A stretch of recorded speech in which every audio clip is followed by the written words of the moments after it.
نهار جديد يبعث معه أملاً جديدا، لنرسم الرؤية ونصنع الإنجاز. كل نهار جديد يبعث أمجاد الأمس وطموح أمة تسابق الزمن بكل عزم وإصرار. لأجل عمان اليوم غاية وهدف، منذ أكثر من 50 عاما، من جيل إلى جيل، لأجل عمان الغد.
Well, ladies and gentlemen, here we go.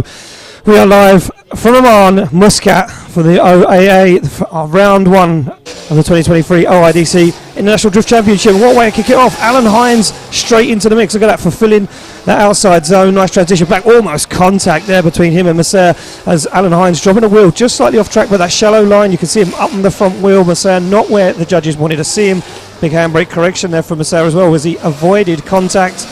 Alan Hines doing a very tidy job into that second to last outside zone. Good transition. Waits, keeps the wheel just on the circuit as Hines puts the rear wheel in that outside zone across the line. Job done for Alan Hines. Now let's get back to the little story I was going to tell you before I jumped onto the commentary. Alan Hines having major clutch issues last night and all day today. That's the first time that Alan Hines has drove that car on the circuit today. And Alan Hines doing an incredible job. We now swap them around. Masser to lead in Alan Hines as they come off the line. Nice big initiation there from Masser as he drops a wheel over the edge of the circuit. Allowed to do that on initiation if he can fulfill that qualifying line. No handbrake dab there on that decel zone coming into outside zone 3. And Alan Hines here starting to fall away. Not the grip, maybe, or maybe that clutch issue just creeping back in to that car after that team has worked very, very hard for the last day and a half to get that car on the grid. Masser not doing a bad job, a few wheels off circuit here and there, little wobbles and wavers, but Alan Hines not really doing anything behind. No attack from the Irishman, our first place qualifier. So let's take a quick look back at the replay, try and get a bit more detailed on it. Yes, and Masser fired that car in, but quite a nice jump on Hines. A little dab of the handbrake as he gets into that third outside zone. Doesn't go super wide. We're looking for the guys to get close to that wall, and they're allowed to drop a wheel over the white and yellow line if they are going to make a wall run. Right there as he executed that one, lovely. And once again there, wheel on the white line. Nice tidy job as he got into the outside zone. Could have held on to it a little bit longer. You can see him fighting the steering wheel, trying to keep that car where it needed to be, but failed really to fulfill that final outside zone. So we'll wait for the judge's decision to drop in and see how this one plays out.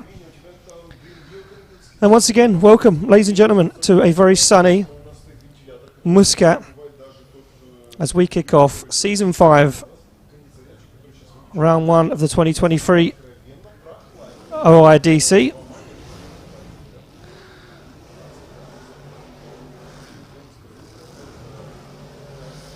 And we are looking for a decision to drop in both drivers out of the car. Hines be nervous now as he awaits the decision whether he will go through to top 16 commentation, which is later on this evening. So I'm not sure if we've got a glitch in the graphics there or not. We will wait to find out if that will get rectified. The next two contestants step up to the line. It will be Ali Al-Shahani to take on Rafa Al-Yahai. Oh, and the judges, this one maybe not a graphic glitch, and maybe our judges having a big long think about this one.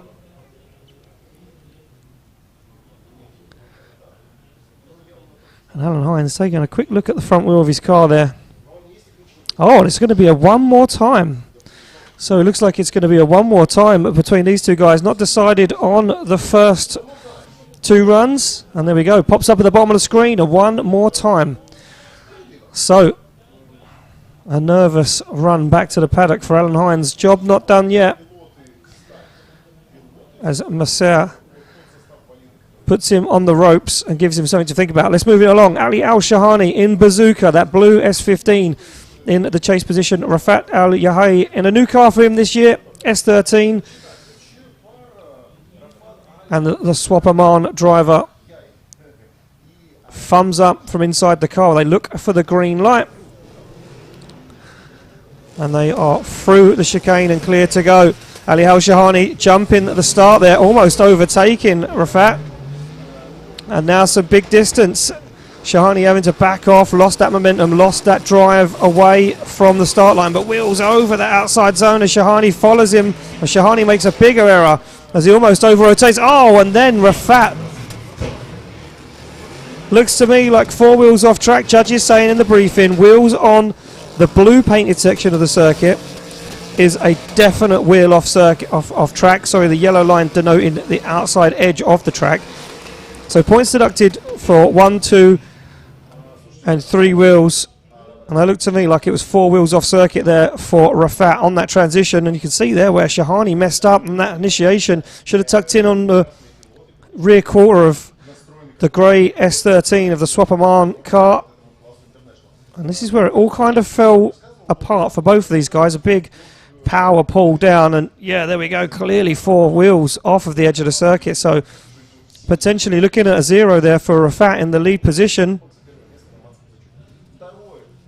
And both of these guys, again, working on their cars through the night. Shahani taking his car away from the circuit. Rafat taking his car away back to his workshop to do some much needed work on it before today's top 32 competition.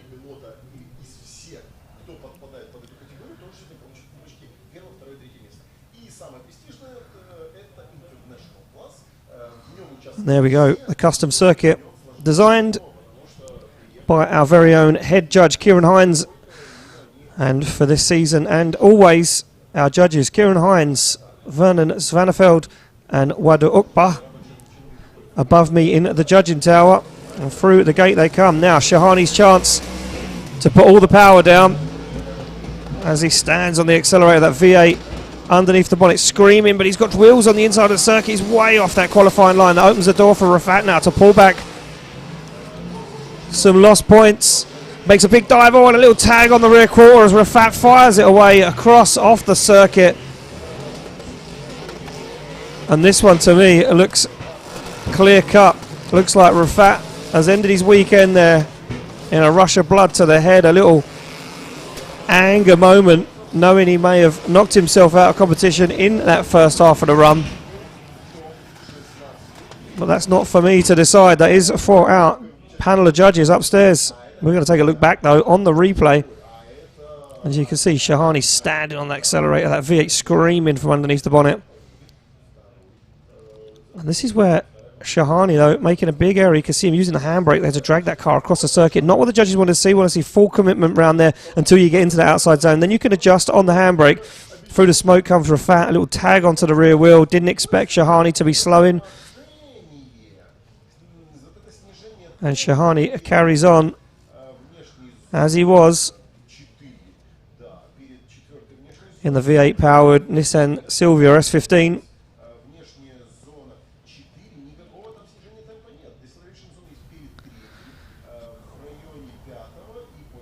So again, another difficult one for our judges. Both guys not getting out of the car. Maybe they're hoping for a one more time here. Mistakes from both the drivers, but who was the lesser of the mistake maker?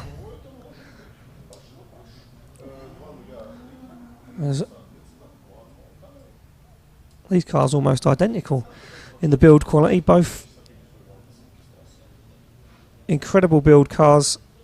Oh, and Shahani gets the win. Yeah, Rafat dropping wheels off the track, and Shahani gets the win, and Rafat knocks himself out of competition.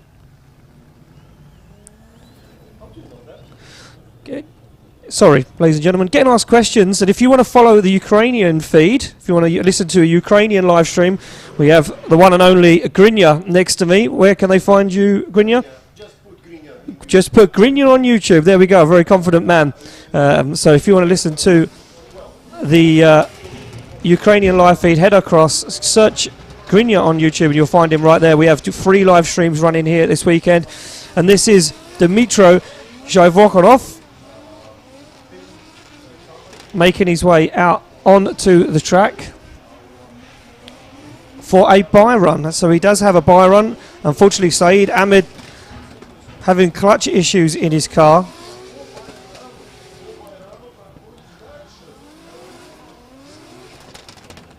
And Dmitro Voronok putting in a fairly nice run. Let's take a look back at the replay.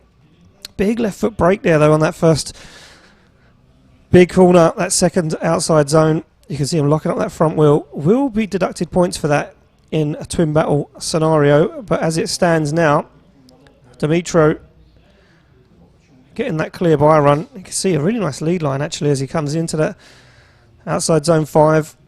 And once again, on that foot brake, you see that front wheel locked up. Judges will be taking a look at that, and they will bear that in mind as he heads into competition. He will make it through into the top 16. So Saeed Ahmed out of competition. And we move it along to the next battle of the evening. Well, local hero, the man whose name they all scream when he makes his way onto the circuit. It will be Ali Al-Balushi to chase down Netherlands' very own Clint Van Oort. And Ali Al-Balushi, a local hero, as I said. Well, he'll have a lot of local support. I'm sure there'll be a lot more support from the Netherlands right now as Clint Van Oort fires that car in. Nice midline there, gets himself into the outside zone. Balushi making a whole load of errors behind. As you can see, the low tyre pressures from Clint Van Oort, the wheel almost on the tarmac, as these guys try to extract as much power as possible, as much grip as possible from the back of these cars. As Van Oort fires through a little early to outside zone 5, stands on the throttle, shallows up a waver into outside zone 6. He's going to need to tidy this one up as Balushi goes for a dive on the back bumper of that S14, and Van Oort missing all of outside zone 6 there. So take a look back at the replay. Nice initiation right to the edge of the circuit on that white line. Midline there into outside zone 2, and you can see dab of the handbrake, grabs some speed, sets himself up for the outside zone 3. Nice job, not as wide as what the judges would have liked to have seen him, but a good job nevertheless. Full pole in outside zone 4, looks for the wall as he just comes shy of crossing the line, but here it goes a little bit early to outside zone 5, and you can see that messes him up there on outside zone 6, and then once again mistimes the transition and completely sacrifices all of that final outside zone. Judges will be taking that one into consideration as these guys head back down to the paddock. Clint Van Oort taking a few moments there to cool the car down with one of his crew.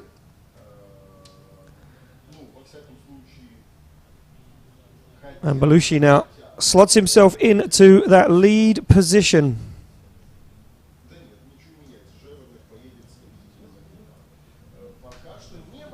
So here we go, green light, Lalou to lead. Comes off the line, Balushi to lead in. Clint Van Oort and the Omani nationals. The Omanis putting up a fight this year, no messing around. And Clint Van Oort left a little bit on the background, but it was a shallow initiation from Balushi as he now fires that car nice and wide into outside zone 3. Looks cool, calm and collected. Clint Van Oort goes for a little up close and personal touch onto the rear bumper that doesn't even exist anymore. And now Clint Van Oort holding back, comes out of the outside zone a little early, mistimes the transition, trying to make a dive, trying to get the front wheel up onto the rear wheel of Balushi's car, but Clint Van Oort looking scrappy in the smoke. The lost a little bit, does make the dive as Balushi goes wide across the line, and Clint Van Oort holding on for dear life.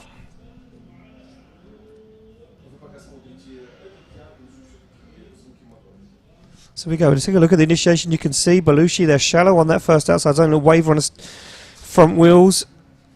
But Clint Van Oort sacrificing that qualifying line, trying to gain proximity on Balushi. And Balushi not doing a bad job in that lead. You can see Clint Van Oort making some desperate dives and big mistakes creeping into this lead run from Clint Van Oort. As Balushi again transitions, gets to outside zone 4 a little early. Clint Van Oort lost in the smoke. Nice transition though, times it well, makes it work. Does gain some proximity. Balushi looking like the nicer lead line, yeah. And look at this, Clint Van Oort is signalling to his crew. He thinks it's done, and he knows that that wasn't one of his best drives. We've seen Clint Van Oort have a good season last year here in Oman in 2022, but I do believe he thinks it's all over here. He thinks that Balushi has got handed the win. But as I say, we're not the ones to make that decision. We wait for the judges' decision to drop in.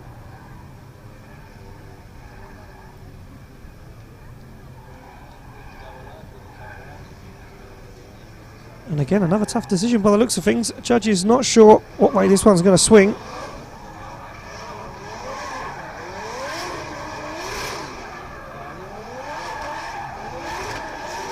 Oh, it's a one more time. A one more time. And you know, I didn't think that was a one more time. But the judges finding fault in both those guys, lead and chase, and decided to run them again, get that one clean. We move along to the next battle. It will be Tariq Al-Shahani to take on Alexander Katansev. Katansev. Got it. I got it in the end. It's been a while. I've been away from the microphone for a few months. It's going to take me a little round or two to get back into this one. And a lot of new names thrown into the mix. As you can probably tell, a bit of a hoarse voice from the air conditioning and travelling for a few days. So here we go, off the line. Here they come. Shahani to lead in. Katansev goes for a brave dive. Has to back out of it though, as Shahani wobbles and doesn't get all in and up in the business of that outside zone. He transitions back, but now Katansev makes a big mistake. A dive across the circuit, shortcutting the track in this E46 BMW. He's going to go for now. Get himself back into the zone. Another dive, trying to get himself back into the pocket as Shahani pulls up his socks, cleans up the run, dials on the angle, looks for that final outside zone, but Katansev's right there as he almost hits him across the line.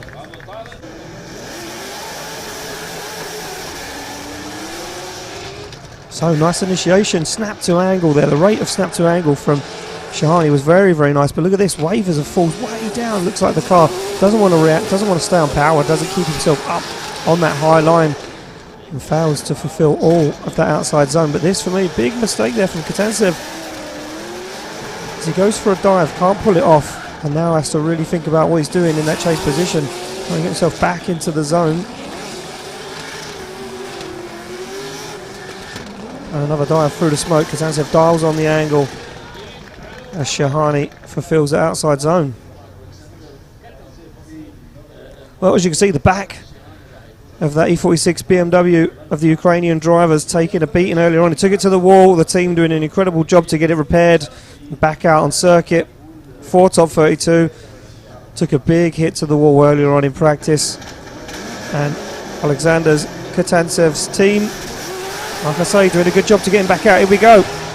Nice initiation for Katansev, stands on the throttle now. This could be a game of two halves, but he's off the circuit, two wheels off, and Shahani now falls down on the inside, goes for a dive. Katansev in and out, wavering on the outside zone, trying to get himself through this one as Shahani makes another dive through the smoke. Oh, goes for the door as Katansev stalls up ever so slightly.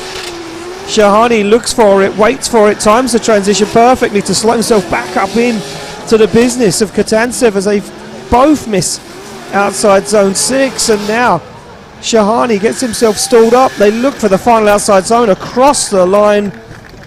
And again, not a clean battle, not a nice one for the judges to pull apart and decipher.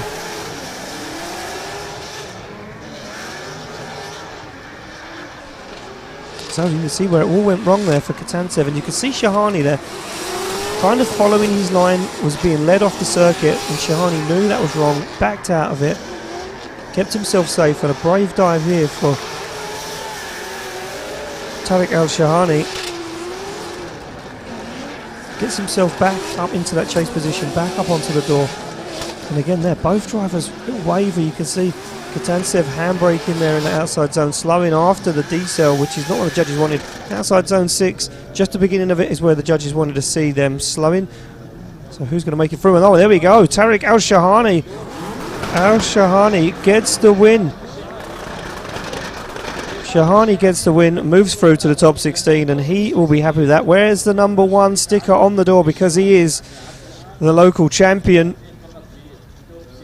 And we go back to the one more time. It will be Alan Hines to take on Masir Nawaf Abashai.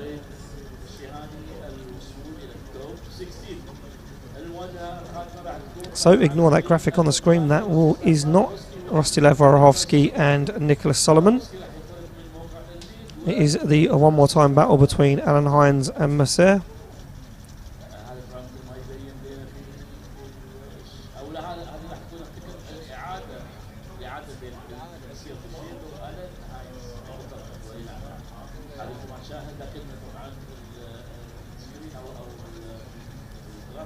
Well, these guys slot their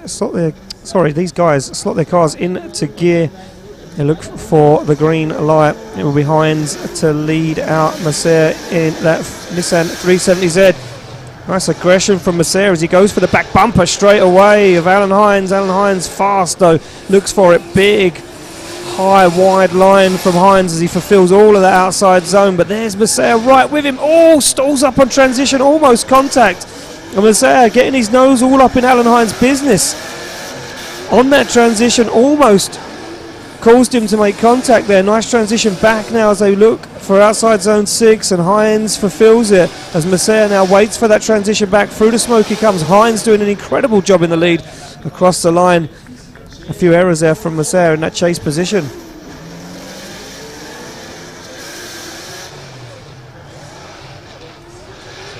That initiation from Hines and the aggression from Messiah was incredible there. No messing around, no holding back. And Messiah really applying the pressure, but there for me you can see that front wheel almost lock up there. He stamped on the foot brake to get that car to rotate and to slow down away from Alan Hines. Nice transition back, a little shallow from Hines, and you can see how that affected that line into the outside zone. Gets it done though, does Hines, and Messiah now not really taking the opportunity to make a dive onto the door.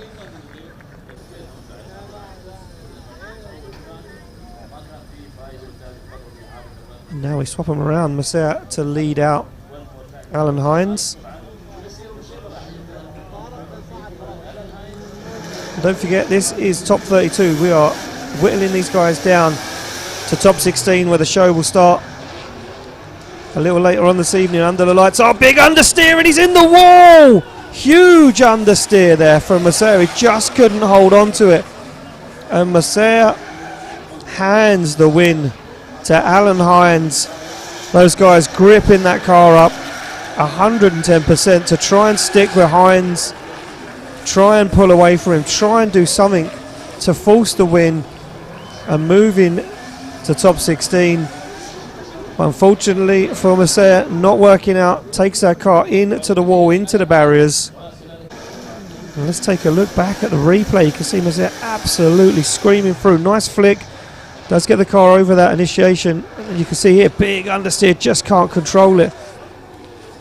And does a good job of really avoiding those tyres and really putting some damage on the car. Alan Hines gets the signal and says, I'll take that one when I get it.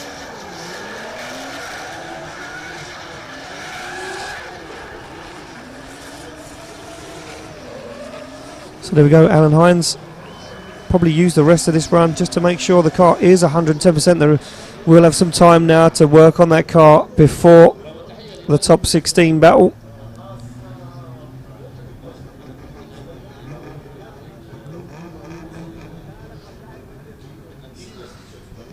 So we will have a clean up on the circuit. The guys out there right now. Let's take a look at the battles coming up later on this evening. We have got, as you see, Rostislav Rorohovsky to take on Nicholas Solomon, Ahmed Daham to take on Mick Kelly, Nasser Urais to take on Andreas Vasiliauskas. Hussein Musulmani will get a bye run. Unfortunately, Haytham Al Hadidi, our second place qualifier, suffering prop shaft failure earlier on in practice and not enough time to get that repaired and back on and back out for competition. Nasser Al-Mutari will take on Edgars Kogeras from Latvia. Benedictus Cherba will take on Hazar Al-Hassani. Timur Lipski will take on Riyad Al-Mabsali. Bagzi will take on Ayman Bo Fakhaldin. Ali Makseed will take on Hamdan Al-Naid. Nicholas Bertans will take on Mohammed Al-Mansouri. Now, I did hear that Mansouri was out of competition, but somebody did alert me earlier on that he was around, so not sure if he's just here in person to spectate or he is going to compete. We are waiting to get confirmation of that and find out exactly if he's going to make it on circuit. And the final battle of our top 32 will be Ahmed Al-Amri to take on Ian Phillips.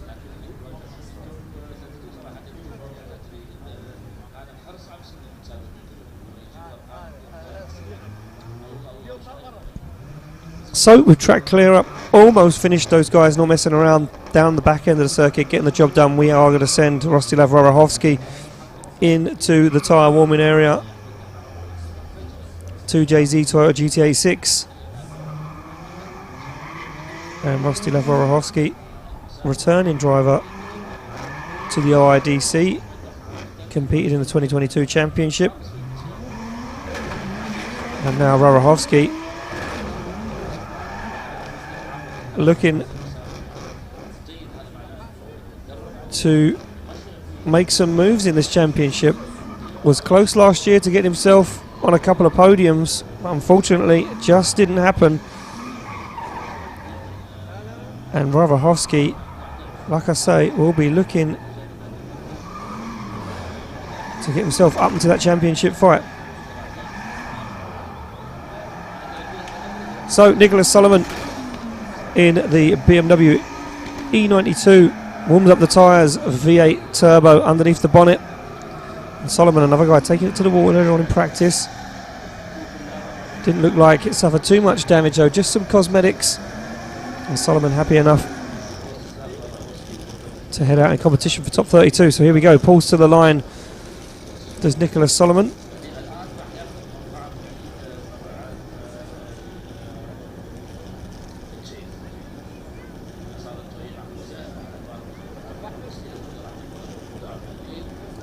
And there we go, thumbs up all around from our drivers.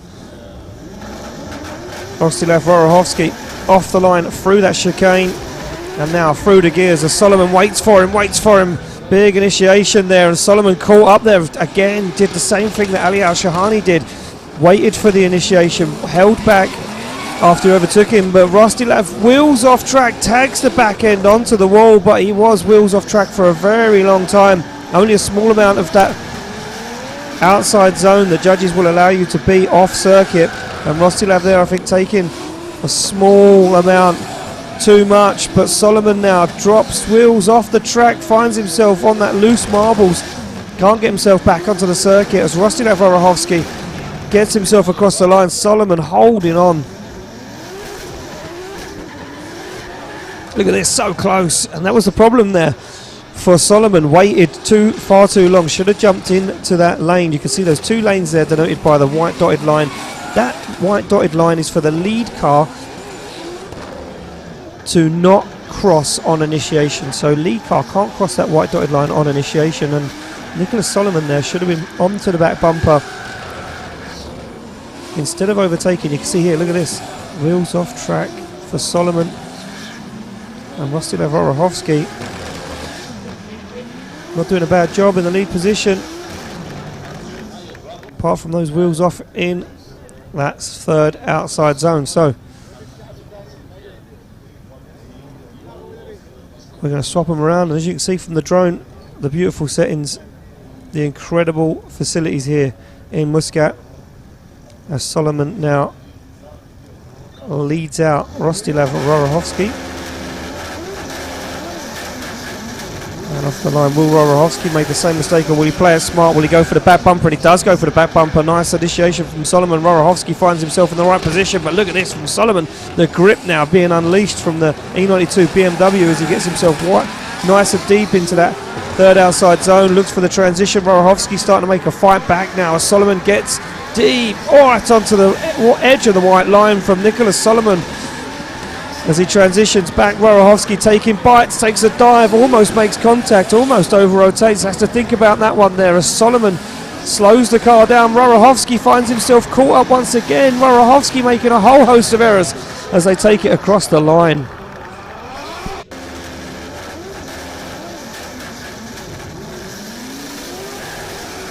So Wojciechowski, look at this, nice job, well timed, well positioned. You can see how that would have helped him out if he had the grip there to chase down Nicholas Solomon. Solomon though, up and gone into that outside zone. You can see nice and clean, not taking any risks, not trying to force an error in that lead position by going too wide in that third outside zone. Good transition back. Wojciechowski, look at the way he dials on the angle, flicks that car onto the rear quarter. And then here though, big mistake, look at that, almost over-rotates, has to hold that car on angle for a very long time. That stalls up the transition and allows Nicholas Solomon to drive away.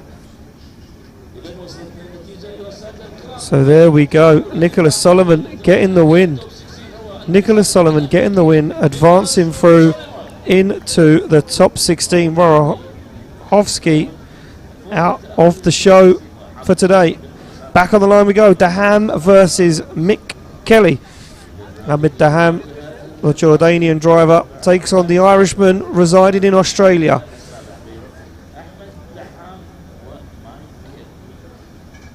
So 2JZ takes on naturally aspirated V8 power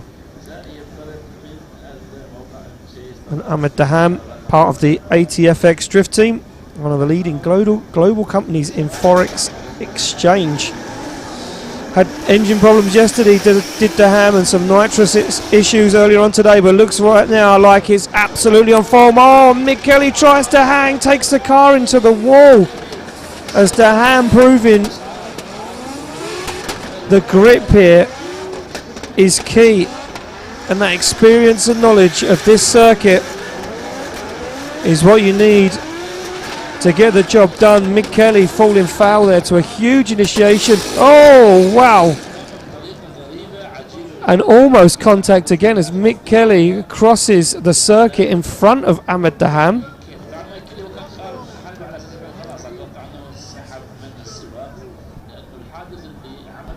So let's take a look back at the replay. You can see the pace. Daham, we know, has the grip. We see the battle last year between him and Bagsy. Look at this flick from Daham. Lovely job right to the edge of the circuit.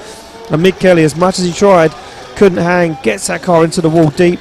Daham, though, falls out of the outside zone. Not the cleanest line from Ahmed Daham. Like I say, grip that car up massively. You can see the way that car's squatting, tucking those rear wheels into those rear arches. And then here, look at this on the transition. Daham fires it across the circuit. Oh, wow, and almost another big impact between these two guys. As Mick Kelly trying to get off the circuit, trying to claim his 5-minute rule to try and repair the car. Didn't see Daham coming. Maybe thought that Daham had stopped drifting. And almost big contact there between those two guys.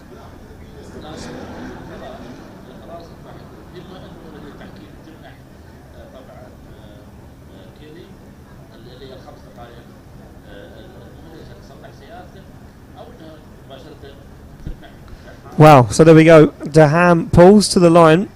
So we wait for the call to see if Mick Kelly will get a 5-minute rule. If he will take his 5-minute rule, he will be allowed to go back to his pit area to have a look at the car before deciding whether it's worth a repair. And yes, looks like Ahmed Daham, from where I'm sitting out of the commentary window, and as you guys can now see, will take his car off the circuit. Looks like Mick Kelly will claim his 5-minute rule.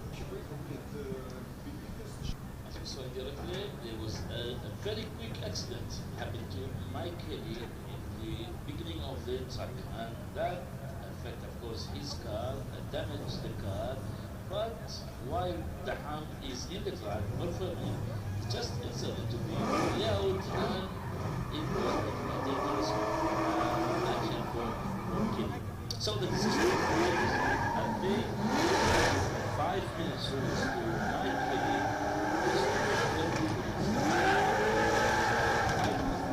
Oh, here we go, down into the tyre warming area we go, as we're going to move it along to the next battle of the afternoon, and it will be Nasser Al-Harbali to take on Andreas Vasiliauskas.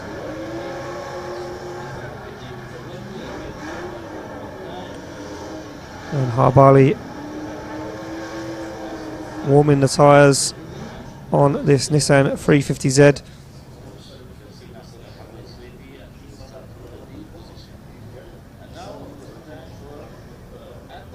And the Lithuanian Andreas Vasiliauskas steps into the arena. And Vasiliauskas once again this season having a few issues so far. Looks like they've got him dialed though. Car looked good in practice. Looked like he had a nice line and looked like he had some good grip and pace in the C92 BMW.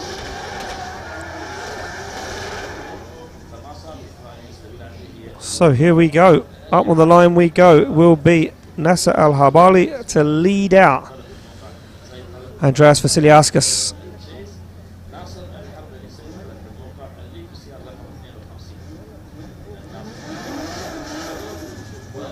And tyres smoked straight away there. Cones knocked, but no foul as Harbali gets the job done on initiation. Too much angle dialed on there for Vasiliauskas. Has to work with it, has to tame it down for that second to last second outside zone. Sorry, but look at this from Nasser as he kind of wavers and wobbles in the outside zone. Doesn't really fulfill it. Now starts to work himself into the groove. Once again, very shallow. Vasiliauskas thinking about the situation, taking his time.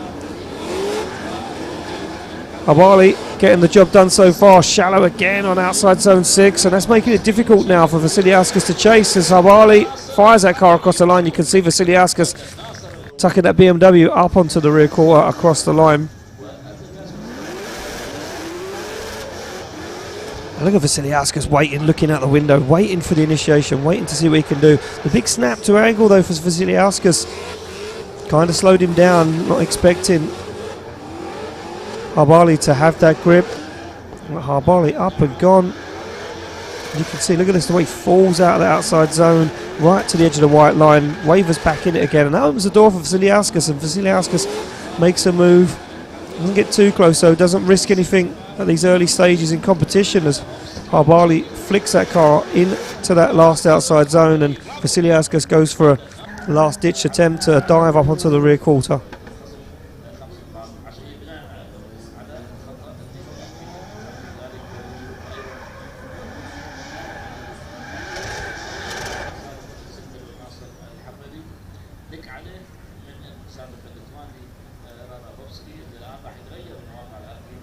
Well, on the line, Vasiliauskas knows what he needs to do. Has he got the grip though to pull away from Habali?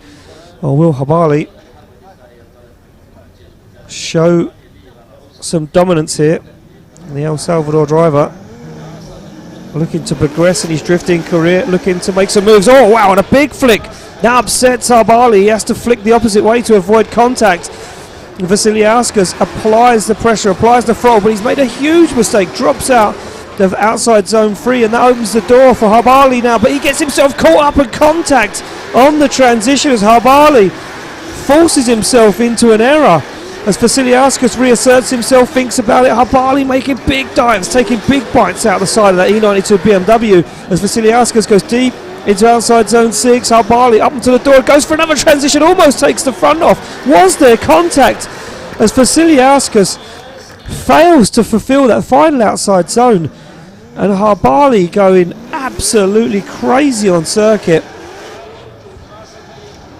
So look at this, the initiation really not playing into the hands of Vasiliauskas or Habali there, as both guys make mistakes. Oh, and there has to have been contact there, the way he dragged that down the side of the car. Vasiliauskas though keeping his cool, sticking to that qualifying line, but Habali, the aggression, was he too aggressive? Was he taking too much out of it? And then once again here, watch this transition.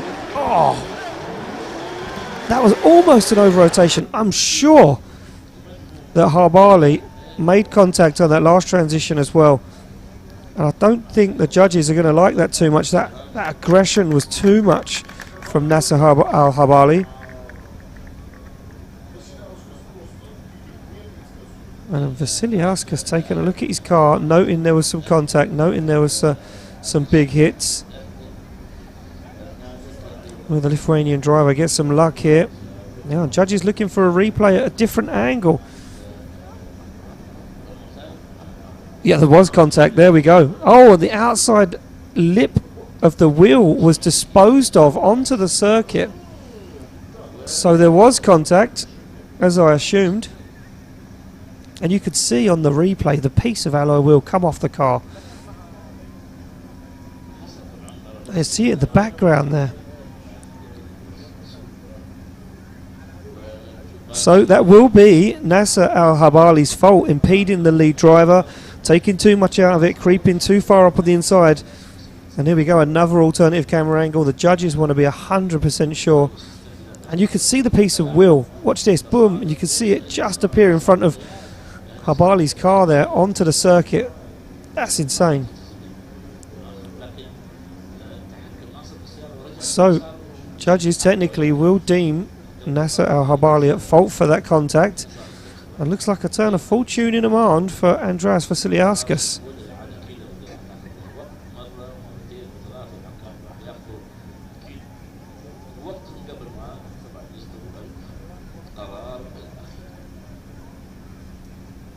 Yeah, look at that. Nasser knows, been watching the big screen, looking at the replays, trying to work out how it stands. Will it swing in his favour? And his body language says it all to me. I think he knows that this is one and done for him.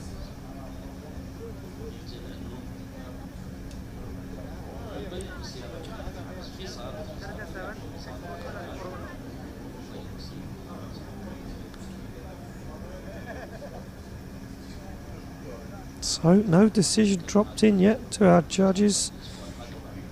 And we wait to see the signal from our marshal.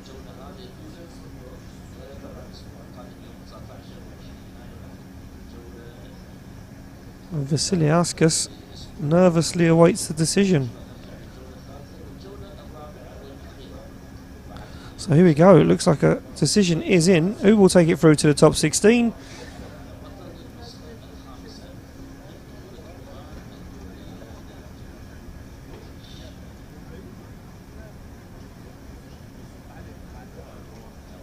And the nervous wait continues.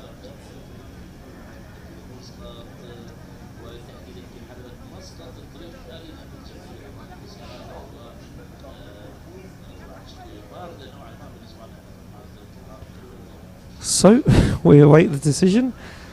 Oh, and judges still talking about this. Still not 100% sure. Now, are they trying to see if there was contact here? That's what the judges will be looking for.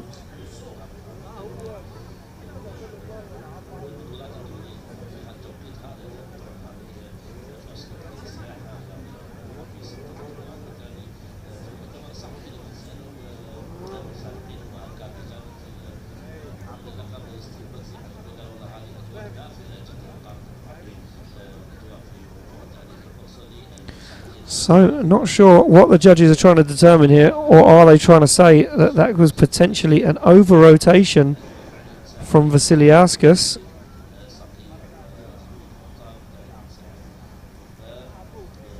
And potentially this one not clear-cut either. Well, do we have a decision yet?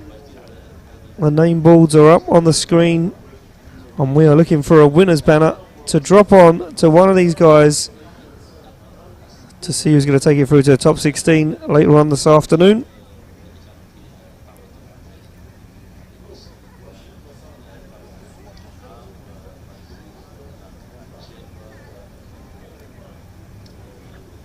Oh, and they are really, really not sure on a decision. The judges really discussing this one.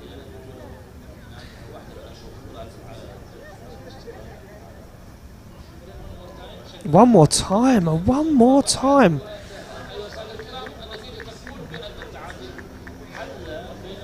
So a one more time decision is in.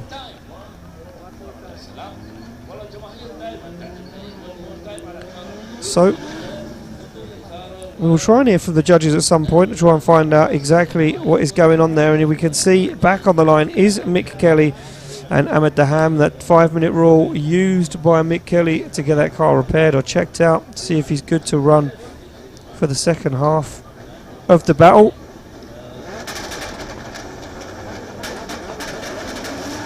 And Daham to chase down Mick Kelly in the lead position. Here we go, through the gears.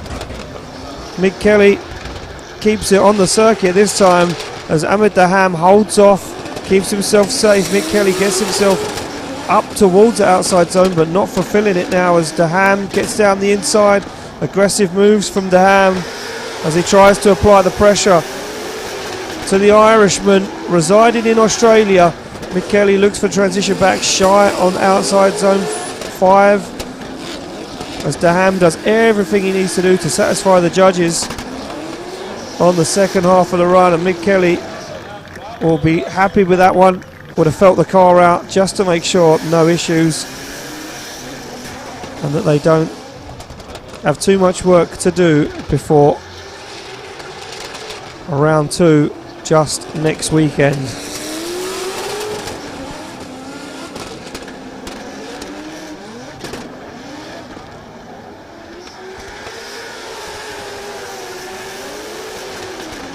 So there we go, take a look back at the replay of that one, but this one a very clear-cut decision, and it will be Ahmed Daham heading through to the top 16. Unfortunately, Mick Kelly taking that car to the wall in the first half of the run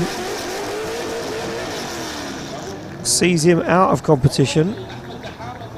Now, we do have a few more one more times to get through, so we will find out who's on the line before we move to the second half of the bracket. And yeah, just as I predicted, Clint Van Ort to take on Ali Al Balushi. Lalu.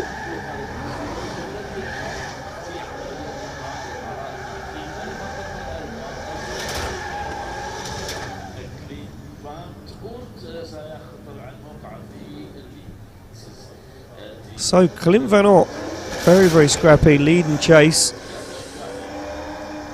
He would have gone back, calmed his nerves, had a good look back at the replay, trying to work out how he can improve.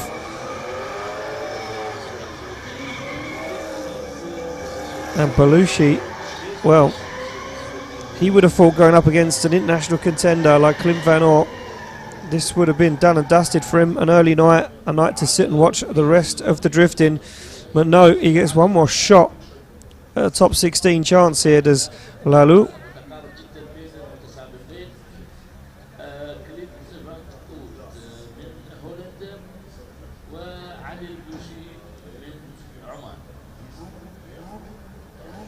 So there we go, Clint Van Ort to lead out Ali Al Balushi, the Omani national driver. Through the chicane, through the gears, Clint Van Ort, can he hold this one together? Can he calm the nerves? Can he tame the beast within as he jumps onto the foot brake? A much nicer lead, but still way down on the outside zone as Clint Van Ort needs to find that perfect qualifying line if he's to move closer to a step on the podium. Balushi not really making a whole lot of moves in the background though, as now Clint Van Ort starts to calm the nerves, starts to get himself into that groove, that repetition, that muscle memory as Van Ort kicks the clutch, awakens the JZ underneath the bonnet, fails to fulfill all of that final outside zone across the line, but nothing to write home about for the chase position of Balushi.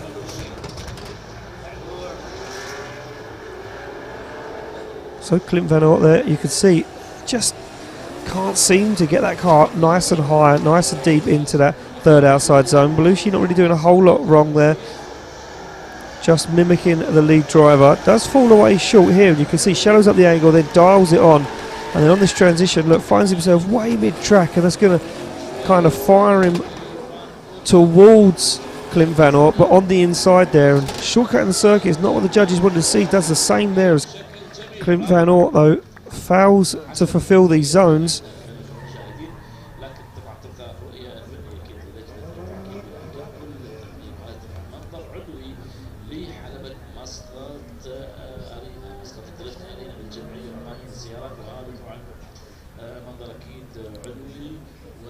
So grandstand starts to fill. The spotters tower begins to fill up, and as you can see there are a lot of spotters, a lot of team members, everyone up on that grandstand watching on, hoping that tonight could be their night, that the guy they support and help gets on the podium. Well, here we go, green light flashes, Balushi to lead out Clint Van Ort, and Van Ort nicely done this time onto the back bumper, but once again Balushi starts to pull away. Now can Balushi find that high line? He certainly can. Look at this lead line for Balushi, keeps a wheel in the outside zone, dials on the angle. Clint Van Ort though starting to bring the anger, bring the fight, goes for the dive up on the inside, shallows up the angle once again, makes a dive, but again Clint Van Ort looking scrappy, not clean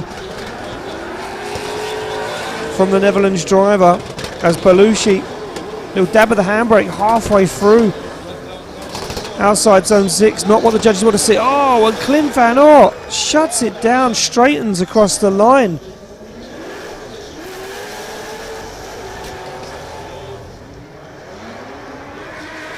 So, have a look back at the replay. You can see Clint Van Ort lost a lot of ground there on initiation.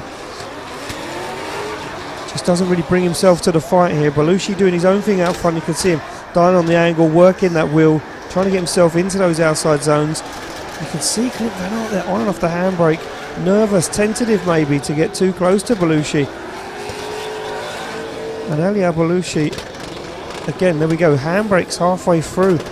outside zone 6. Doesn't really do a whole lot wrong here, but look at that for Clint Van Oort. Big understeer moment. Did the car shut down? Has he got power problems? He looks dejected. He knows that wasn't the one for him, and once again he throws the signal to say, I'm done, I'm out, and he shakes his head looking at the car, and Belushi stands there with a big grin on his face.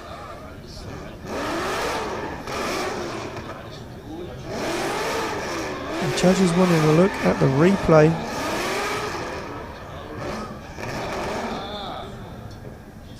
Yeah. So straightened from Clint Van Oort. You could see the wheel speed of Clint Van Oort's car there, not really typical of what we've seen before from Clint Van Oort. We know that car a powerhouse. You can see him really working it, kicking the clutch, trying to get it to come up on boost, and nothing there for Clint Van Oort.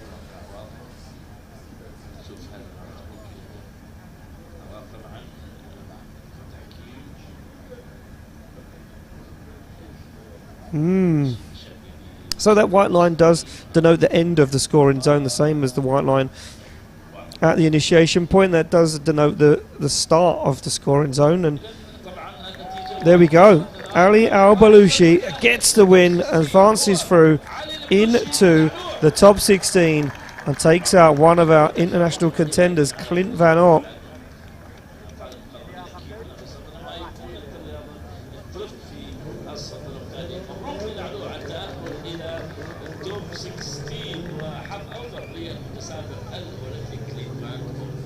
Oh, well, there we go. There's a sight that I didn't think I'd see. And there's a sight that maybe Haytham Al-Hadidi himself didn't think he would see.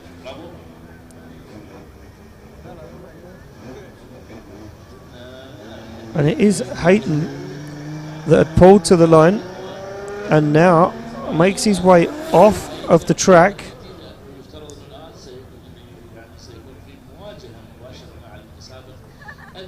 So Hussein Musulmani has not entered the tyre warming area either. So not too sure what is going on. There we go. We can see Hussein Musulmani in the tyre warming area, I do believe.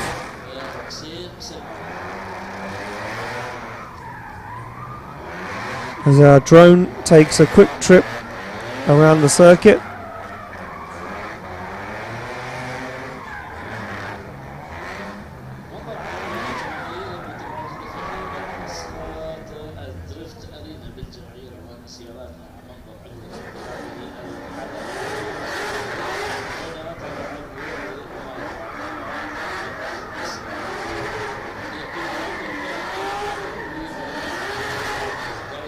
So, looks like potentially Hussein Musulmani has called his 5-minute rule. So, Haytham Al-Hadidi has been returned to the pits. We're moving along to our next battle of the evening.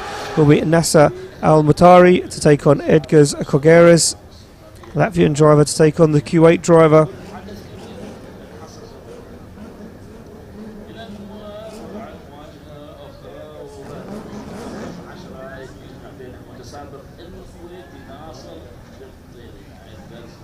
So there we go, light flashes green. Will be Nasser to lead out Kogeres for a spot in the top 16. Big dive there from Kogeres and that F22 BMW Eurofighter as he plays with the side of that Nissan 350Z. Nasser doing a bad job so far in that lead position. Gets himself wide though, needs to keep it clean, keeps 3 wheels on the circuit as Nasser goes very wide there. But look at Kogeres in the chase position, mimicking him every move. Little error there on a transition, needs to get back on the throttle, work that BMW back up onto the side of the Nissan 350Z. And Kogeres going to go for an early transition to try and gain some ground back, but didn't work from Kogeres. Nice initiation from Kogeres though. Look at that, the way he lurched that car, dived it across the circuit. Stands on the accelerator, a little shallow there on outside zone 2 from Nasser. And you can see there Wavers and Wonders falls out a little early on outside zone 3. Nevertheless, redeems himself though.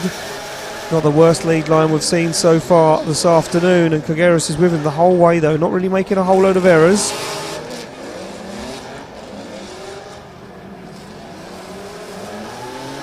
and goes for the early transition. Kind of mistimes it a little bit there, and that stalls him up, loses a little bit of ground to Nasir.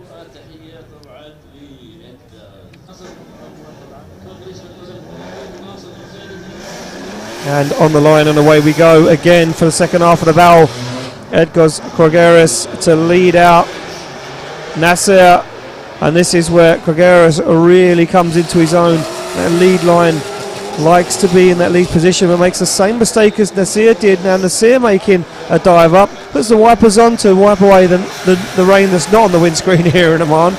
As Krogeris, nice lead line into those outside zones. Oh, and a big waver and wobble, reinitiation there from Nasir in the chase, but Krogeris wheels over the edge of the circuit, looks for the transition back, and Nasir now holding on for dear life as Krogeris shallow on that final outside zone.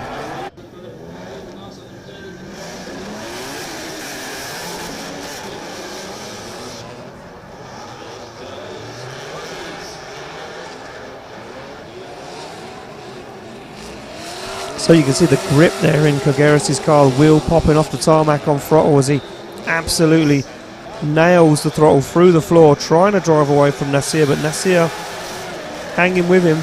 For me, the nail that could be in the coffin is right here. Look at this. Big moment of understeer, big, huge drag of the handbrakes to reinitiate as Nasir then gets himself back up onto the side of that BMW. Looks to make a dive, but Krogeris sacrifices that outside zone and finishes up the run.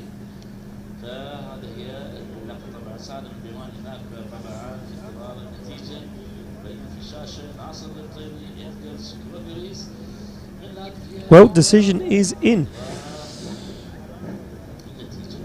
Who is going to take it through to the top 16? Will the Latvian driver get some success here in his first ever season of the Oman International Drift Championship? And yeah, judges want to have a look back at the replay of the mistake from Nasir. Yeah, and a big straight and reinitiation. You can see the handbrake, those rear wheels locked. And I do believe in that we had the decision, and there we go. Krogeris gets the win, and he advances through to the top 16. But who will he be battling in the top 16? Will it be Haytham Al Hadidi, or will it be Hussein Musulmani? Now, I said to you earlier on that Hadidi had prop shaft failure. I see the gearbox out of the car, I see the car up in the air, I see a lot of parts, but now it looks like the tables have turned, and Hussein Musulmani is out of competition. Even though he was gifted a buy run, it looks like Hadidi has got himself back into the fight, our second place qualifier, back in the show, and now putting on a buy run to test this car to make sure it is 110%. And another Omani national looking to stop these international invited drivers from taking a step on the podium this evening. Hadidi will mean business later on as he finishes up a run. Haytham Al Hadidi getting the job done, and congratulations to the team for getting the job done. Not an easy job, as only an hour ago that car was still up in the air with no gearbox in it. So top work from them guys.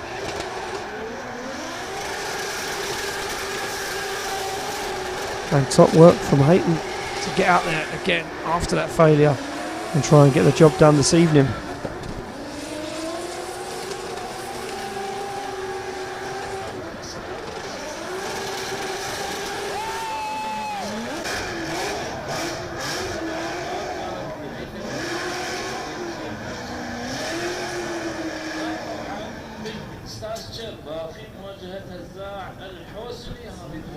So, Heat 11 steps up to the plate. Benediktas Cherba was close last year to taking the championship, just a few points away behind Dahan, behind Bagsy. Cherba this time decides to bring his very own Cherba fighter, the car we've seen in Europe for the last 2 years.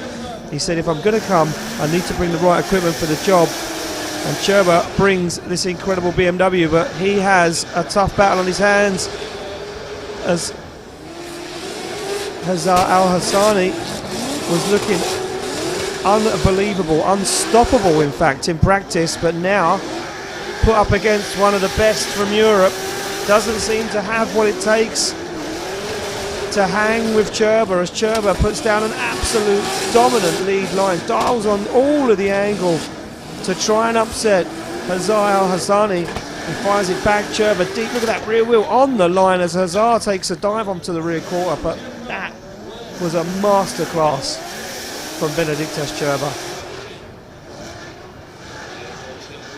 Look at this, on initiation, Cherba not messing around, such an incredibly nice lead line.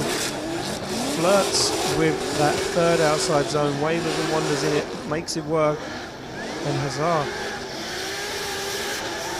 just not being able to hang, does make a few dives here and there, looks for the opportunity.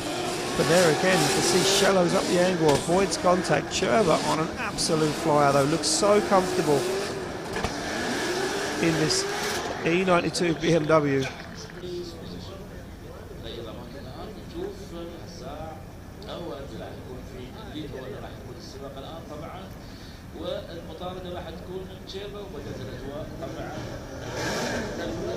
There we go, green light straight away, no messing around. Hassani given the opportunity now to try and redeem himself in that lead position. You can see the back end of that car leech up in the air as he goes for it, but he's way off that qualifying line, and Cherba takes the opportunity to flirt with him, to play with him, to show him where that qualifying line is. That was a brave move from Benedictus Cherba as Hassani gets himself back into it. Cherba now starts to apply the pressure, starts to turn the screw, asks Hassani the question, have you got what it takes? That transition from Cherba was textbook, as Cherba absolutely pushes and pressures Hassani into making a mistake, but makes a mistake himself in the end in that final outside zone. Wow.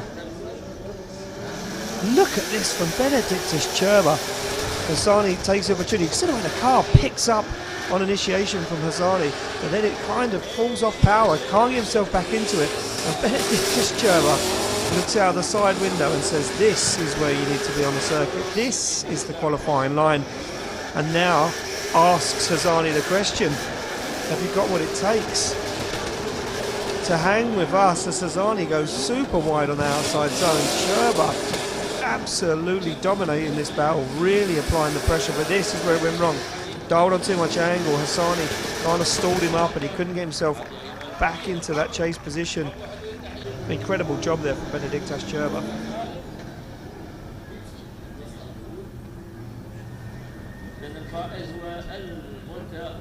So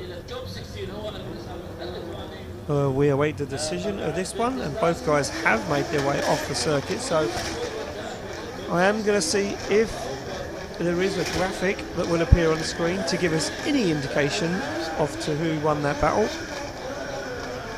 as we now see on the back end of the circuit Timo Lipski pulled to the line in the lead position.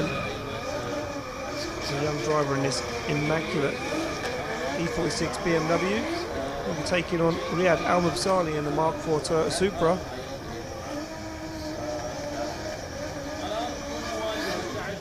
And doesn't look like we do or are going to get a decision for the Cherba Hassani battle, so I apologise for you guys at home.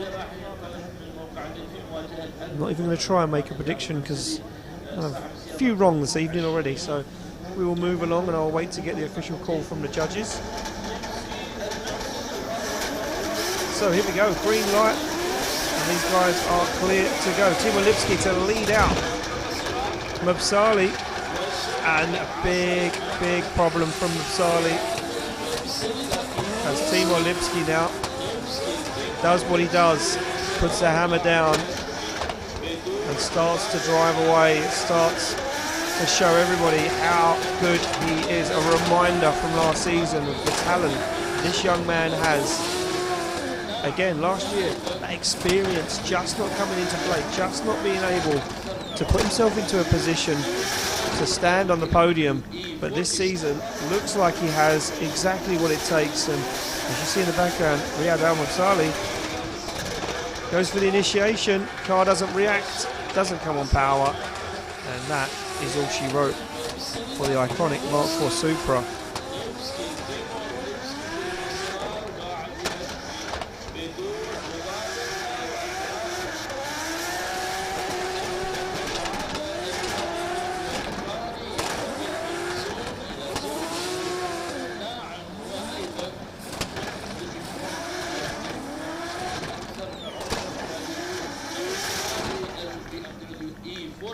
في العمر لا كبير في الاداء و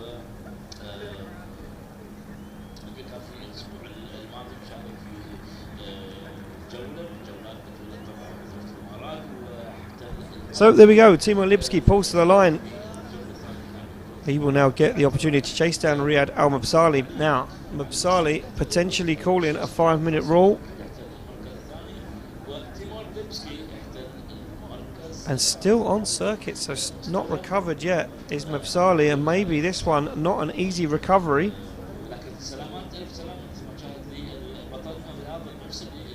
Potentially, if it is bad failure. He's back in the car again.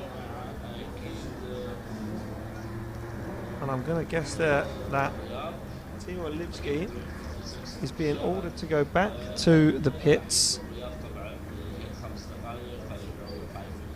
as Mabsali will require his 5-minute rule. So we await for confirmation for that.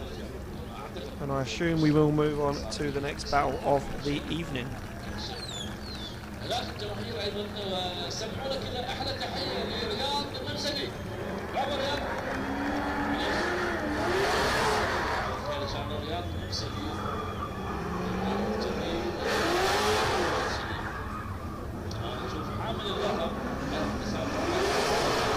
So we wait to find out the confirmation.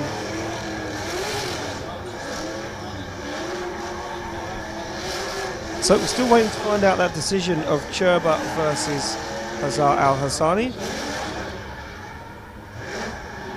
So there we go. Yeah, judges have come through. Benediktas Cherba gets the win, advances through into top 16. So we do have a 5-minute rule for Riyad Al Mabsali. And now we go to the line. It is the current and defending champion, Steve Bagsi Biagioni, pulls to the line in his Nissan PS13. And we are awaiting his contender, who will be Ayman Fakhreddini. Now, we did see Ayman earlier on in the paddock working on the car. He was making some test runs, some solo test runs around the circuit on his own, and there we wasn't sure whether he would make it into competition. But it looks like they have got that car fixed. It wasn't making a lot of power early on, and the Lebanese driver will be thankful to get that car fixed, back out on the circuit, ready for the top 32 battle.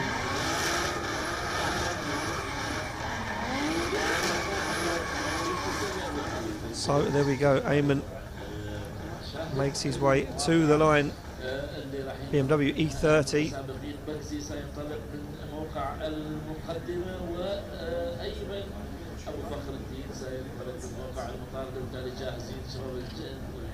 So we await to get the track all ready to rock and roll. It does look like the track staff are happy. We get the thumbs up all round from our drivers. It's thumbs up from both sides. The light goes green. Bagsi through the chicane, through the gears, down to the initiation point, chased down by Ayman. Ayman falls into position now, looks for the side of the PS30, goes for a dive, starts to hang with Bagsi. Bagsi looks for that nice qualifying line, but Ayman all over him. Oh, and a wobble from Ayman as he shallows up, has to control himself there. A sudden rush of blood to the head from Ayman as he makes another dive once again. Wheels off circuit for Ayman as Bagsi keeps to that qualifying line, puts the PS13 right to the edge of circuit, but Ayman's not going away once again. Wheels off circuit, now starts to fall away, and that issue once again of power looks like it's coming into play for Ayman as he gets himself back into it. Bagsi gets into that final outside zone, and yeah, Ayman has to shut it down. That car just not making power.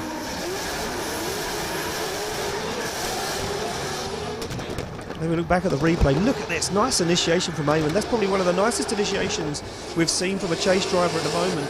He's actually stuck with him, stuck on that qualifying line. But you can see there that car not making much tyre smoke. can see as he wavered and wobbled in that chase position, the car kind of stalled up and slowed down. Gets himself back on power, but he's fallen off that qualifying line, so struggles to get himself back into the groove. Makes a nice dive down here, but he's already got a wheel off the circuit, so the car doesn't want to make power. And you can see no tyre smoke whatsoever. He's struggling to keep that car drifting as Bagsy lays down that nice qualifying line, and Eamon unfortunately having to shut it down.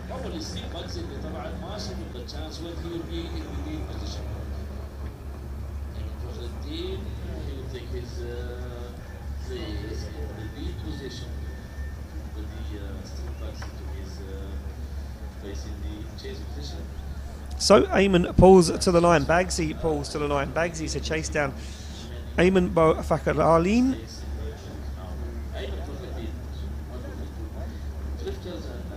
And the question to be asked of Eamon now, is that car capable of fulfilling a lead run? As our track staff just replaced some of the cones taken down by Eamon in that chase position. Can Eamon's car hold it together? Can it put down a clean lead line? As he will be chased down by Bagsy, and Bagsy will be going into this one. Even though the spotters would have warned him, that car not 110%.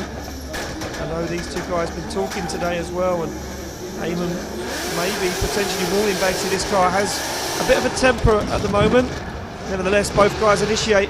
Eamon gets himself into it. Oh, and you can see that car, a little waver there as it comes to outside zone 2. And once again, no tyre smoke. Looks like he's really struggling with this car. It's just not making the power that he needs, that he demands from the engine. As Bagsy hangs with him, has to control it. Eamon now starts to get himself back into it. That car picks itself up as Bagsy plays with the side of that BMW E30. Eamon doing everything he can to nurse, to manage that car around the circuit. Bagsy stalls up on the foot brake, gets himself back into it once again. Across the line they go. And I think this one is pretty self-explanatory.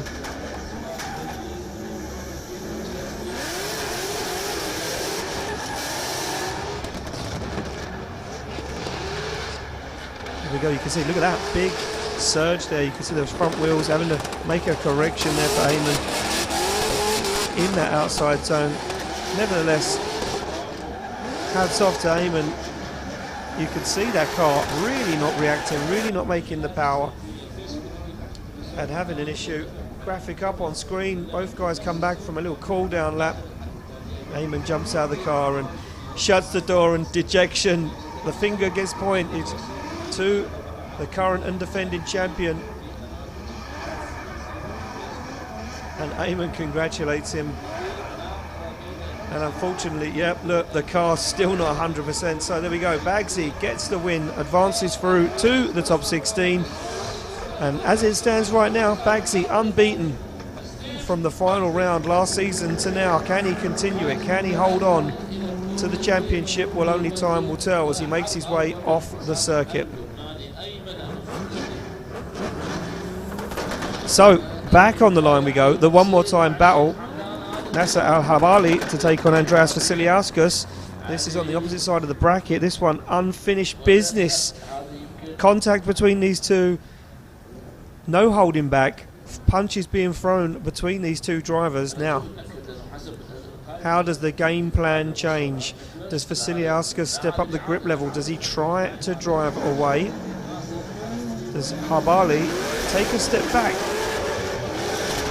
Does he take it easy? No, there's no taking it easy here at the OIDC. These guys mean business as Vasiliauskas has stepped up the power, he's stepped up the grip. He means business this time. Noses the E92 onto the door of the 350Z. He's going to wait for the transition, perfectly timed from Vasiliauskas as he waits now to make that move back up onto the door. Habali though on an incredible lead line at the moment. Transitions back. Habali absolutely flying, but he can't get rid of Vasiliauskas. Vasiliauskas is all over him. He's right with him as Vasiliauskas makes a mistake. Stalls up on the transition. Can he get himself back into the mix? And he can, just about across the line.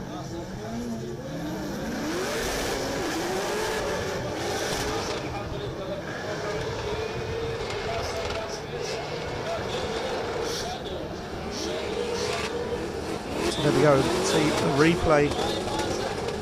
These guys not backing down. Both of these guys want this. They want to move forward into that top 16. And Habali really laying it down, but for me, the aggression from Vasiliauskas, not going too hard, just doing exactly what the judges asked. There, right there, was the only mistake he made in that chase position. For me, personally, my opinion, almost over-rotating, dialed on too much angle, mistimed that transition and allowed Harbali to just drive away, just giving him possibly an edge in that battle.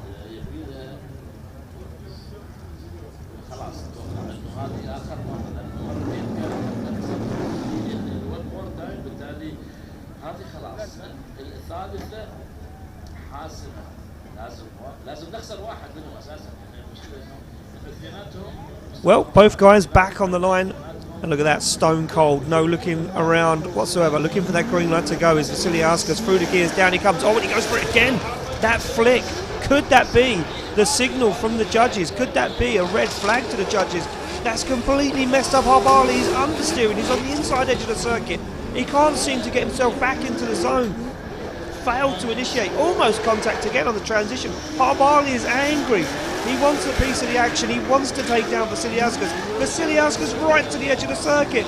Big moves from Andreas Vasiliauskas as he looks to put a stamp on this one, get the job done, but Harbali wants it. He's right with him across the line. Wow, what an incredible battle.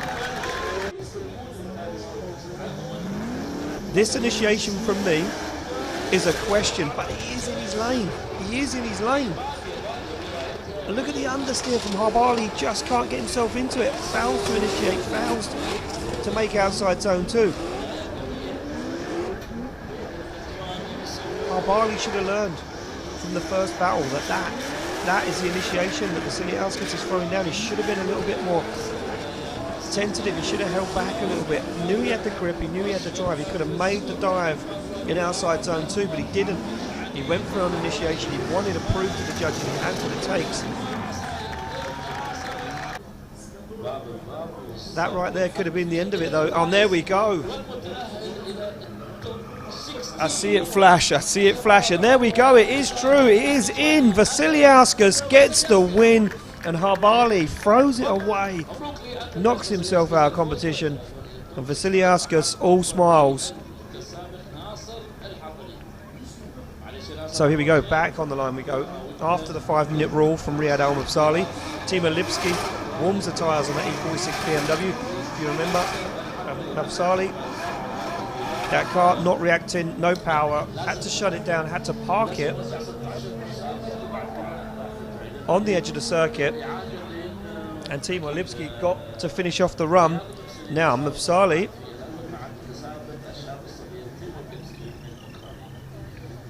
will be looking for a bit of redemption here.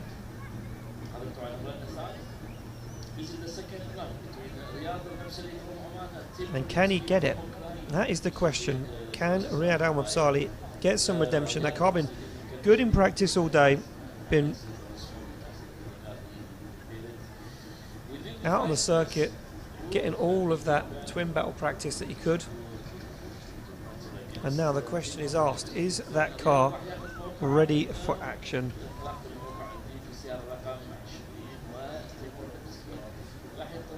Well, the Omani national sits on the line, ready to take on the Ukrainian driver, Timo Lipski.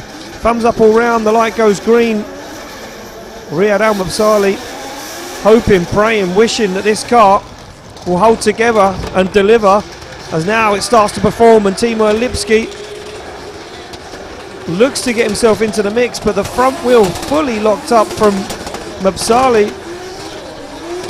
Way off that outside zone, way off that qualifying line, and that's completely upset Timo Lipski's chase at the moment.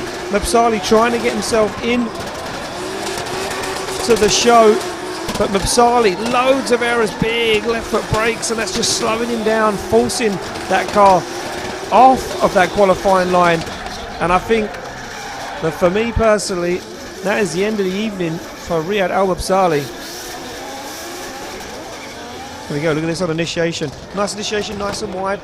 Mid-track is where the judges want to see him. Nice, locks up the foot brake, and then he pulls himself away from outside zone 2. Big mistake, and you can see there, doesn't fulfill outside 3 at all. And Timo Lipski is way now out of the zone, out of that flow, out of that muscle memory. Can't seem to get himself into the groove. Then does manage to get himself back in to the mix, but you can see him having to work equally as hard at driving the car to keep himself drifting behind Riyad Al-Wabsali. And there we go, Timo Lipski gets the win, advances through to the top 16, and we move it back to the line. It is the one and only Ali Maqseed.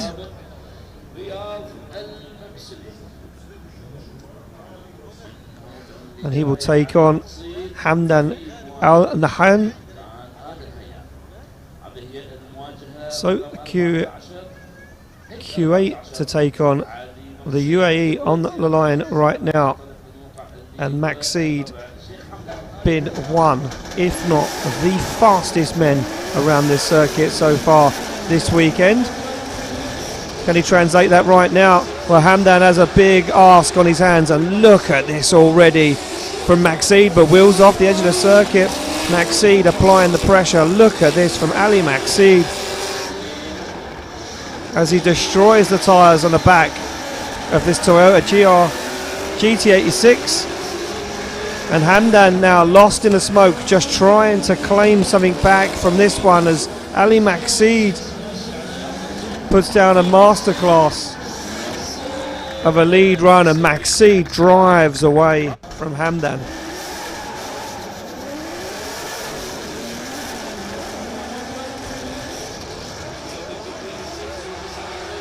Look at this, you can see that grip, that drive, that power, but there, wheels over the edge of the circuit. Judges will take that into account.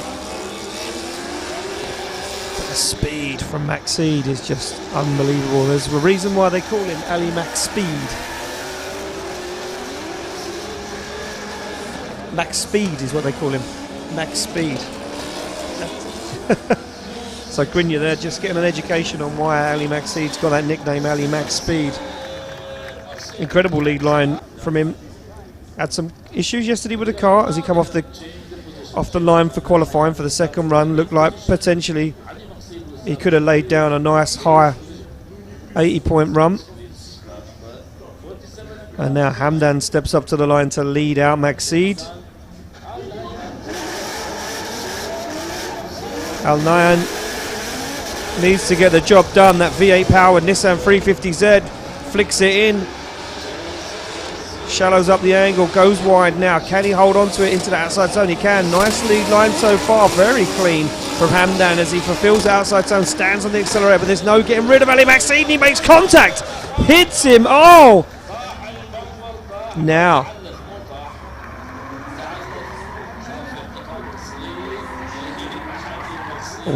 now we have a situation.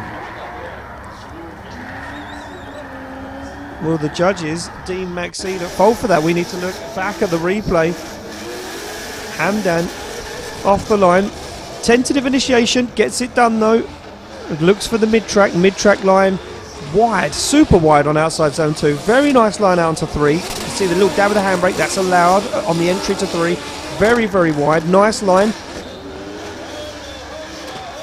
Like to see if Hamdan is braking there. That is the question. Was Hamdan braking? And this is what I think the judges wanted to know as well. I don't think he was braking. The brake light's not illuminated.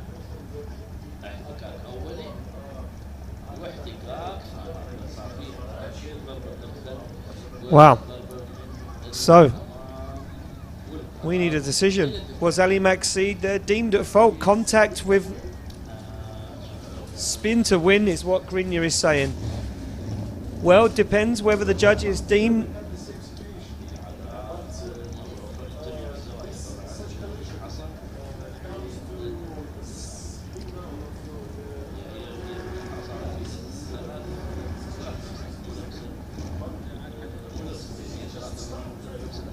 Well, this is what the judge is going to be looking at now. Grinja putting his point of view across like a third judging panel here. Hamdan was still drifting on power after the contact, so judges now potentially probably looking, did Hamdan, did he do a dive? Because he does get hit, he isn't braking, he is back on power.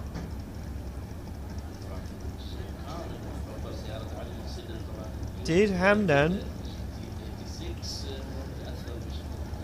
did he do a dive?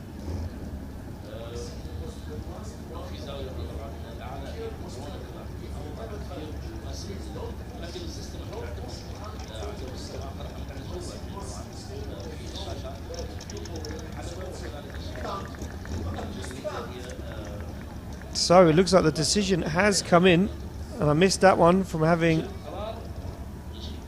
a lesson from the briefing from Grinya. And there we go, Ali Maxid gets the win. Ali Maxid gets the win. So on first view, looked like Maxid had knocked himself out, but the judges deeming Hamdan still drifting was still able to continue to go. So they deemed him at fault for the stop of drifting.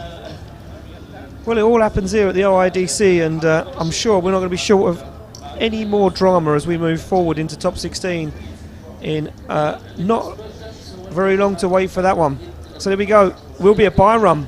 Nicolas Bertans, Knick-Knack, steps up to the line in the V8 powered E36 BMW. And unfortunately Mohamed Al Mansouri, although on the property I do believe, not able to get his car repaired and make it out on the line.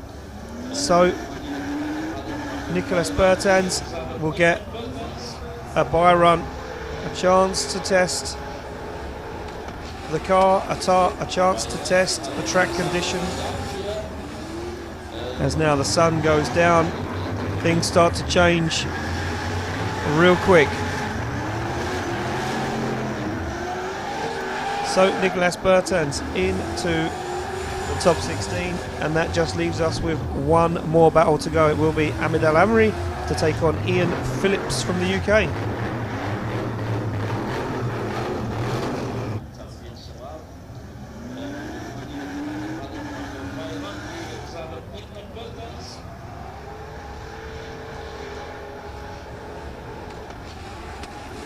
So there we go, the bye run from Nicolas Bertans.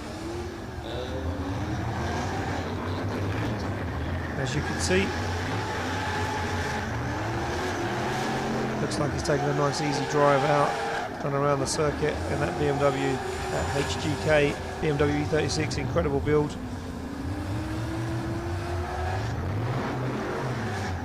And a good steed to Bertans for the last few years now.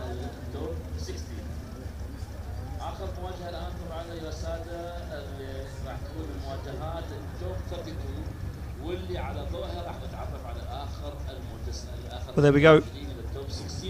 The sun has almost set. That means the lights come on at the OAA.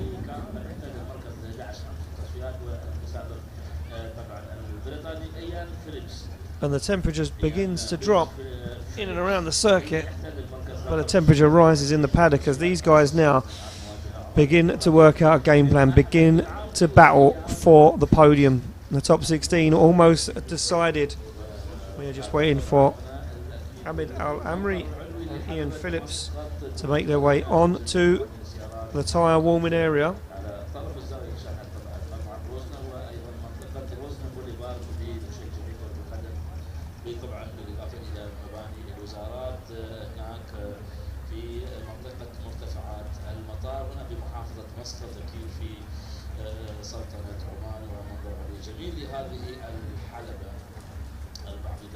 يسميها الدرة اخونا طبعا سعود معجب كثير بحلبة مسقط درفت من ذلك اطلق عليها لقب درة الحلبات في منطقة الشرق الاوسط. طبعا الجماهير العظيمة.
Well, ladies and gentlemen, we apologise for the break in action. We await our final battle, I do believe, of our top 32 to make their way down to the back end of the circuit to warm the tyres.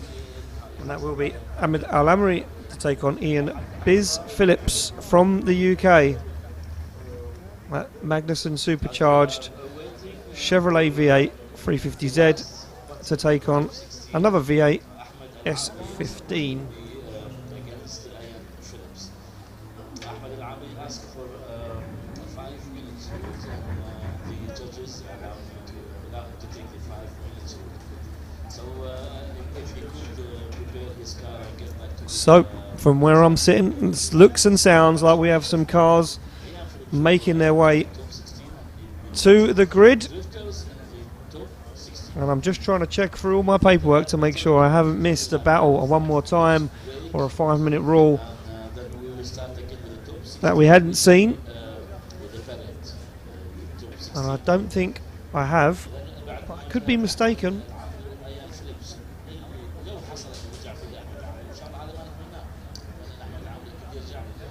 So, there we go. Looks like we've got some cars down there on the grid. A lot of people running around, so maybe some problems with some of the cars. Maybe some 5-minute rules being called.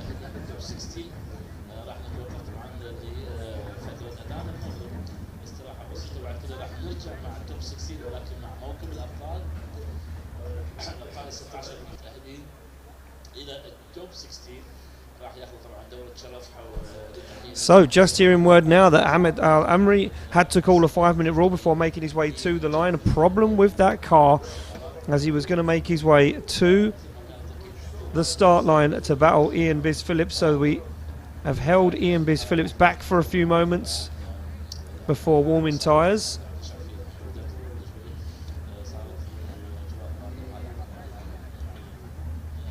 And Ahmed Al Amri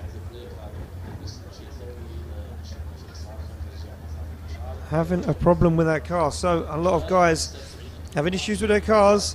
That time, round one, always the one where the gremlins start to appear, where the cars decide that today is not the day that they're going to perform. And there you go, you can see that orange Nissan 350Z down there of Ian Biz Phillips waiting to make its way onto the circuit, waiting for Ahmed Al Amri to pull to the line. I can hear the cars running. I can hear now tyres being warmed up. So it does look like Ian Biz Phillips has made his way into the tyre warming area. That means the clock is close to running out for Ahmed Al Amri. Can he get that car onto the line for the final battle of our top 32? As we can see, our top 16 already assembling. And there we go. Phillips is on the line. Door slam shut. Looks like the clock is out for Ahmed Al Amri. And Ian Biz Phillips gets a stroke of luck in Oman. First time here in Oman for the British driver. Had a few issues in practice yesterday. Struggled in qualifying. Wasn't feeling himself today in twin barrel practice. And said, I'm going to get my head in the game. I'm going to find out where I'm going wrong. I'm going to work on the situation. And right now, he would never have thought he would have got a top 32 bye into the top 16. And Ian Biz Phillips, supercharged, Magnussen supercharged Chevrolet V8 underneath the bonnet of this Nissan 350Z. Getting the job done, and Phillips across the line, sealing the deal and securing a top 16 here at round one. And that, ladies and gentlemen, rounds out our top 32 competition.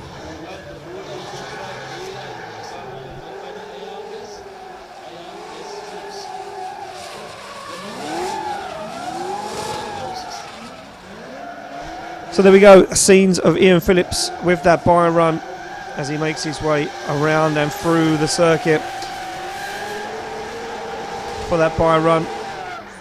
And he will be given the win. And a spot in the top 16 awaits for him to take on the very talented Nicolas Bertans.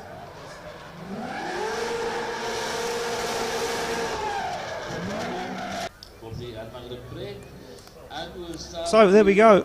Top 32 is done. Hopefully we can see a battle tree on screen right now so we can bring you up to date of exactly where the top 16 sits.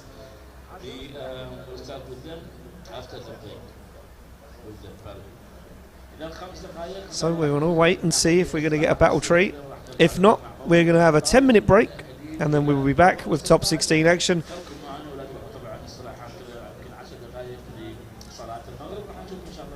And then we will be bringing you the battle tree after the break, by the looks of things. So there we go, no battle tree now. We'll bring it to you after the 10-minute break for the top 16.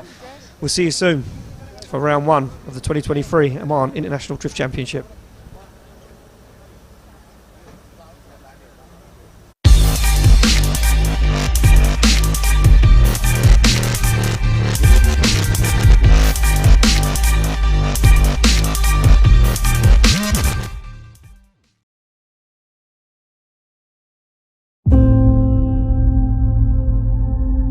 كل نهار جديد يبعث معه املا جديدا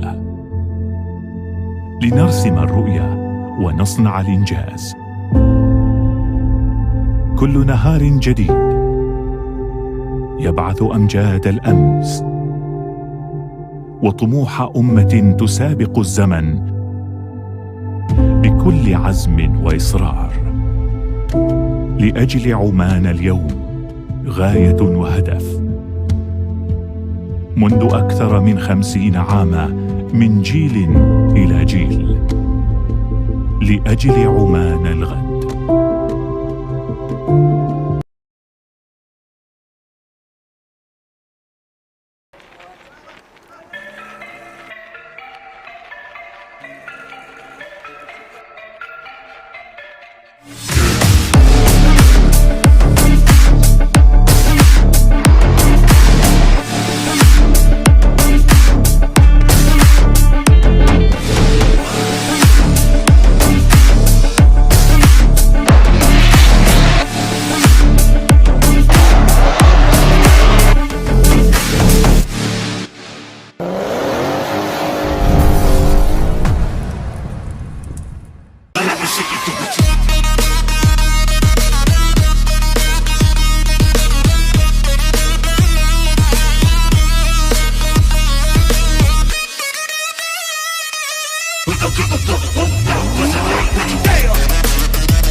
نهار جديد يبعث معه أملا جديدا، لنرسم الرؤيا ونصنع الإنجاز.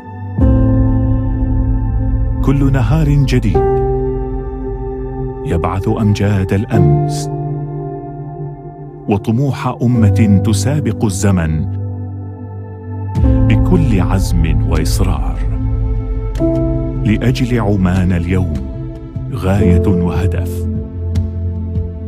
منذ أكثر من 50 عاما، من جيل إلى جيل، لأجل عمان الغد.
كل نهار جديد يبعث معه أملا جديدا، لنرسم الرؤيا ونصنع الإنجاز. كل نهار جديد يبعث أمجاد الأمس وطموح أمة تسابق الزمن بكل عزم وإصرار، لأجل عمان اليوم غاية وهدف. منذ أكثر من 50 عاما، من جيل إلى جيل، لأجل عمان الغد.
سادتي الأبطال المتأهلين إلى التوب 16 وهم طبعا ألان هاينز، علي الشهاني،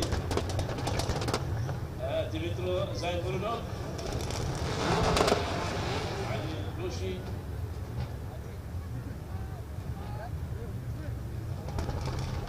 البلوشي، العلوع، طارق الشهاني، نيكولاس سوليفون، احمد دحام، اندرياس باسلياسكيز، هيثم الحديدي، وطبعا ادغاز كروغريس، تيمور ليتسكي، ستيف باكزي، علي سيد، نيكولاس بيرتنز، وهيان فيليبس. هؤلاء هم ال 16 متسابق المتأهلين إلى التوب 16.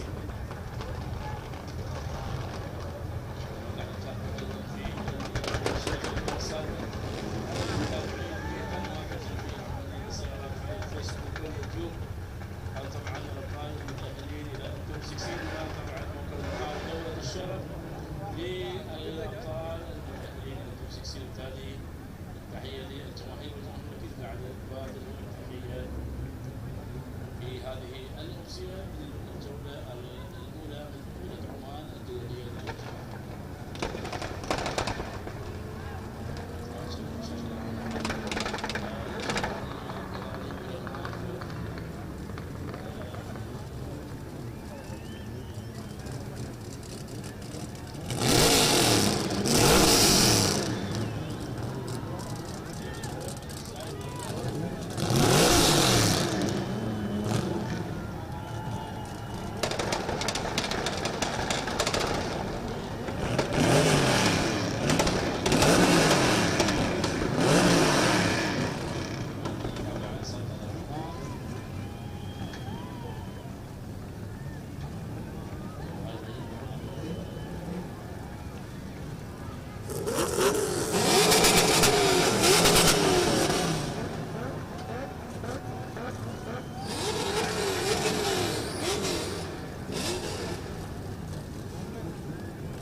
Well, welcome back, ladies and gentlemen, and there we go, your top 16 parade making its way around the circuit, and now those guys heading back into the paddock to reset, refresh and rethink the strategy for top 16.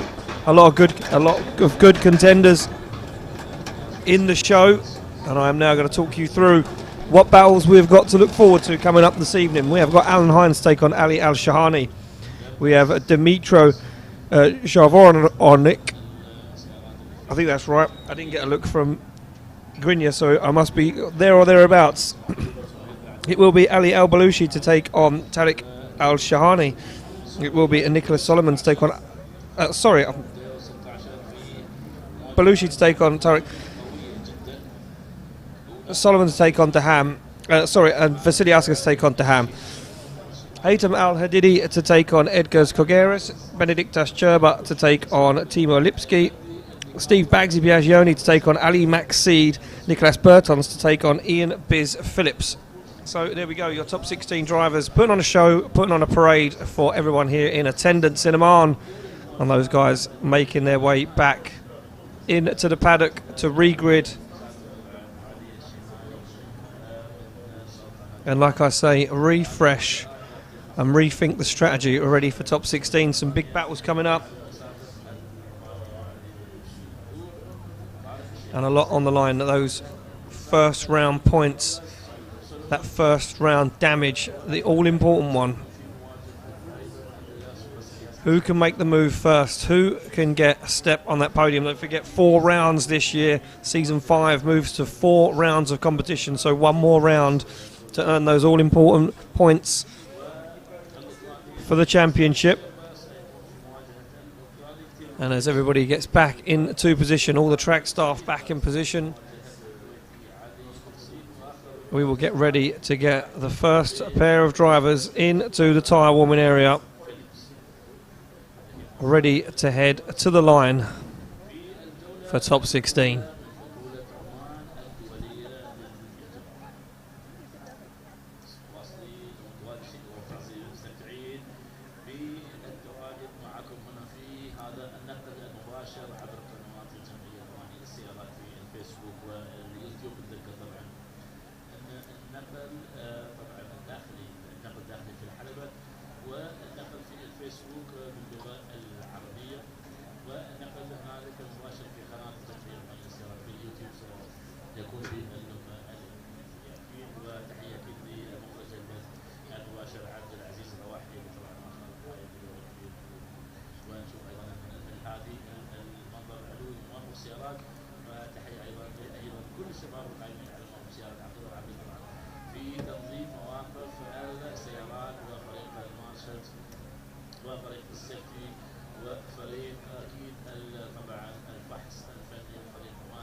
الجماهير الحاضرة للاستمتاع بهذه البطولة، بطولة عمان الدولية للجراف. وهذا طبعا الحلبة التي طبعا تتوسط طبعا منطقة مرتفعات المطار هنا في محافظة مسقط بسلطنة عمان.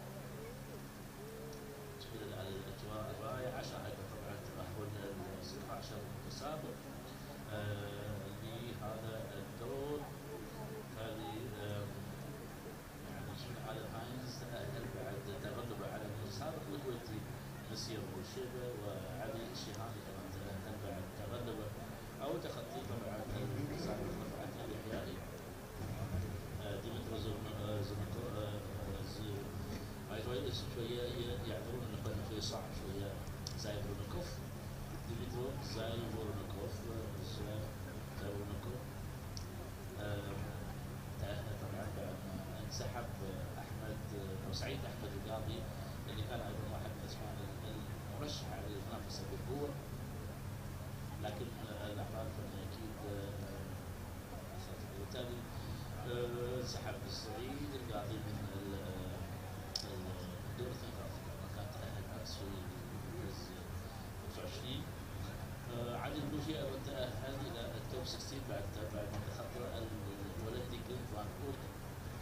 طارق الشيهاني أيضا تأهل بعد تخطي للمتسابق الأوكراني ألكسندر كاتنسيف. نيكولاس سيليمون تأهل بعد تخطي أكيد لروستسلاف راباغوسكي الأوكراني. أحمد دحان تأهل بعد ما تخطى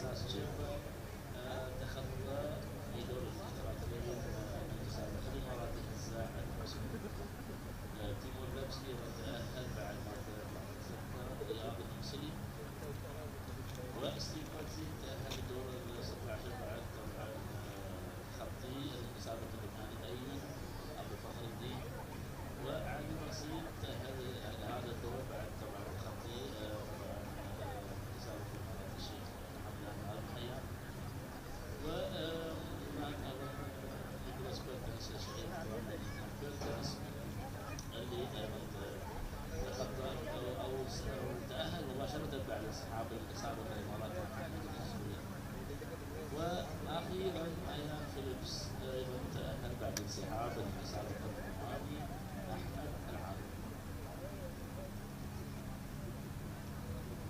هذه طبعا قائمه المتاهلين ومشوارهم الى ان وصلوا الى الدور 16 او دور 16 والهدوء الذي يسبق العزم. جهزوا سيارات يمكن 5 دقائق لتجهيز السيارات الفنيه قاعده تشتغل على مسار تجهيز السيارات بشكل كبير مسابقين فنيا لازم صافي ذهنيا ايضا جاهزين نفسيا وبدنيا لمواجهات الدور ال 16 اللي راح تكون غايه الغريبه ان شاء الله. طبعا هذه المواجهات طبعا اللي راح تكون مواجهات الدور وهذه هي مواجهات الدور 16 على نايت في مواجهه علي الشيهاني. Well, ladies and gentlemen, I promised you a battle tree, and here we go. As you can see on your screen, the top 16 lined up, ready to go, unless it disappears again. Alan Hines to take on Ali Al-Shahani. We have the Ukrainian Dimitrov to take on Ali Al-Balushi. Tariq Al-Shahani to take on Nicholas Solomon. Andreas Vasiliauskas to take on Ahmed Daham. On the other side of the bracket, Haytham Al-Hadidi, the man who I didn't think and no one thought would make it back on the circuit. He's in fact into the fight, into the show to take on Edgars Kogeres from Latvia. Benediktas Cherba will take on Ukrainian Timur Lipsky. Steve Bagsi Biagioni will take on the Q8 driver Ali Maxid. Nicolas Bertans, another Latvian driver, will take on the British man Ian Biz Phillips. So there we go. That is how our top 16 stacks up. We are going to have a stacked top 8 with some incredible talent. And some tough battles for some of these guys already starting to form. Vasiliauskas, Daham, both of those guys will be pushing hard for that one. Hadidi and Kogeres, the visiting Latvian driver, will want to make a stamp of approval here. But I mentioned it in a few interviews just a day ago. The Omani nationals are not going to lay down and let this one get walked all over. They are putting up a fight this year. As you can see, plenty of Omani nationals into the top 16 already. Cherba versus Lipsky, another big battle, heat 11, heat 12. That one is going to be a hard fight. Cherba put on a masterclass of a top 32 battle earlier. Can he replicate that? Can he get himself into that top 8? Bagsi Ali Maxid, again another big battle. These guys will be turning the cars up to 100, turning the grip up to 1,000 for that one. Expect those guys to go hard and drive fast, because these guys have a little bit of history here in Oman, and Maxid will be looking for a little bit of redemption. Nicolas Bertans, the incredible talent from Latvia, will look to put an end to Ian Biz Phillips' move into the top 8. And Bertans, earlier on today in practice, going super hard, proving he has what it takes here in Oman.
Well, looks like we are ready to kick off our top 16. As you can see, Alan Hines pulls to the line after warming up the tyres on the back of this Pro Drift Academy Nissan S14. And behind him in the background it is the bazooka, as you like to call it.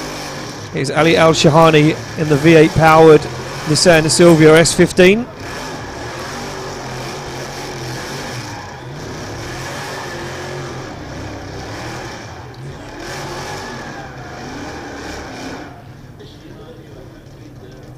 Well, here we go.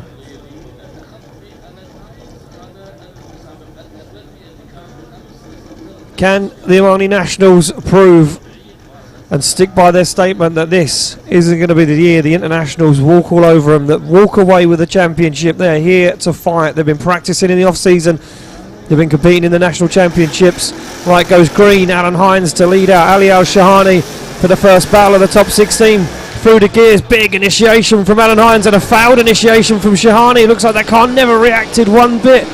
As now Alan Hines stands on the throttle, starts to drive away. Shahani shortcutting the circuit, just trying to make up some lost ground.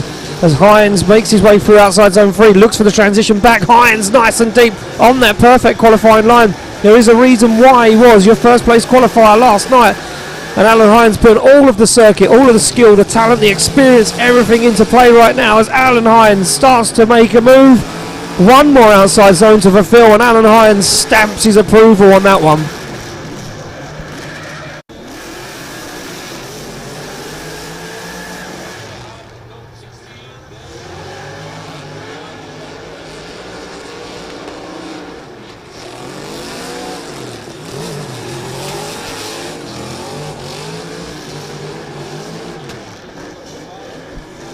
So there we go, the masterclass from Alan Hines, that first place qualifying run coming into full effect right there. As you can see him absolutely lay down. Looks like all those car gremlins, all those hours spent working on the car from the team, all playing into ham right now. And a little bit of redemption from Alan Hines and his team. As an incredible lead line laid down now. The roles reversed, these guys swapping positions on the start line.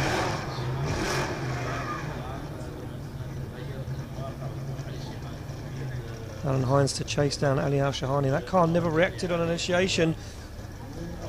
So Ali Al Shahani will be looking to try and drive away here, trying to get that car to react on initiation. We get the thumbs up all around as always, and they look for that green light. Shahani to lead, Hines to give chase. And Shahani goes for it, but not fast. A little tentative on the inside. He's driving wheels on the inside. He's going to have to work hard to get to outside zone 2. And he's messed up now, getting into outside zone 3, struggling to make that qualifying line. Trying to smoke screen Alan Hines into these outside zone. Now starts to make it work as Ali Al Shahani. As Alan Hines gets himself into the groove, finds the side of that S15, they transition back. Hines times it perfectly, but stalls up ever so slightly. Shahani not on a perfect lead line. As you can see, midline there through outside zone 5. They transition back, 6 into 7. Hines with him, but giving him the room.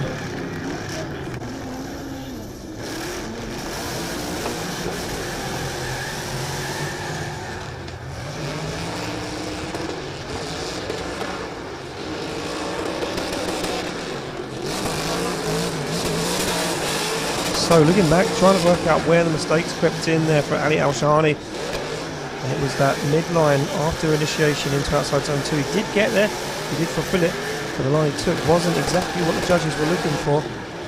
Hit the midline. It's an S14 Grenier. Nope, he's just put like a piece of wrap to make it look like a Robocop at the front. There we go, just educating Grenier on the look of Alan Hines' S14. Could be a nickname there for that, the Robocop.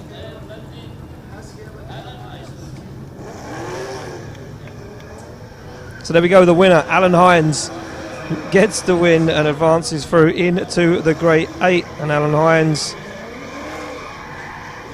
continues his form and looks for some luck, looks for the podium here in Oman.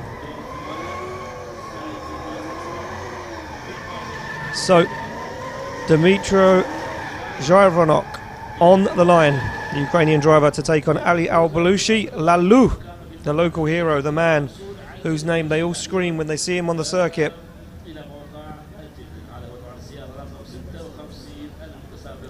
And Voronok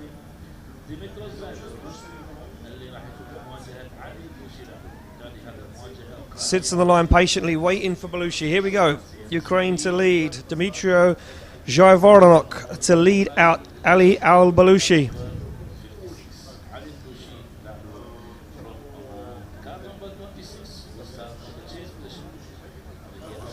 And these guys give the thumbs up with the Ukrainian flag flying from the back of the PS13. Flames are up to under the bonnet. Big initiation from Dmytro as he fires that car through. Look at that midline, absolutely screams away. Incredible lead line so far from the Ukrainian as he gets into outside zone 3. Left foot braking, working that car, massaging it into the crease, but Balushi's with him. Balushi sacrifices some line, he drops wheels now, does Balushi, as he starts to fall away. Can he gain back some lost ground? He dials on the angle, he's going to make a dive down the inside. He does, but Dmytro is all in and over that perfect qualifying line as he fulfills outside zone 6. He looks for 7. Balushi once again lost in the smoke, nowhere to be found.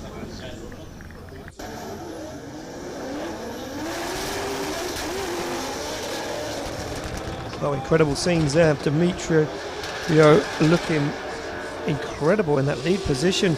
Not really replicating what he did in qualifying. His qualifying runs weren't as good as what we'd hoped. 8th place still, but not the greatest of scores from Dmytro.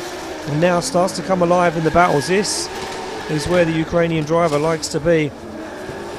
You see the way that car reacts, gets back on the power, the back end of that PS13, dipping down, gripping up, driving away. That was an incredible lead line from Dmytro Zhayvoronok.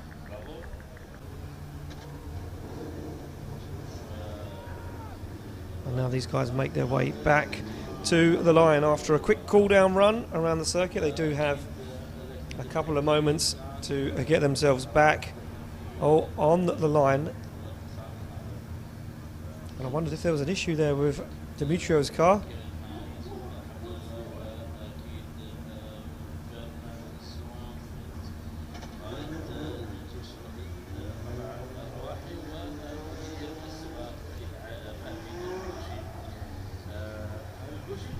So, have we got an issue down on the circuit? As we don't, or didn't appear to have both guys back on the line.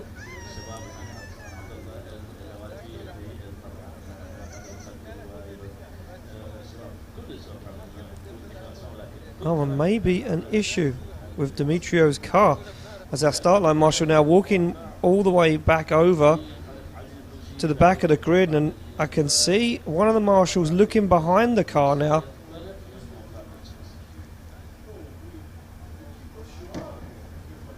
Oh, and he's getting told to back up. No, what has happened here from Dmytro Zhayvoronok, sorry. He's backing up from the start line. I'm not going to say it again, Grinya, because I've already insulted his family name more times than I wish to. So there we go. Ali Al-Balushi sits on the line and gets told to go back to the pits. It looks like we've got a 5-minute rule, so an issue with Dmytro, and we wait to find out what that could potentially be, or what is going on there with that car. And I'm guessing we're going to move on to the next battle, which will be Tariq Al-Shahani to take on Nicholas Solomon.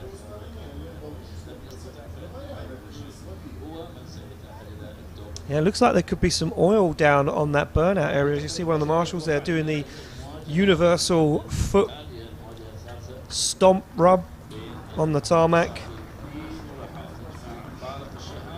And we can see Dmytro down there at his paddock, and a lot of hype, a lot of buzz around that car, trying to work out if that car can be repaired within the 5-minute allotted time.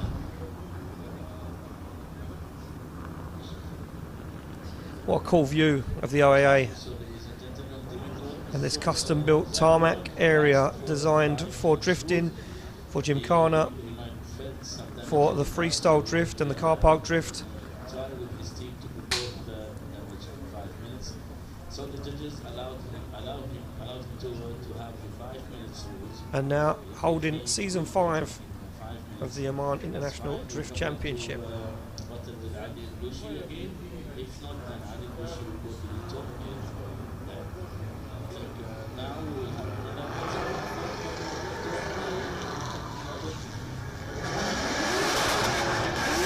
So we can hear some cars warming up down the back end of the circuit. And we'll wait to see who will arrive to the start line. Will it be Tariq Al-Shahani and Nicholas Solomon?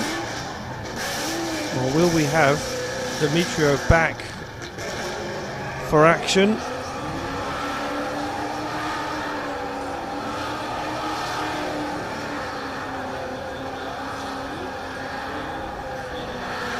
So there we go, we're going to move it on to the next battle of our top 16. It will be Tariq Al-Shahani to take on Nicholas Solomon.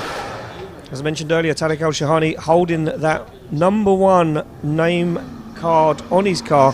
He is the local champion, the MENA champion, and the national champion. And the American, Nicholas Solomon, warms up the tyres on the back of that V8 Turbo E92 BMW. Solomon taking that car to the wall earlier, as I mentioned. Just some cosmetic damage, nothing too serious.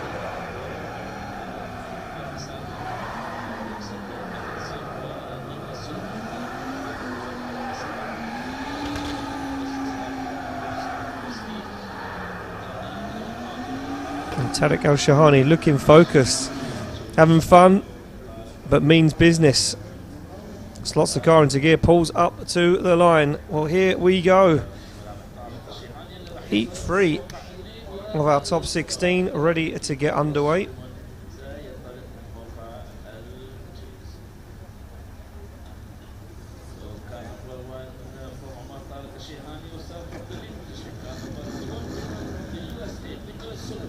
Light goes amber, light goes green. Off the line comes Tariq Al-Shahani. Nicholas Solomon to chase him down. Who's going to make it through? We're about to find out. Shahani, nice initiation, starts to pull away from Solomon, opens up the throttle, opens up the line, incredible line into outside zone 3, but falls away, falls down into that zone, wanders back into it again as Solomon lost in the smoke, needs to get that lost ground back. A strange and tentative transition there for Tariq Al-Shahani as he shallowed up, entering outside zone 4 and was very, very shy on outside zone 5 there. Now needs to make this one back, stands on the throttle. Solomon no answer at the moment as Solomon needs to make a dive. Shahani shallow on the zones, but still gets the job done.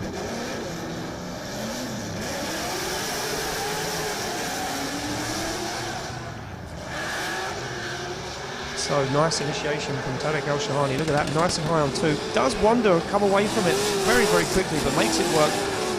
Catches him out a little bit on that outside zone. You can see Nicholas Solomon, no answer really as he kind of shortcuts the circuit, tries to stay in those zones, but just can't hang with Shahani if he stays too deep into those outside zones. And Solomon there again losing ground. Shahani does fulfill the zone, but just about does keep a wheel in it. And same there on that final outside zone. Shahani doing what the judges asked and not too much more.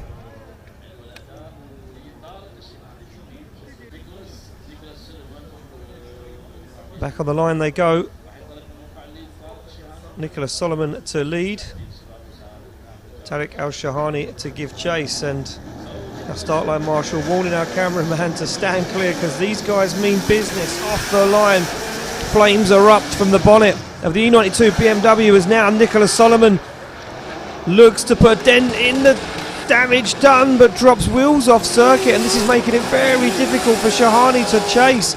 Solomon falls out of the outside zone. Shahani struggles to manage with the bad lead line. Once again, Solomon not in this one, not even close. Oh, but Shahani puts it into a spin. Shahani puts it into a spin. If Solomon can finish up the run, this could be a big dent, a big hit for Tariq Al-Shahani.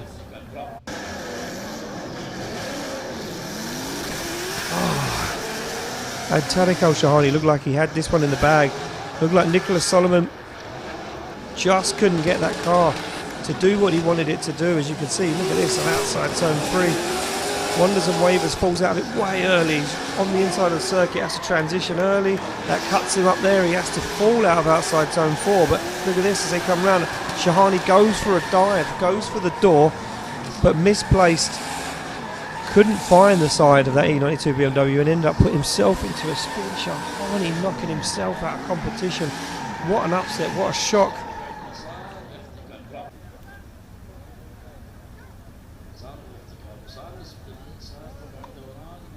So there we go, Shahani out of the car and waves to the crowd. Now judges be looking to see if there was any reason, and no contact.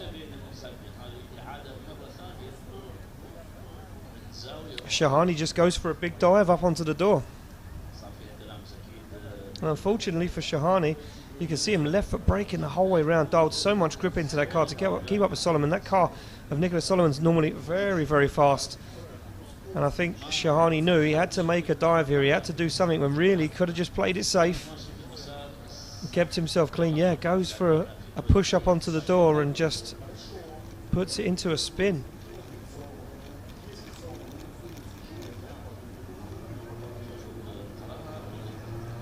Well, I'm just making assumptions.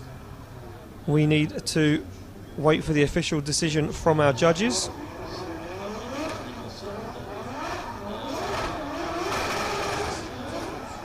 Spin to lose. Yeah, Quinian's coming out of all the good puns this weekend, and he'll be here joining us for all 4 rounds of the championship.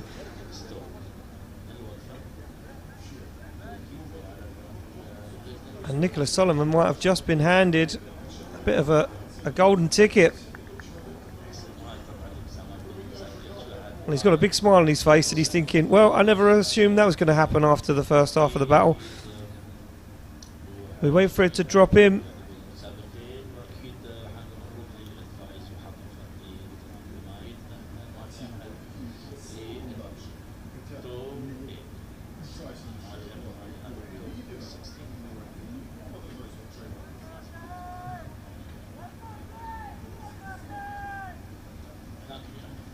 So, still waiting for it to drop in, and I'm not sure if the judges are holding up the delay here or if there was an issue. It looks like the judges, and there we go, decision's in. Nicholas Solomon gets the win. Solomon gets the win. Not deemed at fault for the spin. That was completely Tariq Al-Shahani's own mistake, and Tariq Al-Shahani punished for that one. We go back to the second half of the battle between Dmitrio Zhavoronok and Ali Al-Balushi. Balushi to give chase. If you remember that incredible lead from Dmitrio in the first half of the battle. Absolutely out of nowhere, that extra bit of training, that extra bit of seat time today, helping Dmitrio out. What has he got in the chase position? Nice job so far, tucks it up onto the back bumper, gives Balushi the room to manoeuvre, gives him the room to initiate now as Balushi gets himself into the outside zone, a little slow up on the handbrake that's allowed right at the beginning of the zone, but look at Balushi, he's on a flyer right now. Dmitrio needs an answer, he needs to get up close and personal, needs to find himself on the door of Balushi's S13, or he could find himself on the wrong end of the battle. Dangerous transition from the Ukrainian as he loses some ground. Balushi throws on the angle, dials it on, tries to check up Dmitrio, and it works as Dmitrio's in the middle of the circuit, not on the door, across the line. This one a tough one for the judges.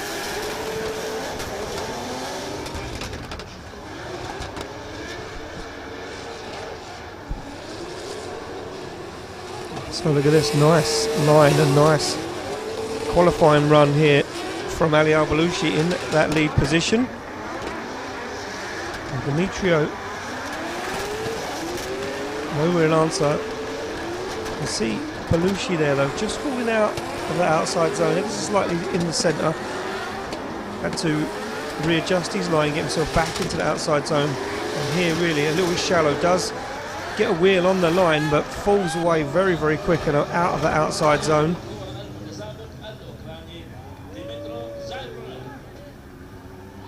So decisions in, super quick one, a super easy one for the judges. The Ukrainian gets the win, Belushi out and Demetrio through to the Great 8. Moving along to the final battle of this half of the bracket. And it will be Andreas Vasiliauskas to chase down Ahmed Daham. This one's going to be hot and heavy. These two guys are point to prove. These two guys want it more than anyone right now. Daham fires in. Vasiliauskas looks for the door. As now Vasiliauskas starts to turn the screw. Daham applies the pressure, fires into outside zone 3. But Vasiliauskas is right with him. On to the lock stops goes Daham as he flicks the back end of that 14 into the wall. But look at Vasiliauskas! Wow, a brave dive, a brave manoeuvre from the Lithuanian as he tries to make a bigger dive, this time up into the door, and it works. He pulls it off. Can he stay with him in this outside zone? Daham starts to fall apart. He falls out of the outside zone, transitions back. Daham not as deep as he'd like to be, but Vasiliauskas is there.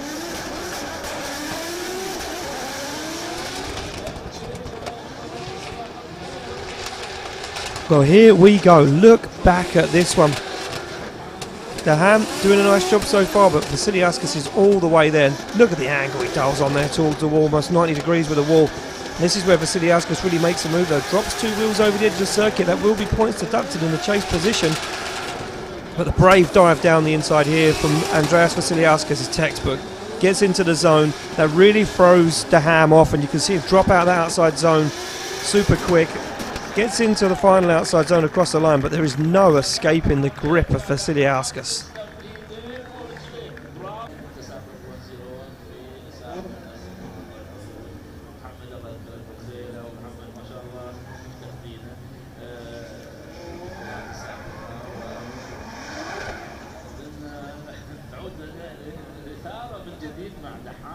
So judges maybe wanting to see a replay of a certain angle.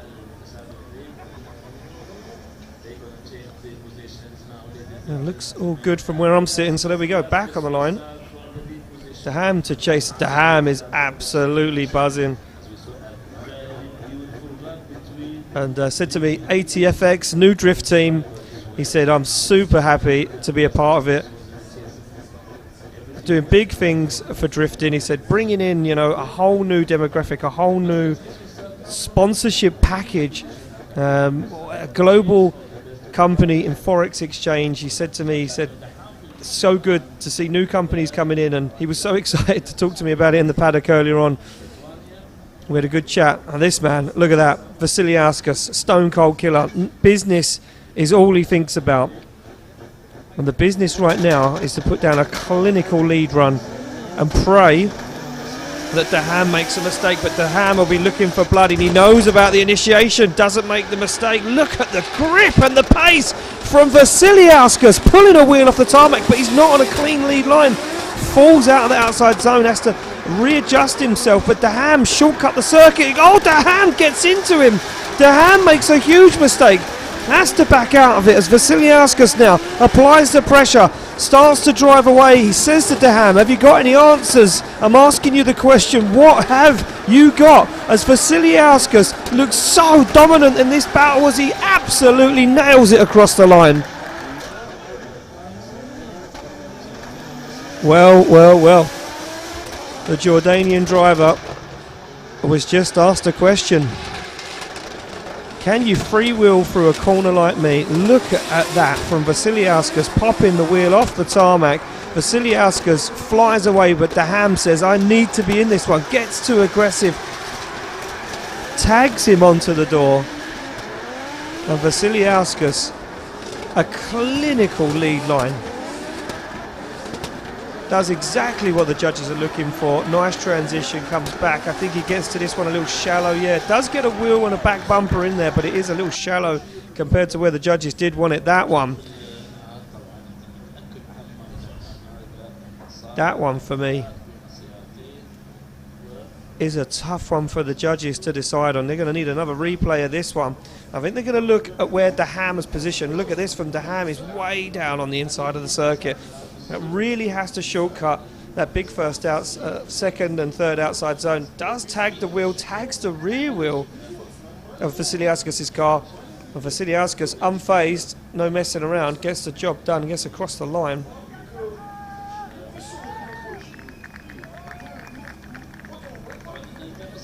And Vasiliauskas said this car was like brand new 2 days ago, and now everyone's taking hits at it. So they want to see an alternative angle of the contact potentially. Yeah, and it was onto the door, onto the rear quarter on that left-hand side. Wow. Incredible driving from Andreas Vasiliauskas, and Daham in the chase. Really putting on a show for the Jordanians. That free-wheel motion through that first corner is just insane. Not the most perfect lead line into that outside zone 3, but most definitely makes it work. Daham goes for such a big dive. It takes such a risk there.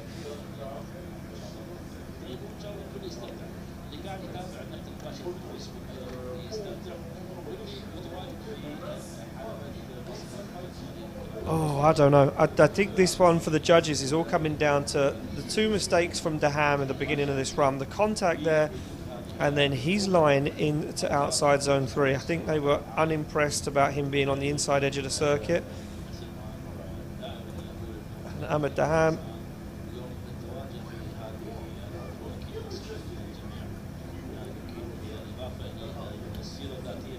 was only saying a few days ago he's here for business this weekend. He wants to win this championship. He came ever so close last year.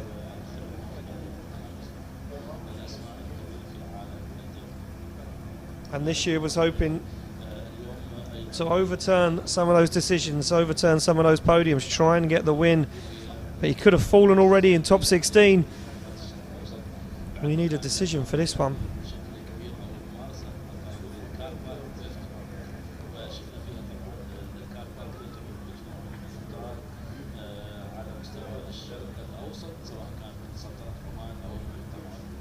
So, judges still deliberating this one. Our next two drivers on the line, ready to go.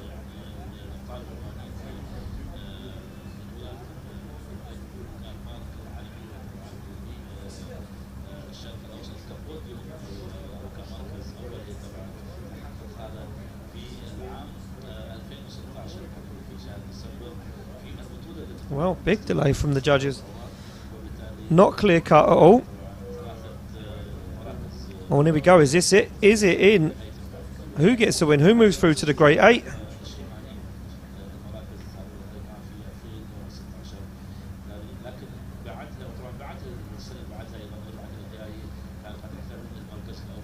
And the suspense is killing me. And it must be even worse for those two guys standing down there on the grid right now, waiting for that decision to drop in.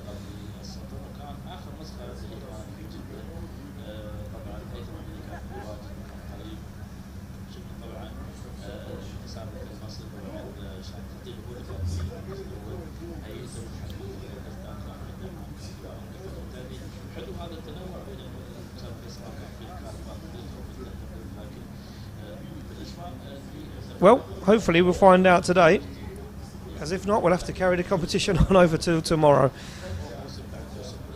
Looks like our marshal's getting ready to receive the information, maybe, potentially. His hands will drop on the winner, and we will see it on our screens. And no, we're not going to see it just yet, because the judges want to see another replay. Right, let's pull this one apart, let's dissect it.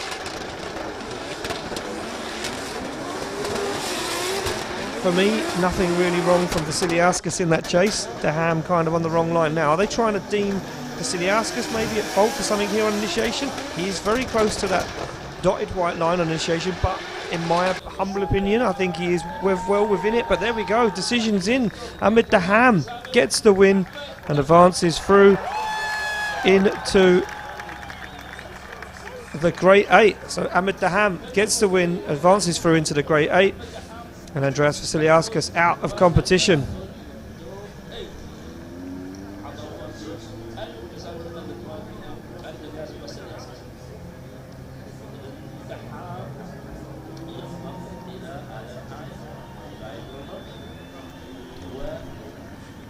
So, back on the line we go. Haytham Al Hadidi to take on Edgars Kogeres. Oman to take on Latvia. And the Omani national, Haytham Al Hadidi, is now going to back off of the start line. So, I'm going to take a wild stab in the dark here and say that he has got a 5-minute rule. As he makes his way back to the paddock. No, he's going to re-warm his tyres. So these guys are going to get offered the opportunity to re-warm their tyres after we waited a very long time for that decision from our judges. And we want these guys to feel 110% confident in their cars, firing them down on this concrete walled arena. So Edgars Kogeres now will have his opportunity to warm his tyres as well. And it will be Haytham Al Hadidi to lead out Edgars Kogeres, the Latvian driver, as a spot in the Great 8 awaits for one of these guys. Hadidi untested yet in top 32 competition with the buy run from Hussein Musulmani.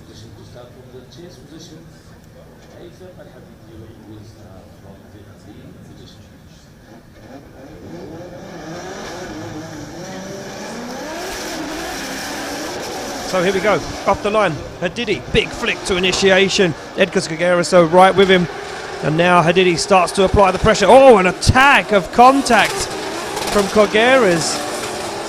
Edgars Kogeres taking a chunk and a bite out the side of that S15 of Haytham Al Hadidi. These guys no messing around though, back in it they go. Hadidi on a nice wide line, transitions back, gets in to the outside zone 5. Hadidi trying to pull away, trying to escape Edgars Kogeres as Kogeres holds off now, trying not to make some more impact onto the side of that S15, and across the line goes Hadidi. Well, let's take a look back, see where this contact happened and what the contact was. Well, so a lot of left foot brake in there in outside zone 2 from Haytham Al Hadidi. Is that now going to be deemed Haytham's fault? There's a full throttle zone there from the initiation to just at the beginning of outside zone 3, that long zone towards the wall. There's a small decel zone there where drivers are allowed to use a handbrake and foot brake to check themselves up, set the car up perfectly for the outside zone. As you see, Haytham was on the foot brake, so judges would have seen that potentially as excessive braking in a full throttle zone. We go back to the line now as Edgars Kogeres leads out Haytham Al Hadidi.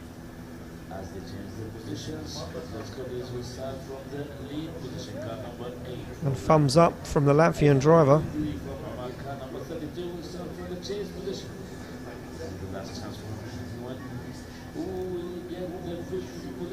Kind of wondered what fell off of Haytham's car. Ah, the tail light, that's what got broken off. Yeah, front foot brake completely locked there, so trying to use it to get himself deep into outside zone 2, but as I mentioned, and as the judges mentioned in the briefing, excessive amounts of left foot braking. You can see him physically slow there in the video as well. As you look back now, on full throttle, you can see that car drastically drop speed. So, will Haytham be at fault? I'm just a mere commentator, giving you my point of view for your entertainment. And now we await our start line marshal to release these cars. There we go, thumbs up. And Kogeres off the line to lead out Haytham Al Hadidi. Tentative initiation. Oh, but Hadidi flicks it too much, goes too wide. Kageiros holds on to it. It's going to be shallow on outside zone 3, makes it work. Hadidi now upset from the initiation, has to work at it, has to get himself back into the zone. Kageiros, nice transition, gets in to outside zone 4. Tidy line from Kageiros as he looks to fulfill that zone. Good transition back. Hadidi's with him though now. Hadidi right with him. Up onto the door he goes. Looks for the side of that carbon Kevlar F22 BMW 2 Series. He transitions back into the outside zone, and look at that from Hadidi. Big dive on the door.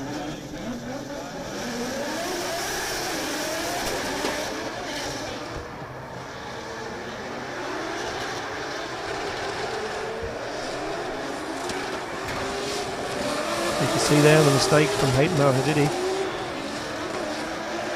on initiation. Was hoping that maybe Edgar's went a little bit faster into that first outside zone. Edgar's Kageiros prepared for anything.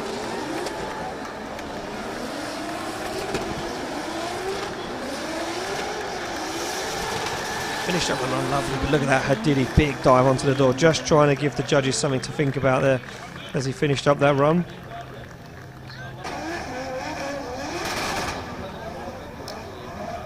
And Edgar's Kageiros there, just taking a look to see what parts of Haytham El Hadidi's car he removed for him for free of charge.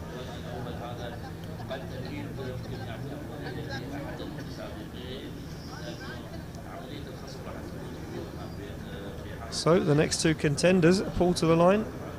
Timur Lipski, Benediktas Cherba. And we await the decision for this one to come in. And now the judges want to see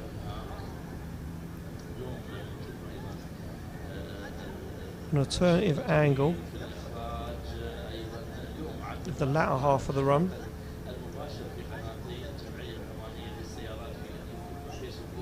And I'm not sure what they're trying to look for here. Edgar Kageiros not as deep into that zone as we'd like to see, but nevertheless did fulfill it.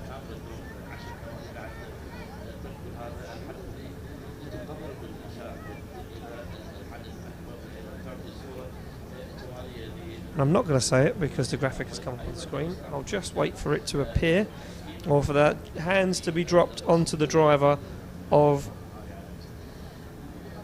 the winner. Oh, and it looks like, I think, maybe one more time.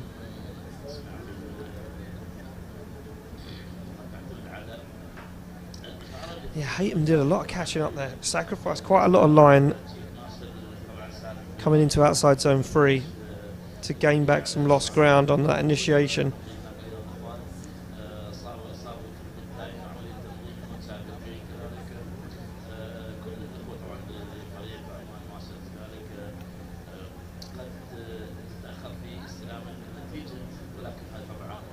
Well, judges really going through this one this weekend. Not going to take decisions lightly here at the OIDC, and they never do.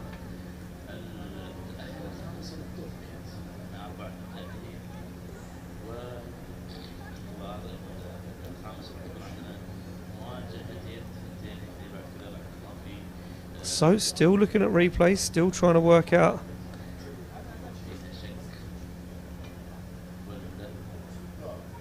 was there any fault? So potentially looking at Haytham El Hadidi's initiation from that view.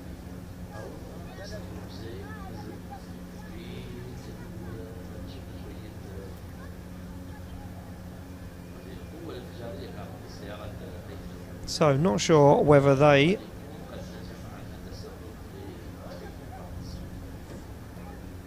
think potentially that Haytham El Hadidi initiated on the wrong part of the circuit. You see there in that clip clearly missed outside zone 1, so he was off of that qualifying line. He should be mimicking the lead driver, and Kageiros was in outside zone 1. But then again, I've been wrong multiple times tonight, and I could be wrong again, and this one still not going to be put to bed.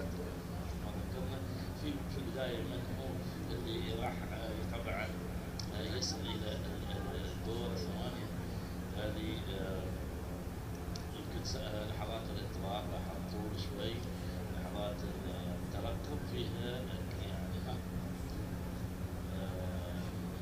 بعد هذه المواجهة راح تكون عندنا مواجهة بين طبعا بيكتاس تشيربا So, will we get a decision? Will we move this along? Will we have one of these guys moving through into the Great Eight? Or will this be a one more time?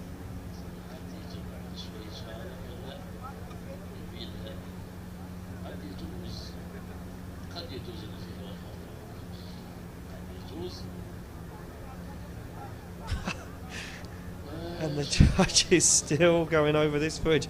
They just can't seem to come to a decision. It must be a fist fight up there between our judges, Kieran Hines, Vernon Swannerfield and Wada Ukba. These three guys working seriously hard all around the world, judging drifting, from Drift Masters to the OIDC to National Series and even the FIA Motorsport Games. So the local commentator Habib is trying to get everyone hyped up for a one more time. I'm not sure that potentially is going to be the decision, but as I mentioned, I could be wrong. I'm not really sure what they're looking for, Grinja. I'm kind of lost. And there we go. Edgars Kageras gets the win and advances through.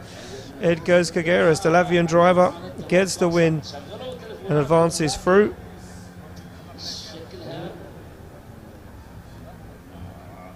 So the hands dropped on Edgars. He gets the win and moves through.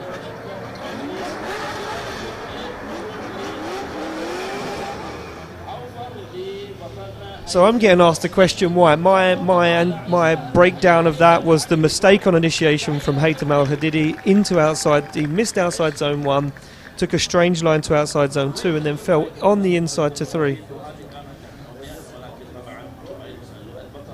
Yes, excessive foot brake on outside zone 2 is what I put that down to. He physically slowed the car down the foot brake. That is a full throttle zone. There's no decel until you reach outside zone 3, so that's where I lie on it. Foot brake.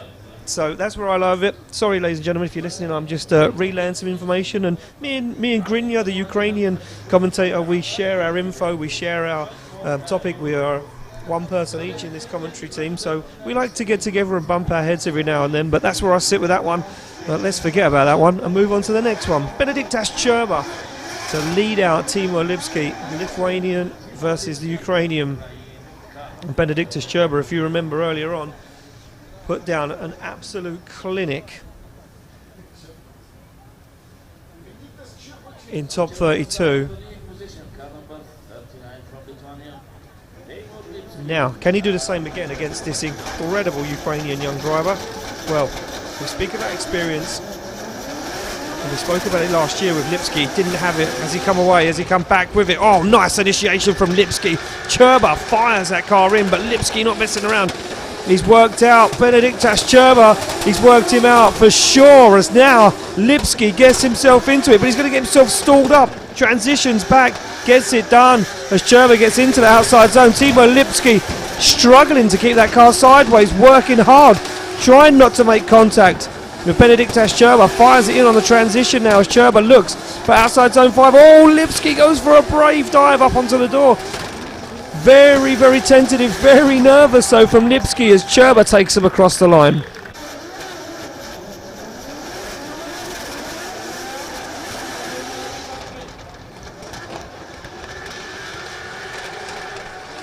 Well,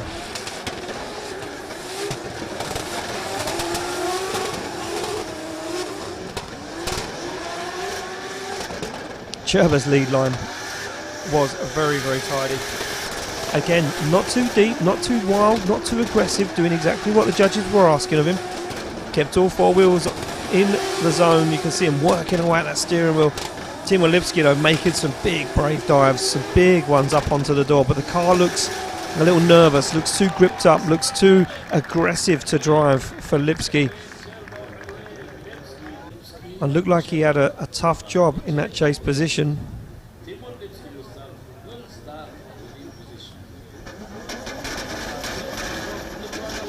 Well, we stopped him around. Lipski to lead, Cherba to give chase. Cherba now.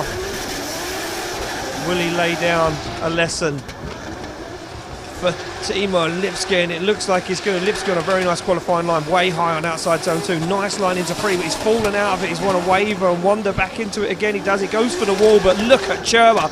Waits for the transition. Cherba, cool, calm and collected. He's calculated his Benedictas Cherba as he works that E92 up into the door. Lipski on a flyer. He's taking all the risks, but Cherba isn't messing around. Cherba knows he needs to put the seal of approval on this one for the judges. Wait for the transition. Through the smoke comes Cherba. Onto the door goes Cherba across the line.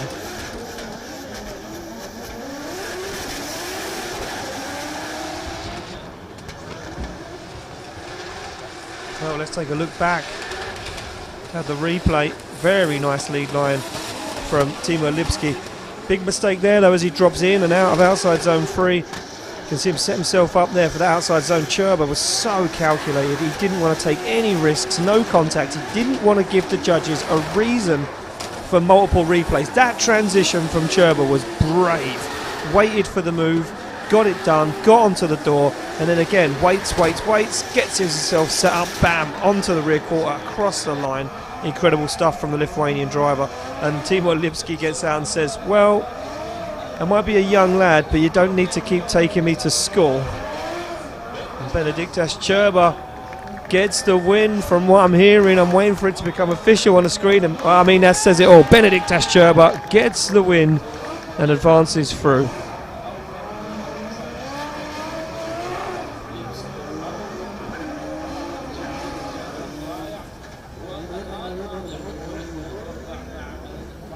So there we go. Benedictas Cherba gets the win, advances through to the top 16. Another contender in the fight. We move it back to the line, and I said this was going to be a big one earlier. Unfinished business between these two guys. It is, of course, the current and defending champion, Steve Bagsi Biagioni, in the lead position. Chasing him down is Q8's very, very own Ali Maxid. 2JZ GT86 Supercharged V8 PS13. Who's got what it takes? Let's find out. These two have gone toe-to-toe multiple times, and Maxid knows what he needs to do this time. Oh, Maxid! Big impact with Bagsy. Big impact with Bagsy as Maxid takes it to the rear wheel of Bagsy's PS13, but Bagsy keeps in it. Stares across the circuit. Now Bagsy is going to finish up the run. Look at that, right to the wall on the white line. Bagsy going to take the opportunity here to test the car out. And Bagsy held on to that one, as that one could have gone horribly wrong. Both these guys steaming towards that wall. Let's take a look back. Now, judges will be looking for those brake lights. Remember that, ladies and gentlemen. Look how close Maxid is on initiation. Bagsy does dab the foot brake. So Bagsy does dab the foot brake there. Left foot brakes into the outside zone.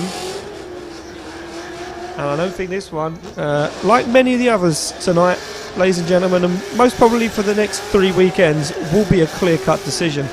So bear with me, and I hope you got a comfortable seat and plenty of refreshments, because I don't think this championship's going to be an easy one this year. These guys are fighting tooth and nail for every single point, every single opportunity to get onto that podium.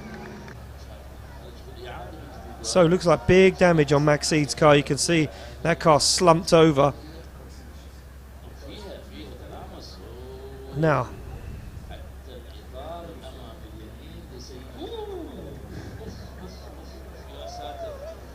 so I'm doing exactly what you're doing, ladies and gentlemen. I'm just seeing, yeah, look, Bagsy's on the foot brake. He is dabbing the foot brake ever so slightly. Dabbing the foot brake, working the foot brake in. And they're going to be looking now to see if Bagsy was on the foot brake when he was hit. Was it an excessive amount of slowing?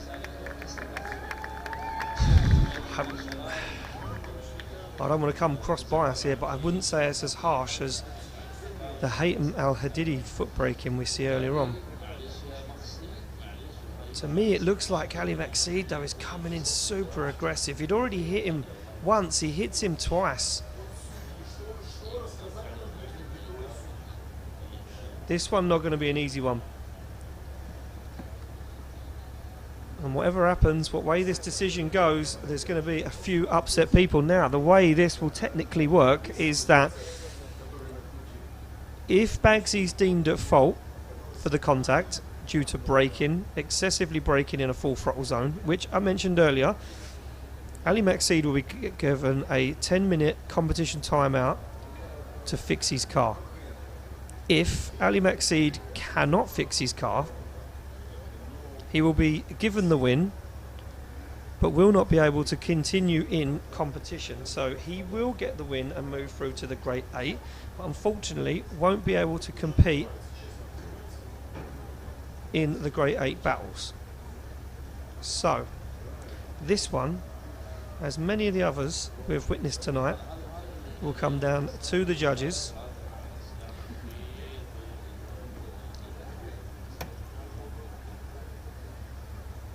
Oh, do you know, I think Bagsy is excessively slow in there, to be brutally honest with you. I think Bagsy knew he was potentially going off circuit.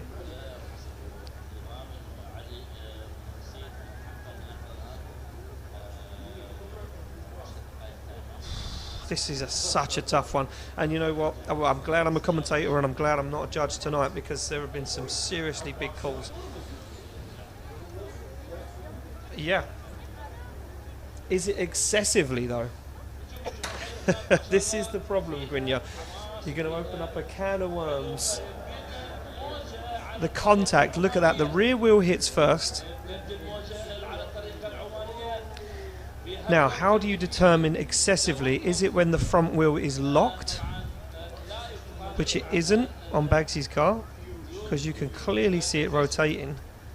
It does slow, the front wheel does slow. We need to, yeah, this is... Well, this is what happens, ladies and gentlemen, when these guys give it 110%.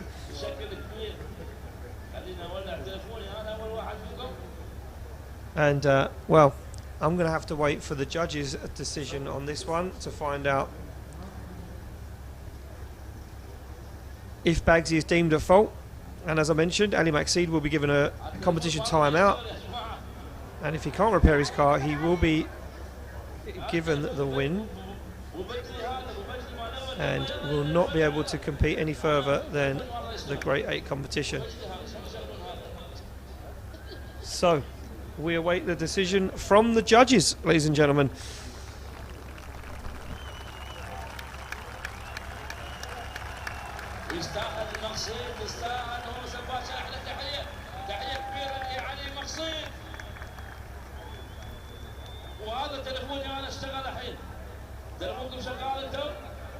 So there we go. Ali Maxid gets removed from the circuit, and you can see Bagsy down there waiting now to see whether he is deemed at fault by the judges, or if Ali Maxid will have to take a 5-minute competition timeout to fix that car if he is not deemed at fault.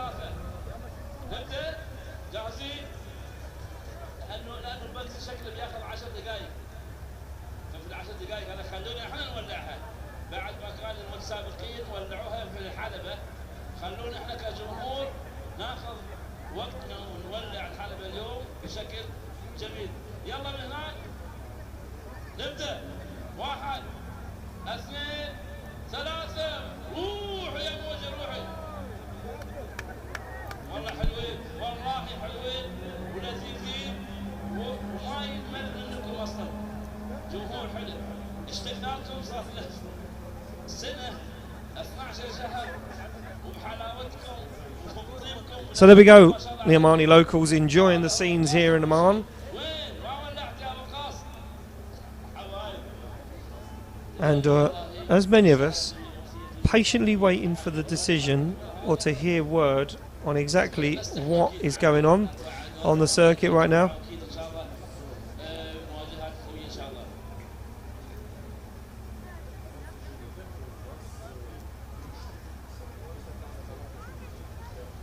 So there we go. Bagsy down there awaiting the decision to find out what's going on.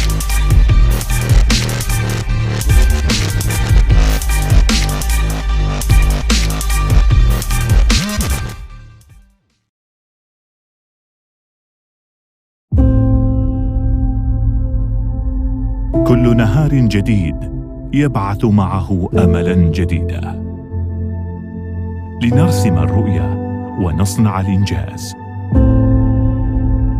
كل نهار جديد يبعث امجاد الامس وطموح امة تسابق الزمن بكل عزم واصرار لاجل عمان. اليوم غاية وهدف منذ أكثر من 50 عاما، من جيل إلى جيل، لأجل عمان الغد.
Off the line we have Nicholas Bertans to lead out Ian Biz Phillips, and Ian Phillips goes way too hot off the circuit, fires that car off, picks up a cone, and Bertans now starts to lay down that clinical lead line. Oh, and Ian Biz Phillips, that cone stuck under the front bumper, puts him into a spin, and Ian Biz Phillips unfortunately there now having to try and recover some of this, but unfortunately can't be done. Let's take a quick look back at the replay of this. Nicholas Bertans off the line, nice initiation. Look at that flick to angle from Bertans, and the speed and the pace, as you can see there, for Ian Biz Phillips just can't be dealt with. And Nicholas Bertans on absolute rails around this circuit this weekend. Earlier on in practice, bullying some of the top name drivers and pushing them around. We look forward to seeing him in top 32 action, and this is why this guy is absolutely clinical when it comes to those lead lines and those chase lines. And Nicholas Bertans gets the job done. Right, we're going to go back to the decision of Bagsy Ali Maxid. Judges deeming Ali Maxid at fault. Judges saying that Bagsy, yes, was braking in a full throttle zone, but only enough to settle the car. The rear wheels were still spinning, the front wheels weren't locked. So the judges all in agreement that Bagsy wasn't excessively slow in the car, that Ali Maxid did come in too hot. So now Bagsy gets a 10-minute competition timeout and Ali Maxid gets a 5-minute competition timeout to fix that car. Bagsy gets that time to check over the car to make sure it's ready to rock and roll. So there we go, up and down the ladders I go to give you the information, because that is what we do. And back at it again we go. Ian Biz Phillips pulls to the line, 10-0 deficit at the moment. And Ian Biz Phillips still cones stuck underneath that Magnussen supercharged V8 350Z.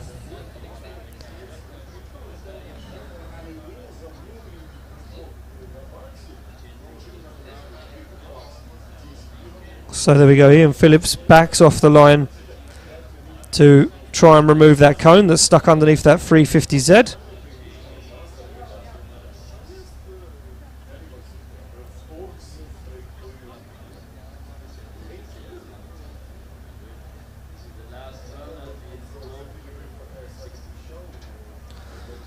So there we go.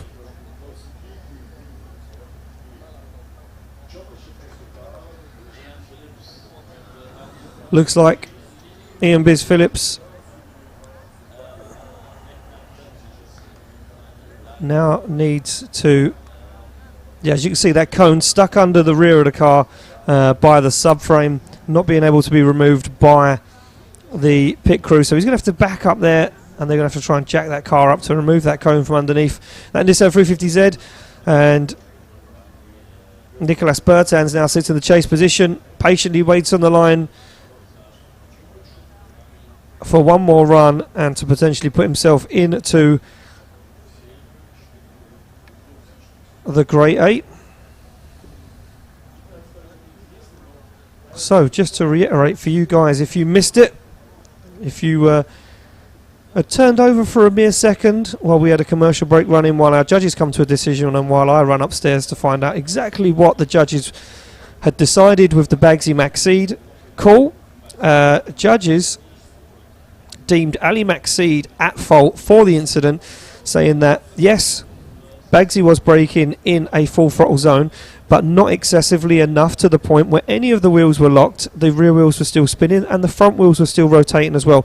He had slowed, but he had slowed to settle the car, and they deemed Ali Maxseed at fault for coming in too hot, causing that contact. So now the tables are turned from what I'd mentioned. Bagsy gets a 10-minute competition timeout, and Ali Maxseed gets a 5-minute competition timeout to repair that car. And from what we see, it looked like Bagsy's car wasn't too badly damaged, if it took on it any damage at all.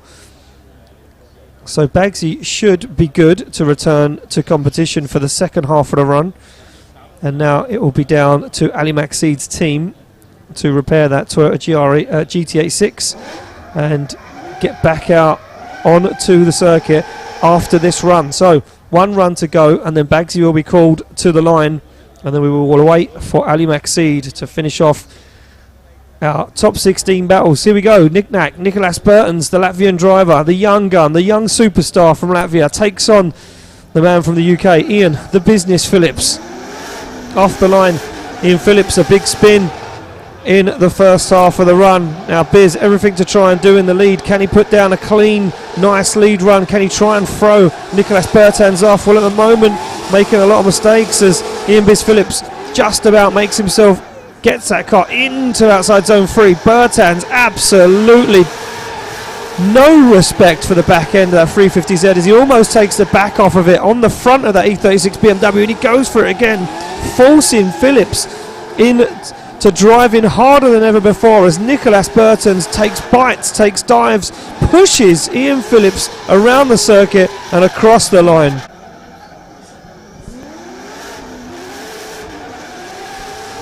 There we go, nice initiation from Ian Biz Phillips. It's a job done there. Doesn't go wide enough though here, falls away from outside zone 2 on the foot brake, as you can see. Doesn't manage to get all the way out to outside zone 3 until the very end, but Nicolas Bertans is already there. That shallow line gave Bertans the opportunity to gain some ground and pull up onto the rear end of that 350Z. Ian Phillips doing a good job to handle the pressure from the young gun from Latvia. And Ian Phillips here once again bullied into making a transition as Bertans times it absolutely perfectly, dives down on the inside, onto the door, onto the front wheel. The job done for Nicolas Bertans. So we wait the decision to come in. This one should be clear cut. And Ian Bidds-Phillips still, even if knocked out of competition right now, is having an awesome weekend and an awesome time in Oman. Said to me earlier that this is a dream come true to come out here and drive with this level of drivers. And there we go, decisions in. Nicolas Bertans gets the win and advances on to the Grade 8.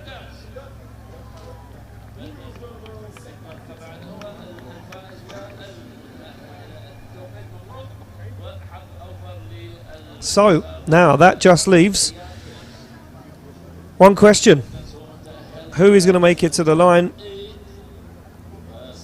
Will Ali Maxid manage to get that car repaired in those 5 minutes? As the clock now ticks for Ali Maxid and Steve Baggsy Biagioni, the defending champion. All these guys pushing, like I said earlier, 110%.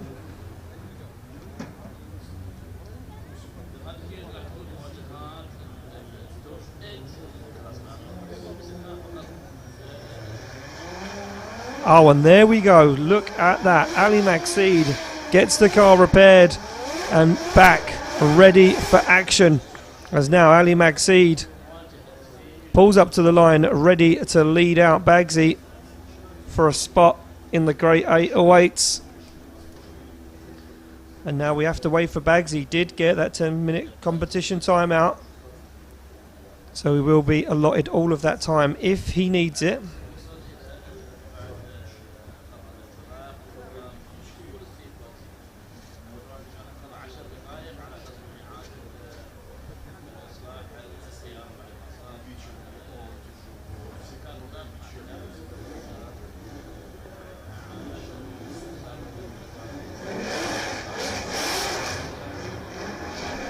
And there we go, Baggsy, car checked, car ready to rock and roll. Maxid, car checked, car ready and repaired and ready to rock and roll. Now, the question is, can Baggsy keep his cool in the chase position? Doesn't really have to do a lot here. Baggsy just needs to keep the judges happy. Ali Maxid, unfortunately, can't really do a lot from that lead position. Just needs to lay down the perfect lead line with no mistakes and just hope that Baggsy makes a mistake in the chase. This, ladies and gentlemen, for the final spot in the Grade 8.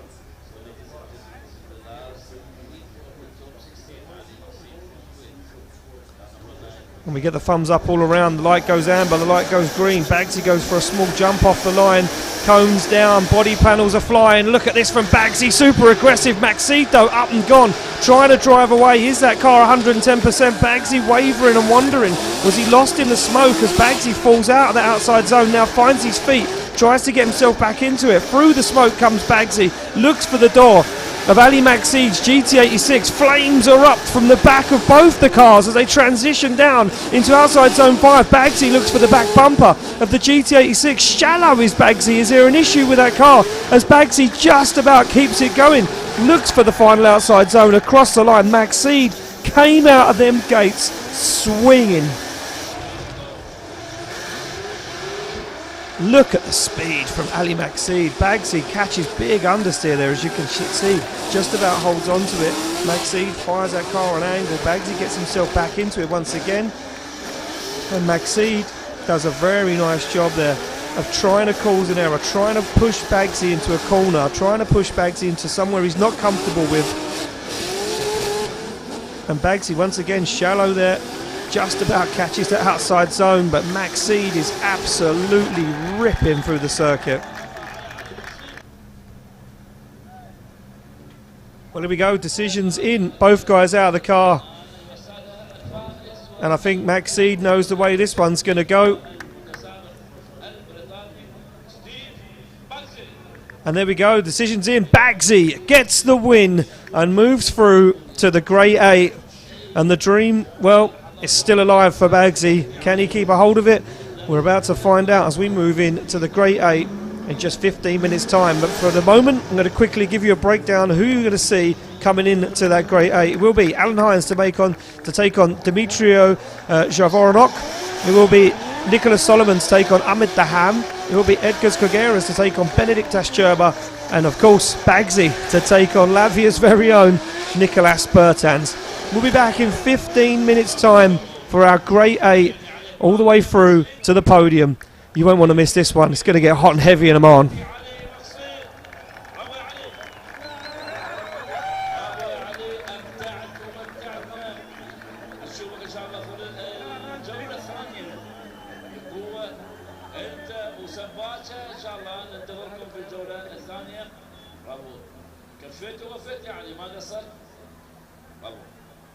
إذن هذه قائمة المتأهلين الثمانية إلى الدور الثمانية. آلان هاينز في مواجهة ديمترو سايدرمان. نيكولاس سوليمان في مواجهة أحمد دحام. إدغارز كروغرز في مواجهة تشيربا. تيمور لابسكي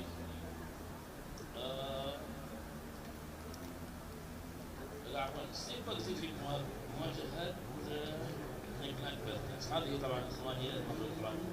ليبسكي كان غادر البطولة بعد الخسارة من تشيك.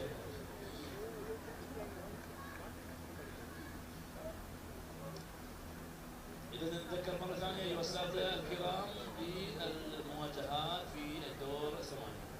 المواجهة الأولى راح تجمع آلان هاينز في مواجهة ديمترو سايدرمان.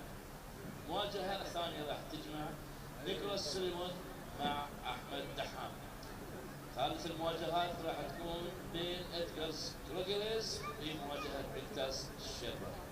آخر مواجهة في دور الثمانية راح تكون بين ستيف باكسي ونيكلاس بيرتنس. هذه هي المواجهات دور الثمانية. وقبل ما ندخل بمواجهات دور الثمانية راح ناخذ ايضا استراحه بسيطه للاخوه طبعا جماهيرنا اللي طبعا حابه صار لها فتره يمكن هناك مجموعه من المطاعم موجوده، مجموعه من المقاهي ايضا موجوده بالمكان طبعا تنزلوا تاكلوا شيء تشربوا شيء ان شاء الله، وراح نرجع لكم ان شاء الله بعد.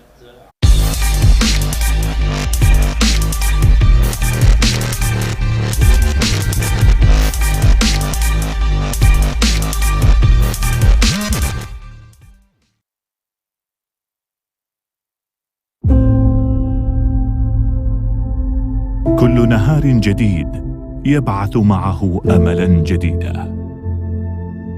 لنرسم الرؤيا ونصنع الانجاز.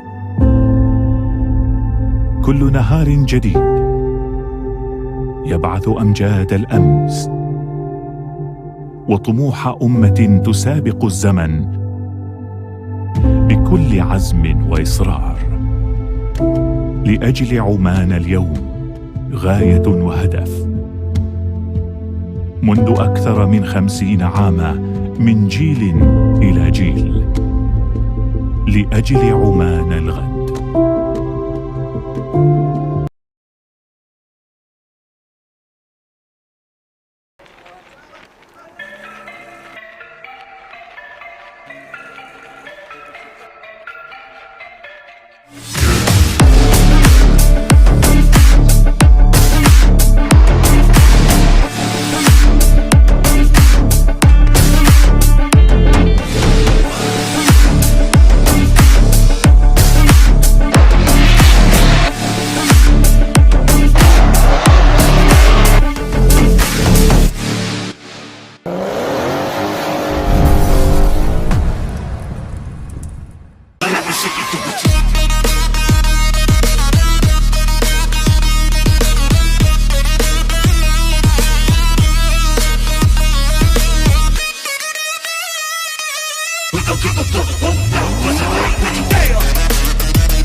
كل نهار جديد يبعث معه املا جديدا لنرسم الرؤيا ونصنع الانجاز. كل نهار جديد يبعث امجاد الامس وطموح امه تسابق الزمن بكل عزم واصرار لاجل عمان اليوم غايه وهدف. منذ أكثر من 50 عاما من جيل إلى جيل لأجل عمان الغد.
كل نهار جديد يبعث معه أملا جديدا لنرسم الرؤية ونصنع الإنجاز. كل نهار جديد يبعث أمجاد الأمس وطموح أمة تسابق الزمن بكل عزم وإصرار. لأجل عمان اليوم غاية وهدف، منذ أكثر من 50 عاما، من جيل إلى جيل، لأجل عمان الغد.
كل نهار جديد يبعث معه أملا جديدا لنرسم الرؤية ونصنع الإنجاز.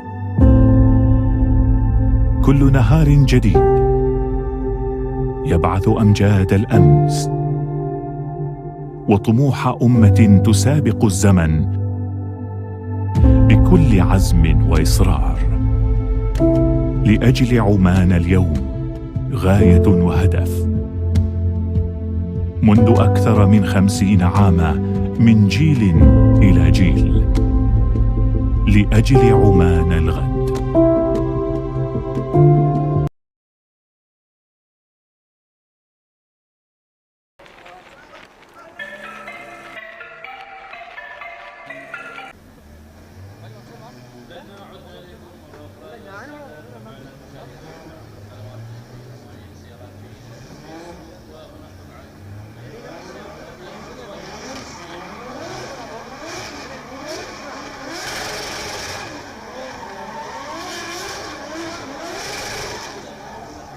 Javoronok.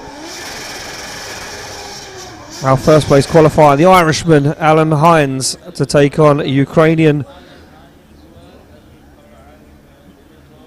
driver Demetrio. And just looking there, looked like there was smoke coming out from under the bonnet, maybe just from that tyre warming though. Nothing to worry about or get too serious about for the moment. And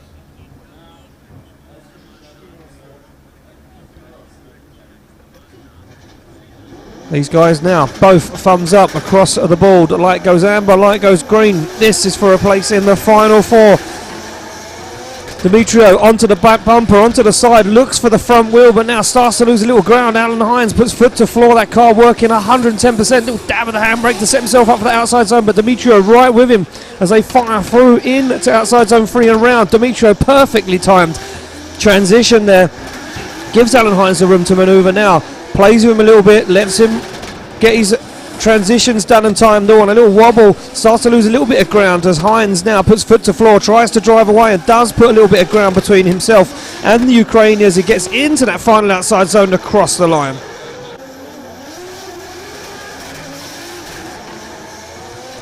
So Hines doing a stellar job in the lead position as we would expect, being our first place qualifier.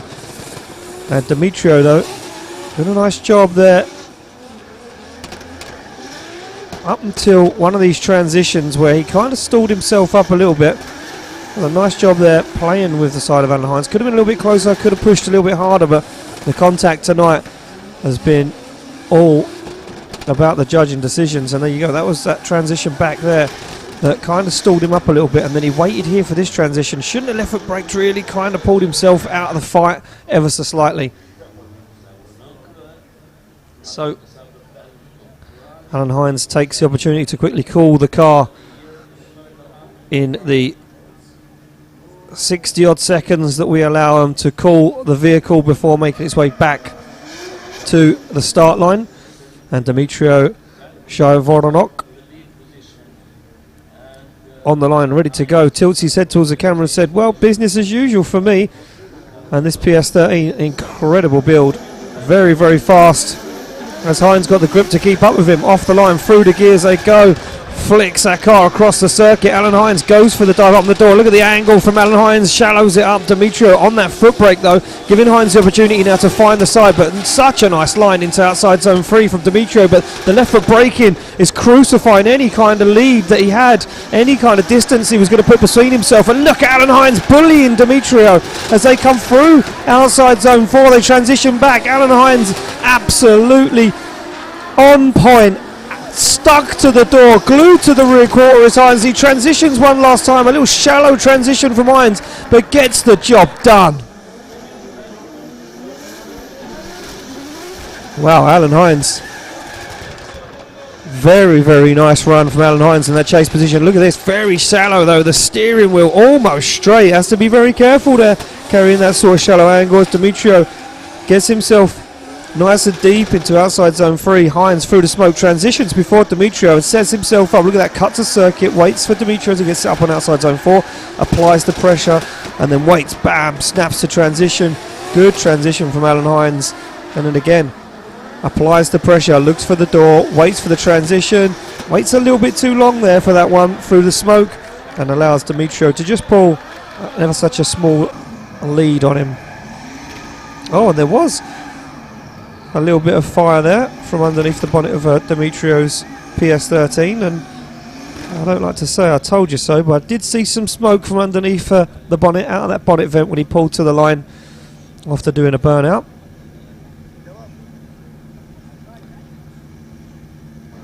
So, looks like this one, a clear-cut decision. Alan Hines gets the win. Alan Hines gets the win. And Demetrio Javoronok retires from competition and has a week, just a week, to think about what he can do to get himself a little further in competition on round 2. Back on the line we go. Nicholas Solomon to take on Ahmed Daham.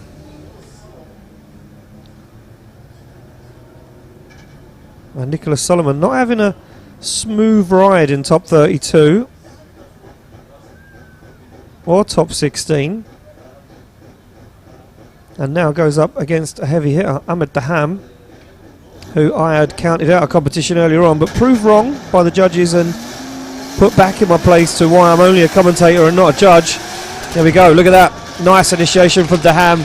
Stands on the throttle, starts to drive away. Both cars on the limit now, but Nicholas Solomon seems to have found a little bit more pace in that car, a little bit more grip, as he can almost hang with Ahmed Daham. Daham right to the edge of the circuit. Nice line for outside zone 4 as Nicholas Solomon just keeping about the same sort of distance. Not really doing too much at the moment. Goes for a small dive there, but can't make it pay off as Ahmed Daham stands on the throttle, looks for that final outside zone. Through the smoke comes Nicholas Solomon, but he's on the inside edge of the circuit, and Nicholas Solomon there taught a bit of a lesson by the Jordanian driver Ahmed Daham.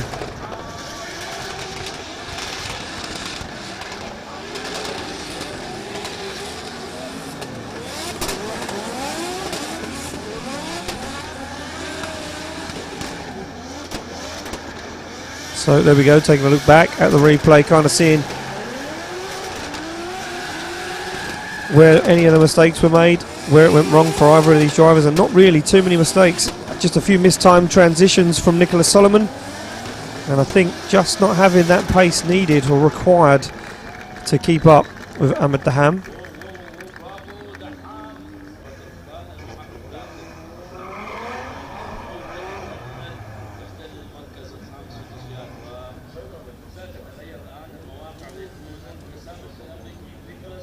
So thumbs up from both of them guys, and Ahmed Daham saying that was fun, let's do it again. Well, you get to do it again in about 15 seconds time.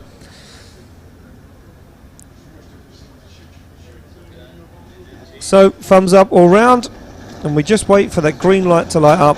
Ahmed Daham, because of course in the lead position, creep through the start line chicane, and he certainly does ever so slightly. Now dives onto the back bumper. Nice job from Daham. Nice initiation from Nicholas Solomon, as Nicholas Solomon's on a very nice lead line now. Can he hold it in and on that outside zone? He certainly can. Daham having to shallow up the angle, having to lose some of that grip dialed into the back of that 2JZ powered S14 as Daham keeps his distance, doing enough now just to impress the judges. Times the transition perfectly as he creeps up on the inside, loses a little ground when Solomon puts foot to floor, and now gains it back once again. This is the tricky transition. Can Daham get it timed right? He can. He's on the door, across the line.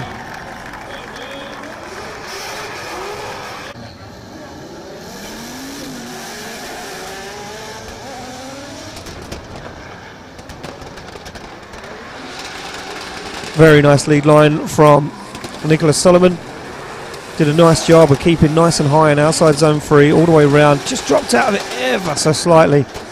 And we're talking about splitting hairs here. We're talking about a couple of foot just slightly offline. Apart from that, a very, very nice lead line. You can tell how nice it was to chase by the proximity from Ahmed Daham in that chase position. A good transition back from Daham. Real nice stuff, textbook from both of these guys. Oh, and there we go, decisions in. Ahmed Daham gets the win. Ahmed Daham gets the win. And we have got an epic Final Four battle in that half of the bracket. Well, Edgars Kageris to take on Benediktas Cherba now on the line. Cherba to lead, Kageris to give chase. And some typical names here on the podium at the OIDC start to show their face. As Cherba, again, last year, 3rd place on the championship, so close to getting some success. Come back this year for a bit of redemption, brought his very own E92 BMW Eurofighter and has got it absolutely dialed. Look at this from Cherba, very nice qualifying line. Edgars Kageris though, sticking with him, just giving him the room to manoeuvre. Now makes a dive in the outside zone, can't pull it off though, has to back out of it. Falls short of the outside zone as Kageris starts to lose a little ground. Just can't seem to hang with the pace of Benediktas Cherba, not really making a move, and Cherba there stalls up ever so slightly in outside zone 6. Now time to make the move for Edgars Kageris. Can he do it? Just about, jumps onto the back bumper.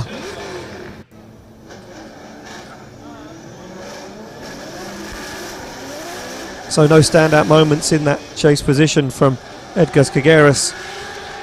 To be brutally honest with you, kind of did what he had to do, tried to hang with Benediktas Cherba. Cherba doing all the right things. Transitioned a little bit too early there to outside zone 4. He found himself a little short, had to work the back end of that BMW into the outside zone. And then there, checked up a little bit ever so slightly there. I wonder if he went for a downshift. The car just didn't react as quick as what he would like to have done. You can see him fall out of outside zone 6 a little ever so slightly. Still managed to keep a wheel in it. Still managed to finish off the run. And now we swap them around. Skageras to lead. Benediktas Cherba to give chase.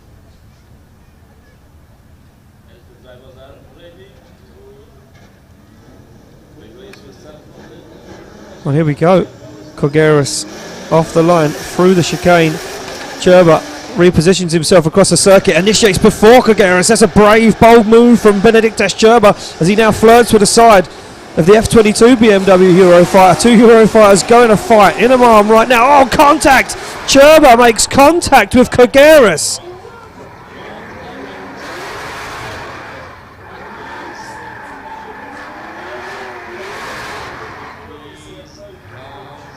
So now, once again, the braking situation comes into play. Was Skageras slowing in outside zone 3? There is only a decel zone at the very, very beginning. Right there is the decel zone for outside zone 3. I don't think he was slowing. There was no brake lights on.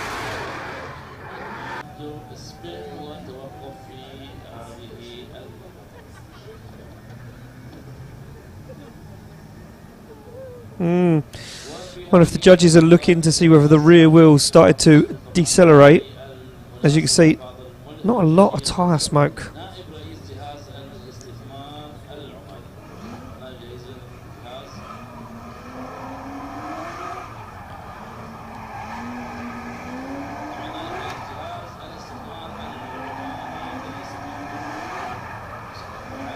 So just trying to see what the judges are looking for.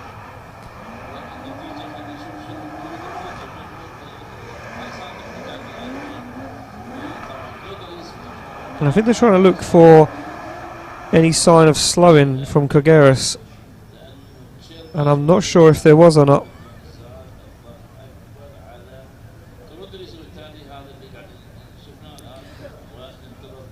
Well, there we go. That's the battle we've got to look forward to coming up. But first, we've got another battle to get through before we can even get to that point. Edgar Skageras is awarded the win. Benediktas Cherba out of competition. Too aggressive from Cherba, and Cherba takes himself out of competition. Wow. And the Lithuanian will not be happy with himself there, as the Latvian driver, as a turn of fortune, gets himself into the final 4. Well, here we go. Big one on the line right now. This is for the final 4. Who is going to take this one through to the final spot of the final 4? Monster Energy All-Star Battle on the line. Defending champion Steve Bagsi Biagioni from the UK steps up to the lead position in the chase. Latvia's very own Nicolas Bertans. And well, this one means a lot to both of these guys. Bertan's been here multiple times. Second time back for Bagsi, defending a championship. But Nicolas Bertans, well, he wants to be the guy that Bagsi is. He wants to be the Omani Drift champion. Steve Bagsi from the UK, car number 2, start from the lead position. Nickname Bertans from Latvia, car number 7, will start from the chase position. هذه آخر مواجهات دور الثمانية. So, I do believe we just got a marshal on track there. Just having a quick look to make sure there isn't any debris or spilt oil from that little bit of contact. A few spilt cones. I think that's about it really. So there we go. I'm looking out of my commentary tower window and I can see 2 of our marshals just sprinting their way off of the circuit. and then we'll be ready to rock and roll. As soon as those guys are clear and safe off the track, we'll be ready to send these guys for the last battle in our Grade 8. This is for the final spot in the final four. Bagsy to lead out Nicolas Bertens. The lights flash. The light goes green. Bagsy through the gears, slams that car onto initiation. Bertens fires it in, looks for the back bumper, looks for the side.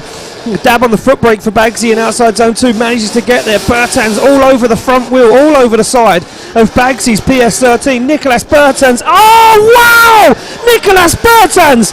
He's not messing around, he rips the whole back end off of Bagsy's PS13 as Bertens destroys what's left of it, disposes of it on the side of the track, and now shows him, is he the new young gun at Monster Energy? He fires through, comes back again, Bertens makes contact with Bagsy across the line.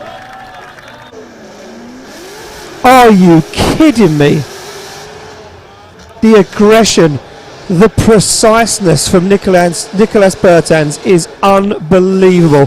Bagsy's lead line absolutely on point. He gave Bertens all the opportunity to chase him down, and look at this, boom! Takes the whole back end off the car. He says, you don't need that where we're going. And then on the transition back, he said, there's a bit left, I'll take that as well. Bertens looks like he's out for a Sunday drive, and this is a masterclass for Bertens. Almost too aggressive there on the front wheel. Tagged Bagsy's front wheel. You can see that upset the car. But nevertheless,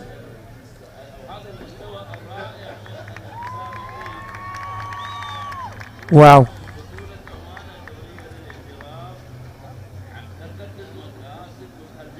Wow, incredible stuff. Absolutely incredible from two superstars in their own right, as Nicolas Bertens and Bagsy now pull back up to the line.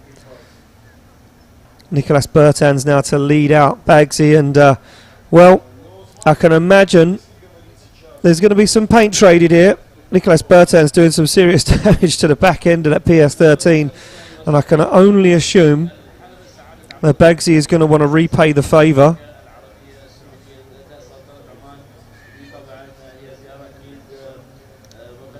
As our safety marshals down there just try and wrap up Bagsy's car with some gaffer tape like a parcel. Well, too right too, because he's about to send it, that's for sure. So here we go.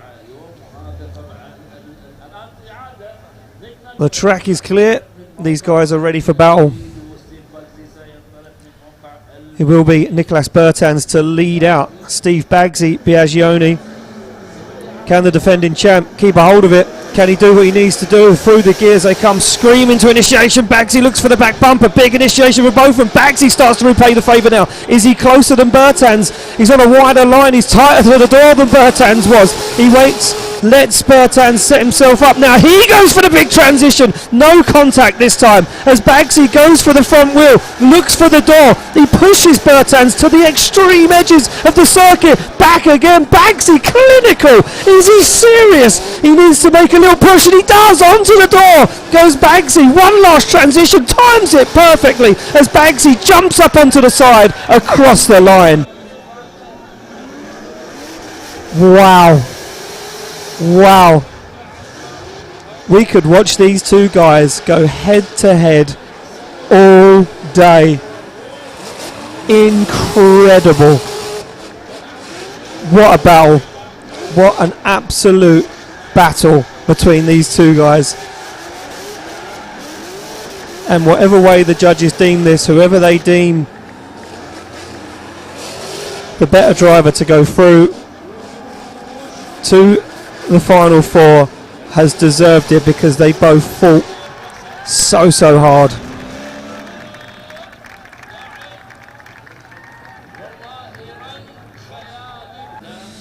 Well, so here we go. The officials calling them over after letting them cool their cars down around the circuit.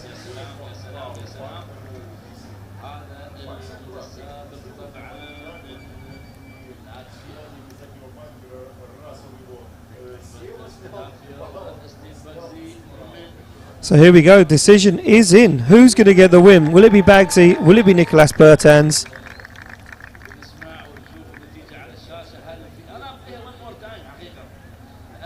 Or will it be a one more time? Well, we're about to find out. I think Nicholas is saying to him, sorry about the back of your car. There was stuff there a minute ago, but now there's no stuff anywhere.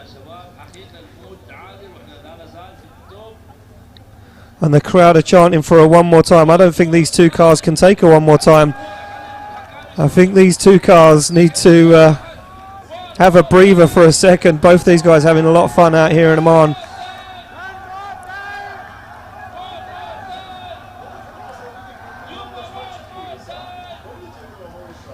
And we'll wait for that all-important decision to drop in. One more spot left in the final four. Who will fill it? Will it be Bertans? Will it be Bagsy?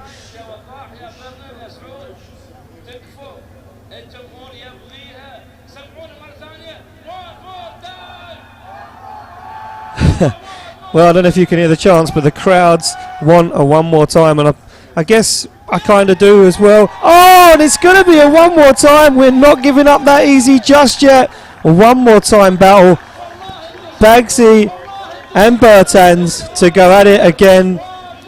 And well, for the sake of my voice, I'm going to leave you in some peace and quiet for just a few moments. Unless we're going to move on, I don't think we should be moving on to our final four battles until we get this one done. But I will check before I leave you in silence for a few moments.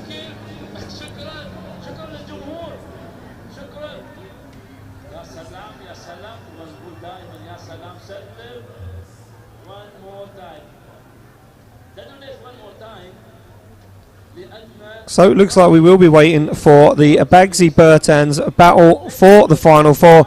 So I'm going to rest my voice for a few moments, gather my thoughts, and prepare myself for a one more time between Bagsy and Nicholas Bertans.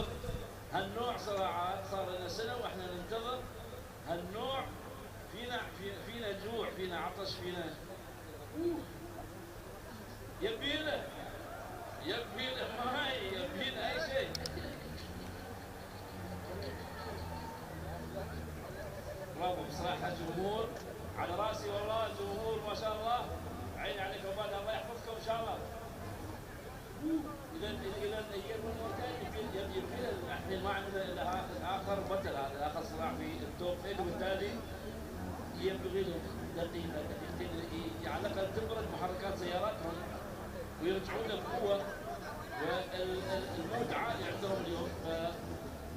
نبي نذكر بشغلة حلوة، اللي يبغى يشوف باكسي واللي يبغى يشوف نيكلاس بيرتنز واللي يبغى يشوف كريس بانكوت واللي يبغى يشوف آلنهايم، كلكم مدعوين يوم ثلاثة هني من الساعة 6 إلى الساعة 7 تختاروهم، اللي هي طبعا بلاي ستيشن راح يكونوا موجودين.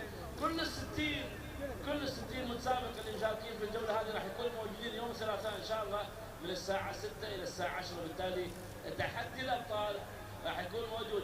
تبون تحدوهم تعالوا يوم الثلاثاء، لكن في البلاي ستيشن وطبعا اللي هي الألعاب الإلكترونية. بالتالي هي فرصة للاقتراب من الأبطال، فرصة طبعا لأخذ الصور التذكارية معهم، فرصة للتعرف على نوعية السباقات، على التكنيك اللي طبعا يبغي. عصوب أجيكم؟ لا أجيكم، لا والله أجيكم، أنا أجيكم ثواني. أنتوا جننتوني أنتوا.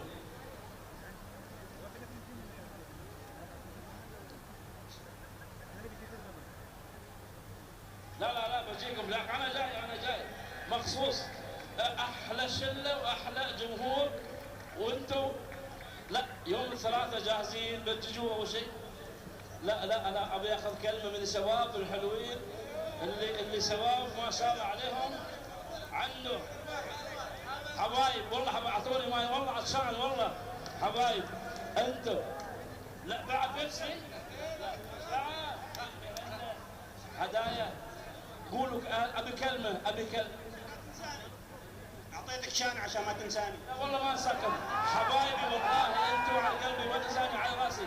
بالتالي وجود حبايب والله حبايب. جايكم الادري والله حبيب. نعم حبيب، انا كنت عندكم الاسبوع الماضي في ابو ظبي، وهذا شو ابطالنا من الامارات اليوم ما شاء الله ابطال حلوين، لكن صار شويه. الجوله جايه ان شاء الله، الاسبوع الجاي ان شاء الله. شوف اي بطوله، نجاح اي بطوله هي من الجماهير. بالتالي كل شكر يعني يوميا يوميا بجي يجيهم. اشكركم على الماي وعلى الشاني عشان ما قساني. حبيب الزواوي،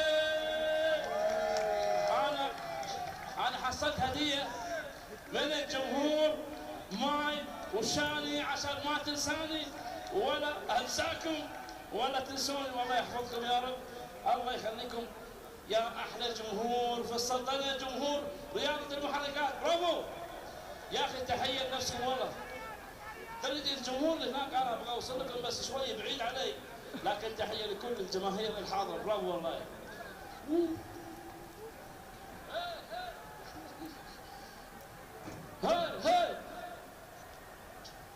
هاي شوف الجمهور اعطونا شاني، اعطونا ماي، ما قصروا.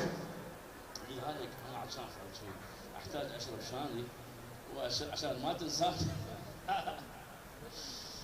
والله حلوين. اذا انا اعطوني دقيقه بس ارتاح عشان اشرب الماي والشاني. اوكي.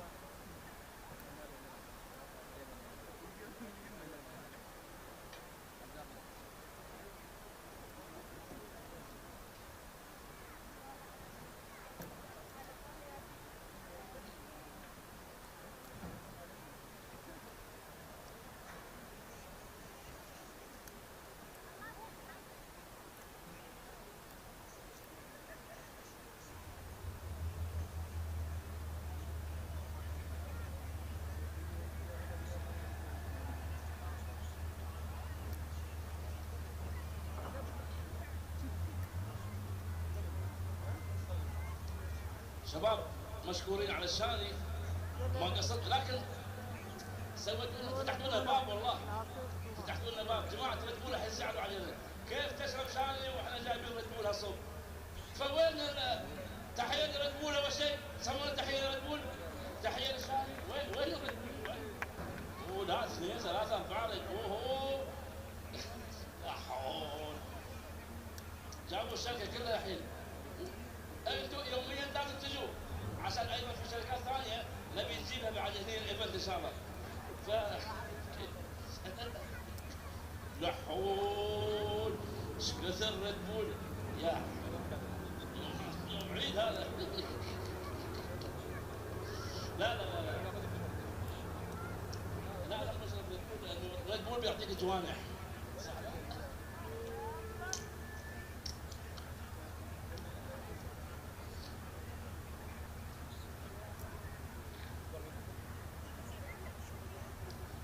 هاي طبعا الصورة الجماهير الجميلة اللذيذة اللي حاضرة في مدرجات حلبة مسقط الدريفت أرينا بالجمعية العمانية للسيارات.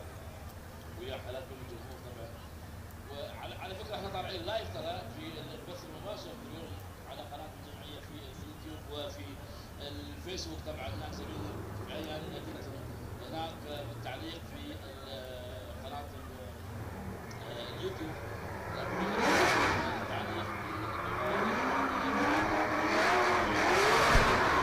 Well, the sound of a V8 rumbles in the tyre warming area, and the look of a battered and bruised Nissan PS13 warms up the tyres. Bagsy makes his way into the tyre warming area for a go once again. And Nicolas Bertans, these two guys went head to head.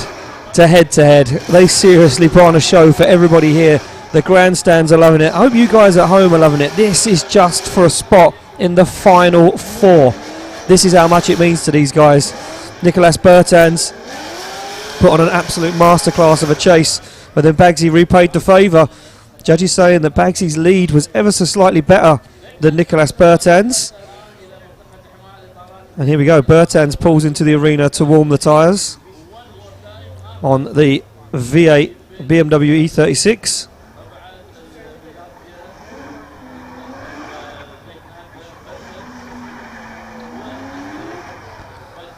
And there we go, Bagsy on the line, ready to rock and roll. We already have Alan Hines in the final 4, Ahmed Daham in the final 4, Edgars Kogeras in the final 4. But who will take that final spot in the final 4? 2 shots at a podium for all of these guys in the final four. Who is going to get there? Well, this is it. The one more time battle has to be decided here and now. The light goes green. Bagsy off the line to lead out. Nicolas Bertans, flames erupt from the back. Bertans once again hot onto the tail of Bagsy's PS13. On the foot brake goes Bagsy, dials that car into the outside line. Bertans falls down off of that qualifying line ever so slightly now. Not as aggressive this time as Bertans as they transition back. Bertans leaves him some room.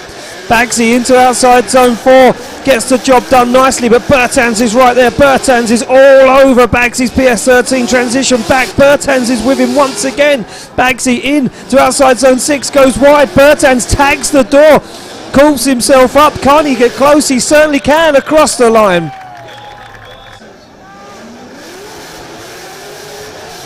So a small error from Bagsy in the lead. Oh, contact was there between these two guys on initiation as Bagsy gets himself dialed into outside zone 3. You can see getting that car right to the edge of the circuit. Nice lead line. Bertans clinical on those transitions once again. This time not too close, not too risky. Doesn't want to put himself in a dangerous position once again. And calls Bagsy to spin. Good transition back. Bagsy here though, right to the edge of the circuit, just about, and I mean millimetres, keeps it within track limits as Bagsy uses every inch of the tarmac here in Oman to put on a show for the fans and for you guys at home. Now the torch is handed to Nicolas Bertans. Can he lay down that clinical lead line? And the question is asked to Bagsy from Nicolas Bertans: can you chase as good as me?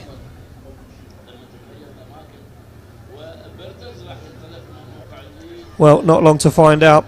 Bagsy heads back to the start line.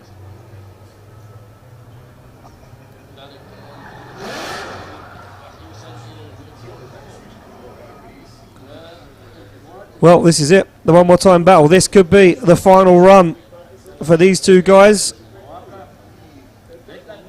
Bertans to lead, Bagsy to give chase.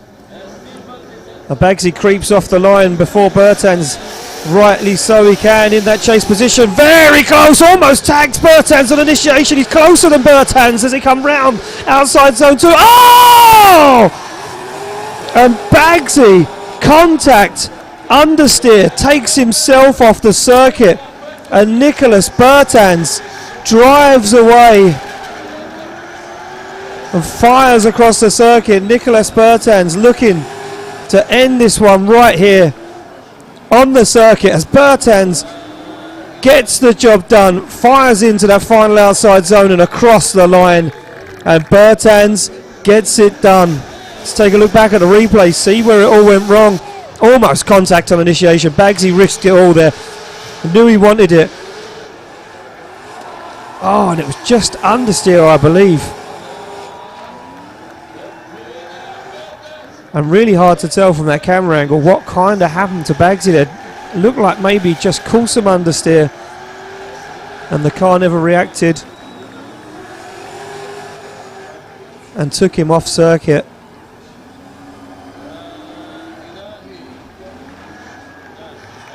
So Bagsy out of the car, applauding the crowd. I think the judges know how this one went.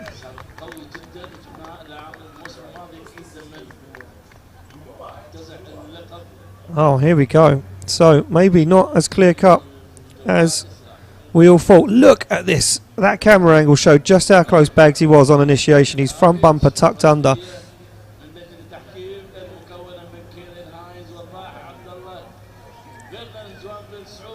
And I wonder if the judges think that Bertans was handbraking through outside zone 2. Oh. And it did look like Nicolas Bertans handbraked, because the rear wheels did look for a moment there like they stopped spinning.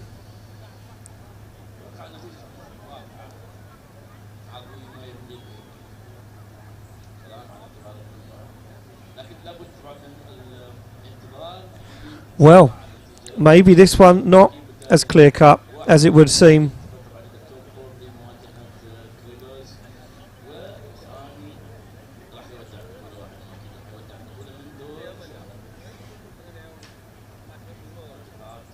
Now I wonder if the judges are trying to see if Nicolas Bertans handbraked on outside zone 2. Now,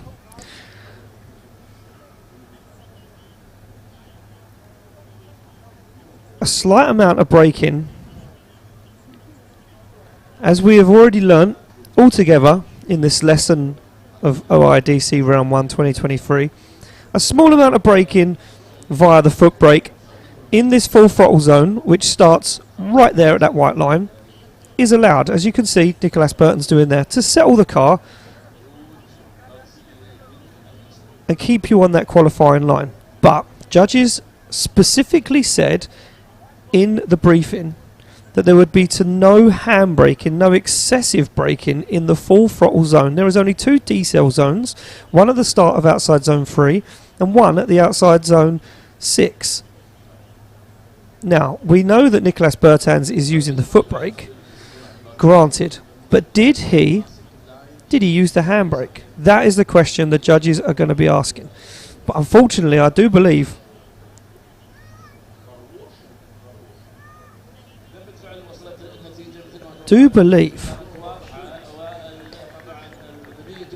that this is the question that the judges are going to be discussing amongst themselves.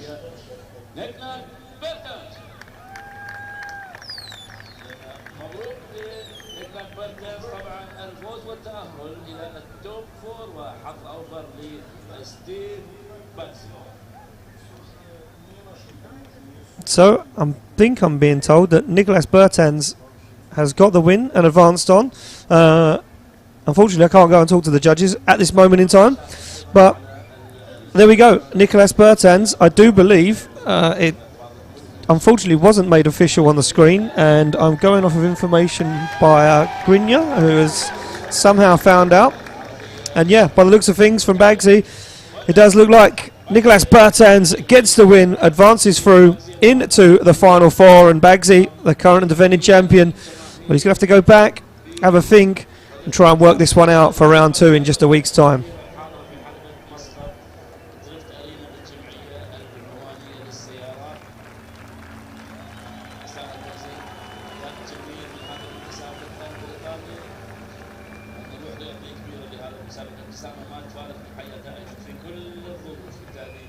ان شاء الله بنشوفها ايضا في الجوله الثانيه ان شاء الله الاسبوع القادم يوم 19 و20 يناير بعد اسبوع ان شاء الله.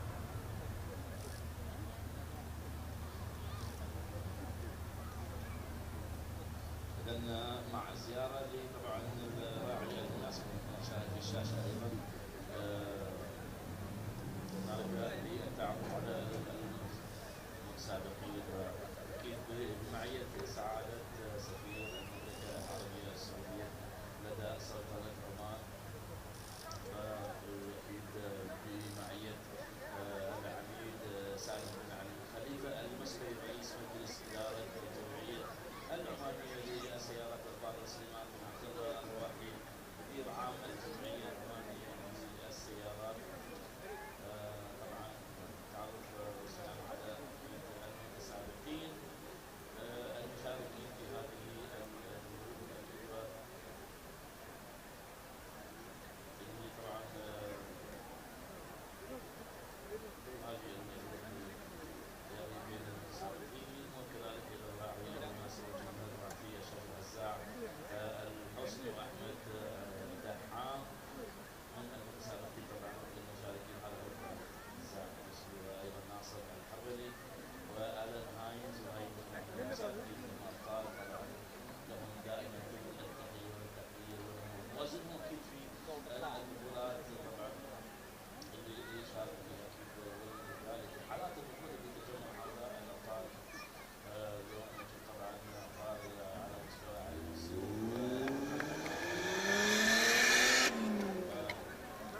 الان طبعا مع العرض الخاص لي طبعا الدراجه الخاصه بطبعا فئه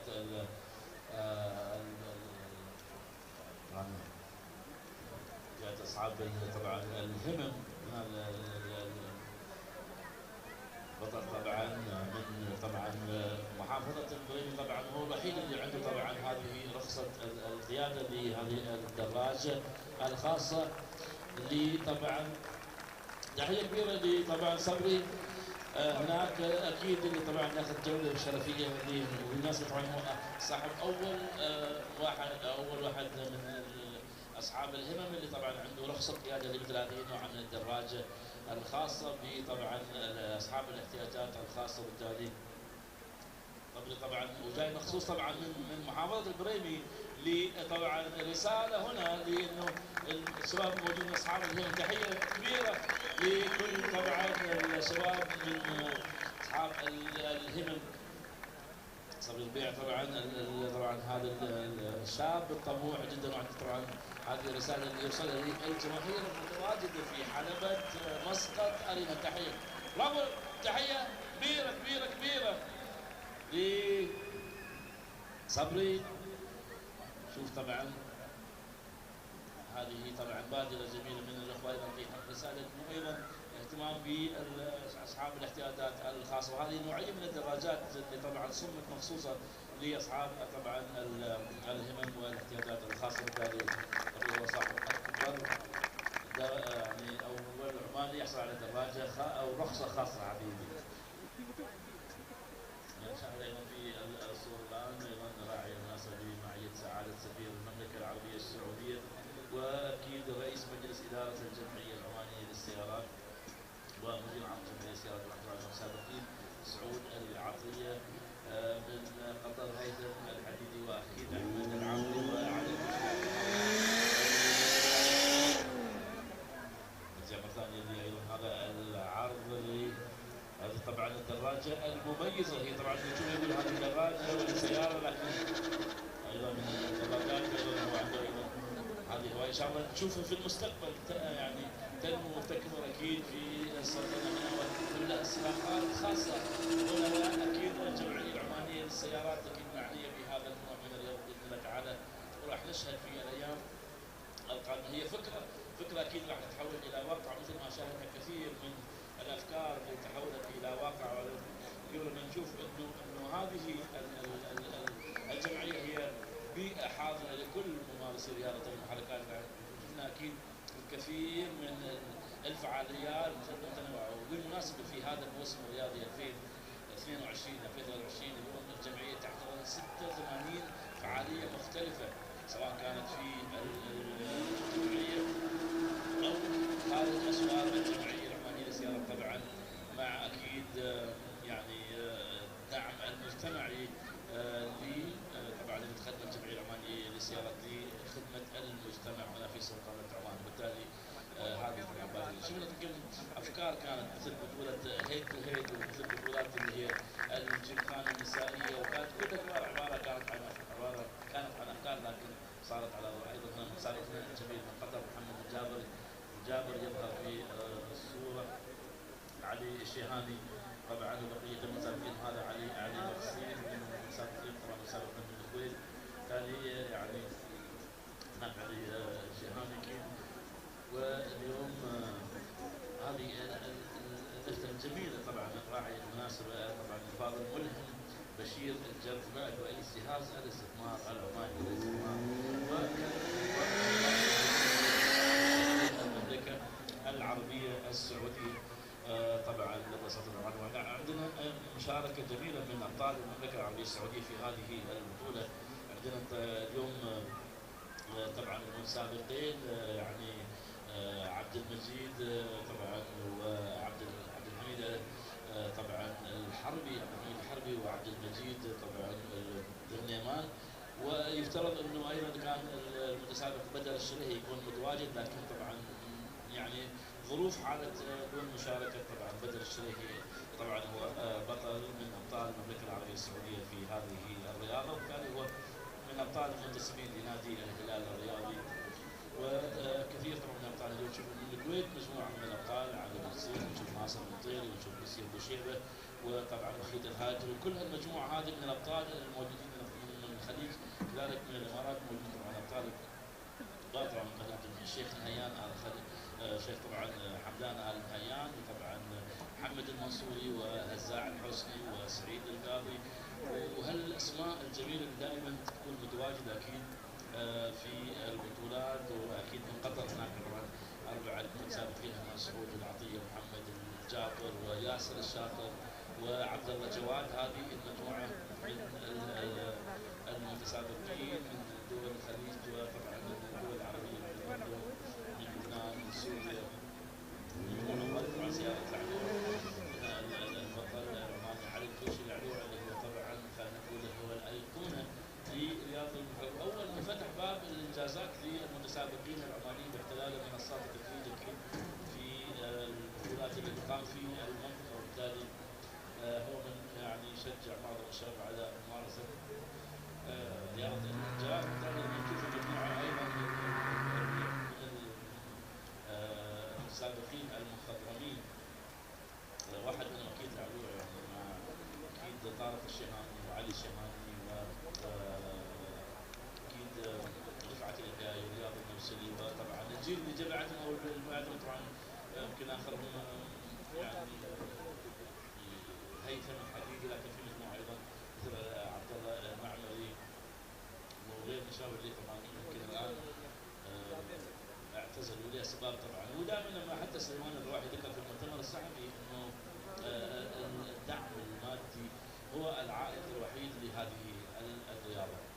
الرياضه هذه تحتاج الى دعم مادي كبير لان الرياضه مكلفه جدا، وبالتالي اذا المتسابق ما حصل دعم من او رعايات من القطاع الخاص او من الشركات الداعمه والراعيه، اكيد ما يقدر يستمر اكيد في الرياضه هذه، لانه لما تجهز سياره اقل شيء تتكلم عن مبلغ وقدره يعني 20,000 او يمكن اكثر. تجهيز لسياره سباق ما هو مبلغ بسيط، لذلك الشباب ما شاء الله عليهم الجهود مقدره، الجهود اكيد مثمنه من الجمعيه العمانيه للسيارات التي تسعى لدعم هؤلاء الشباب، ولكن تبقى ايضا انه الدعم لابد ان يكون دعم مجتمعي، دعم رسمي، دعم ايضا من القطاع الخاص.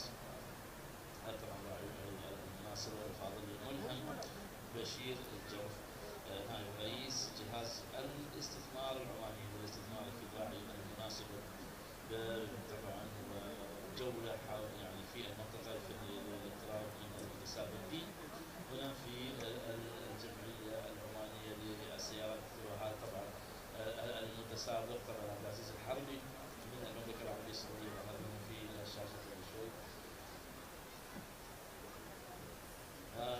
الجوله الان طبعا اتوقع انه المنطقه الخاصه طبعا هنا نتكلم عن البنيه التحتيه للجمعيه العمانيه للسيارات ومقراتها اكيد اللي اليوم يشهد لها قاسي وجانب هناك طبعا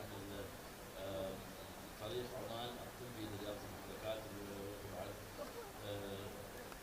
اول فريق رسمي طبعا كان طبعا هو فريق مكون من مجموعه من الاطباء والمسعفين والممرضين، وبالتالي تواجدهم كثير مهم في بطولات رياضه المحركات. ذلك ايضا فريق الفحص الفني في منطقه طبعا السكوتنير، هذه مهمه جدا بالنسبه للرياضه. اليوم احنا نشوف عندنا فريق سكوتنير وفريق فحص فني قوي في السلطنه يتم الاستعانه به في تنظيم بطولات في المنطقه، وفريق المارشلز كذلك في السلطنه. نحس طبعا لما وصلت اليه هذه، وطبعا بجهود وتكاتف جميع الجهات والشركاء الداعمين للجمعيه العمانيه للسيارات اكيد، وطبعا برئاسه العميد السابق العميد خليفه المسكري رئيس مجلس اداره الجمعيه العمانيه للسيارات، وكل اعضاء مجلس الاداره واكيد الطاقم الاداري والفني العامل في الجمعيه العمانيه للسيارات. نتابع احنا في هذا النقل المباشر لوقائع الجوله الاولى طبعا بطوله عمان الدوليه للانجراب في نسختها الخامسه، الجوله الاولى للمسيره. وصلنا طبعا الى التوب فور او الاربعه المتبقين في في هذه البطوله بعد ما شارك 60 متسابق في الجوله الاولى اللي كانت تصفياتها يوم امس الخميس 12 يناير، شارك فيها 60 متسابق وتاهل منهم 32 متسابق الى اليوم الختامي اللي هو اليوم الجمعه، اليوم النهائي. وبالتالي شاهدنا صراعات قويه جدا، وشاهدنا فيها ون مور تايم اكثر من مره، وشاهدنا فيها مستويات متقاربه بين المتسابقين. لذلك نشوف ايضا احمد دحام هناك جاهز للمواجهات الدور الاربع. هي العوده للتراعي المناسبه وسعاده سفير المملكه العربيه السعوديه. مواجهتين من العيار الثقيل ننتظرهم الان في الدور الاربعه. التوب فور راح يشهد مواجهه حاميه جدا بين ألان هاينز المتسابق الايرلندي والمتسابق الاردني احمد دحام. الفائز منهم راح يكون في الفاينل، راح يضع قدمه في الفاينل وبالتالي قدم اولى نحو اللقب. ألان هاينز احمد دحام واحد منهم راح يكون في الفاينل من هذه. والطرف الثاني كذلك ايضا ادغارز كروجريز وايضا ماك بيرتنز. صراعات او توب فور مولع، توب فور نار، توب فور. اتوقع ان بطل هالجوله هذه يستاهلها بجدار، لانها جات بتعب، جت بتعب وجات اكيد بجهد كبير. ايضا يا الساده مواجهات الدور فور راح تجمع بين ألان هاينز، اول مواجهه بين ألان هاينز واحمد دحام، والمواجهه الثانيه بين طبعا ادغارز كروجريز وماك بيرتنز. شوف طبعا المنطقة الخاصة بإعمال إطارات جاهزة لاستقبال المتسابقين الأربعة المتبقين في هذه الجولة الأولى من بطولة عمان الدولية للإنجراف. بدينا نسمع هدير محركات، اشتغلت المحركات هناك. بنشوف طبعا بعد شوي أول متسابق يدخل منطقة إعماء الإطارات إطارات استعدادا لأولى صراعات المربع الذهبي. صراعات المربع الذهبي راح نشوف من راح يدخل في منطقة الإعماء. أولا هل هو ألان هاينز ولا أحمد دحام؟ ذلك اللي يدخل قبله راح يكون طبعا الجديد والتشيز. ما تفرق عموما إذا كانت أنت بديت من موقع التشيز، لكن طبعا تبقى أنها هيك كتقدير اللي طبعا نتائج افضل، لانه يبدا من موقع الليد بحيث انه ياخذ الافضليه انه ينطلق من موقع المقدمه، وبعد كده راح ينطلق في الرن الثاني من موقع المطارده. وهذا شويه الجماهير تبرد والجو بارد، بس احنا اتوقع المواجهتين الجايات في التوب فور راح تسخن الاجواء وراح تضعنا في المود الصحيح ان شاء الله. بالتالي على موعد مع صراعات قويه. توب فور الدحام ألان هاينز.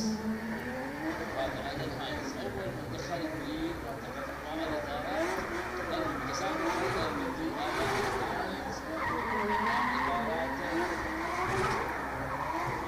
المنطقه المخصصه للاربعه. سؤال في بطل زوج التوب فور الفارس بطل Alan Hayes in the warm-up area, waiting for the battle will be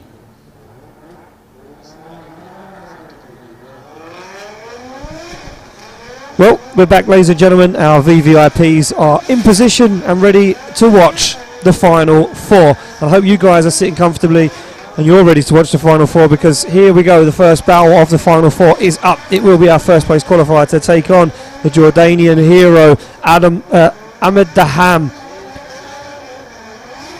So Alan Hines sits on the line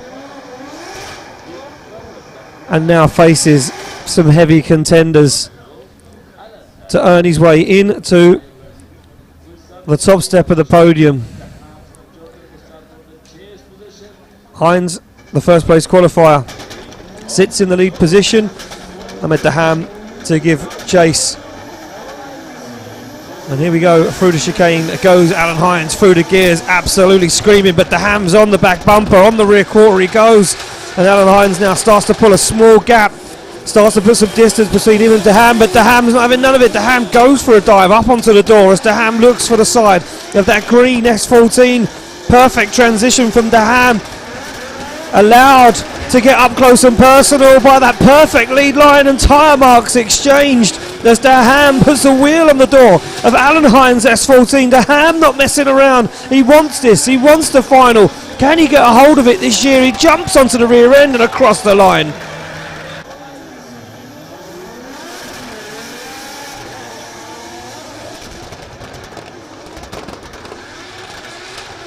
Wow.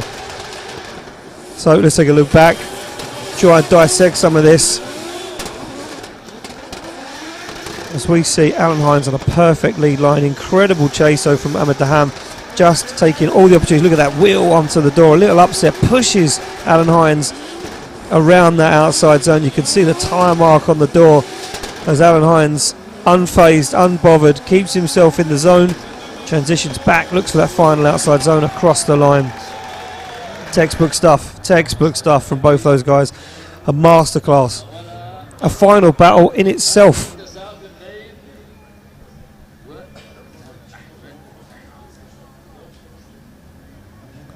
So Ahmed Daham pulls to the start line for the lead position. Alan Hines done all he can do in the lead. Daham done all he can do in the chase.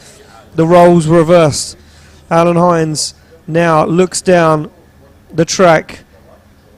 Can he repay the favour? Can he trade paint with Ahmed Daham, or has Daham turned this up to 11? Has he gripped this car up so much that Alan Hines can't even catch him? Well, we're about to find out. Cones get thrown across the circuit. They initiate. Daham right to the edge of the circuit. Now Daham full throttle, absolutely screaming away, and it looks like Daham has set this car up perfectly, but it's still no challenge, it's still no matter, because Alan Hines is with him. They transition. Oh wow, the side skirt removed by Alan Hines as Hines now sticks his wheel on the door. The favour repaid from Alan Hines. Oh, and he transitions, but Hines is in the middle of the circuit. He makes a huge error. Hines back onto the door, he tags Daham, pushes him around the final corner, he looks for him once again on the front wheel across the line. Unbelievable, unbelievable stuff. Well, let's dissect Daham's lead line. Oh, the side skirt already off of Daham's car. Incredible lead line from Ahmed Daham. Alan Hines, couple of little errors, couple of little mistakes creeping in, but look at this, repays the favour, tags him on the door and says, yep, I'm right here, buddy. Rips the rest of the side skirt off, but that transition for me was an error from Alan Hines, and then gets himself back into it. A little tag there, a little contact as he pushes Ahmed Daham. And well, who is going to take it through to the final? These two guys, look at this, laughing and joking, having fun.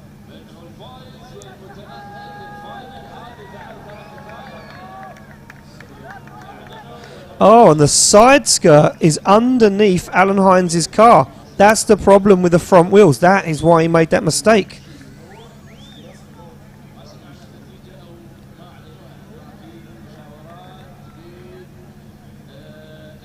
You can see it there, I do believe, underneath the side skirt of Alan's car. Yeah, and look at this, the team trying to remove Ahmed Daham's side skirt. Well, who's going to get the win and who's going to move through into the final? Will it be Daham Will it be Alan Hines?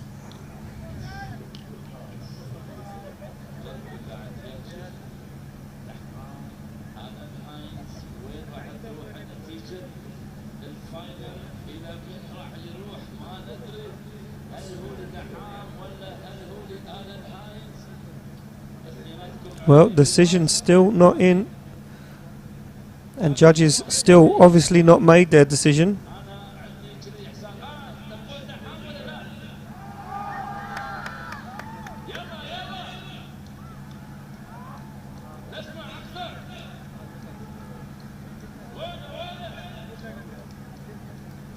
So judges, I think, trying to look at when the side skirt came off, how it came off. I think it came off when Alan Hines tagged the door of Ahmed Daham. And when he hit the door, it pulled it off and stuck it. You can still see it now, sticking out underneath from what is Alan Hines' passenger side of his car.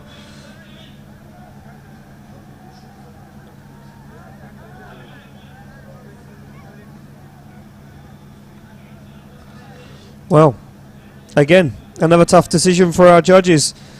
None of these runs easy, none of the decisions easy. And Ahmed Daham gets the win.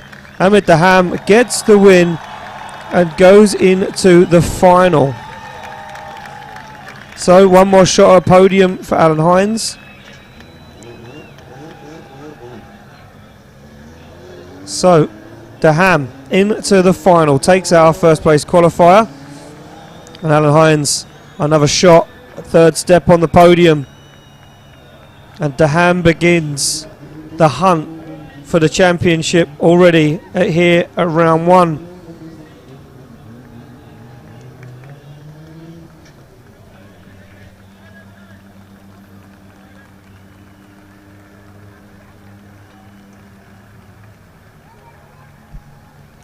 Well, here we go, straight back on the line, ready to do battle for the last place in the final battle. Edgars Kogeras takes on his homeland homie, Nicolas Bertans. Here we go, through the chicane they go. Nicolas Bertans to take on a homeland friend of his own, Edgars Kogeras, and a nice initiation from Bertans. Look at that front wheel clearly lifted off the tarmac, fully locked as he comes into outside zone 3 now. Edgars Kogeras trying to make a move, trying to find the side of that E36 BMW. Just can't get there though. Makes a big dive across the circuit, but still some distance between these guys as Bertans absolutely hammers down, flicks it across the circuit, looks for the outside zone and fulfills it. Kogeras, no movement, no fight, no dive from Kogeras into that final outside zone, and Nicolas Bertans looks rock steady.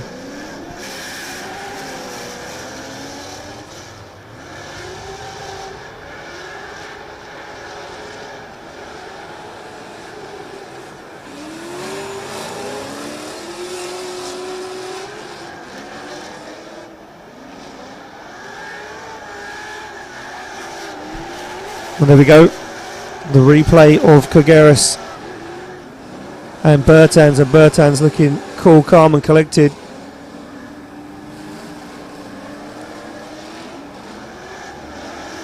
And Nicolas Bertans getting the job done across the line. Now gets to play in that chase position as Edgars Kogeras now has to put down the lead line of a lifetime.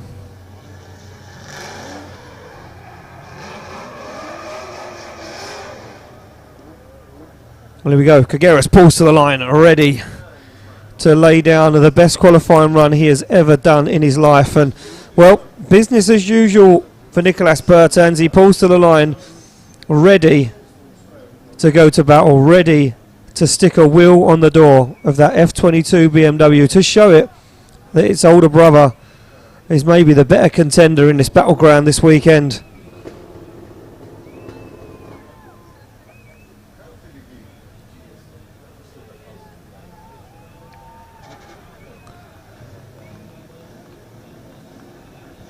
Here we go, light goes green. Edgars Kogeras to lead out Nicolas Bertans The final spot in the final awaits. Flick across the circuit, but look at Bertans, aggressive, onto the back bumper he goes. Dials off the angle, shallows up as now Kagaris goes wide, looks for that outside zone, barely fulfills it, but doesn't matter to Bertans, he's right with him as he shallows up to transition. Kagaris looks deep in outside zone 4. Kagaris hungry for this one, fires across the circuit as Nicolas Bertans goes wheel to wheel. Almost big contact as Nicolas Bertans hungry to get into that final with Ahmed Daham as he comes across the line. He's on the door.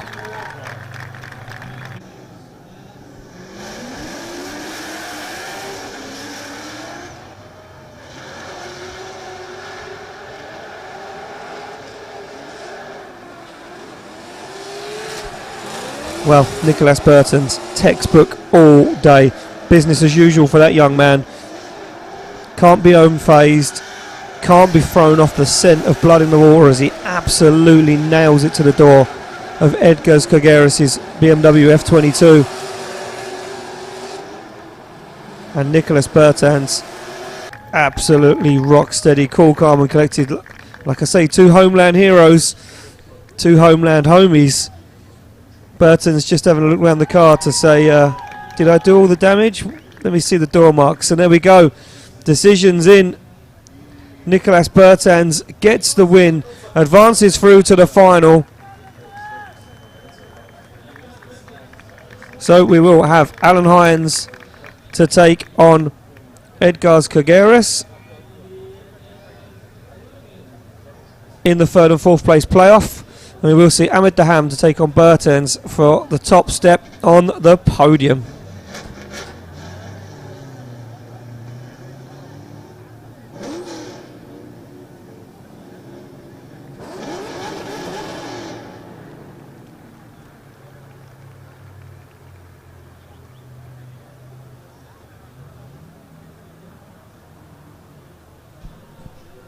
So, obviously we'll have a few minutes break while we wait for Edgars Kagaris to prepare his car ready for that third and fourth place playoff. Alan Hines already prepping his car for the third and fourth place playoff. So in a few moments time we will see Edgars Kagaris to take on Alan Hines for that third step.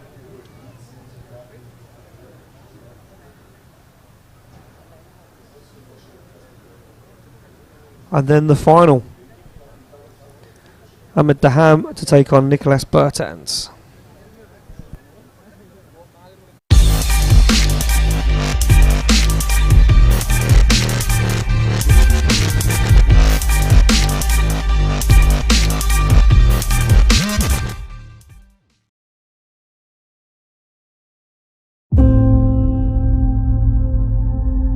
كل نهار جديد يبعث معه املا جديدا لنرسم الرؤيا ونصنع الانجاز. كل نهار جديد يبعث امجاد الامس وطموح امه تسابق الزمن بكل عزم واصرار لاجل عمان. اليوم غايه وهدف منذ أكثر من 50 عاما، من جيل إلى جيل، لأجل عمان الغد.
سرعة وعارض.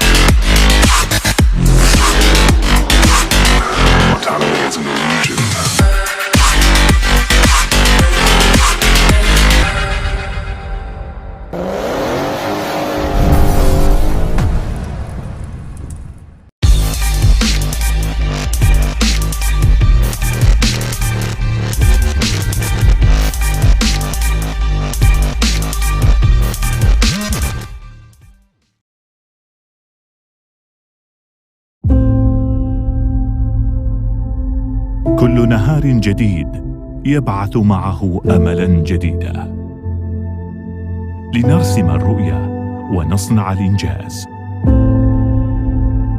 كل نهار جديد يبعث امجاد الامس وطموح امه تسابق الزمن بكل عزم واصرار.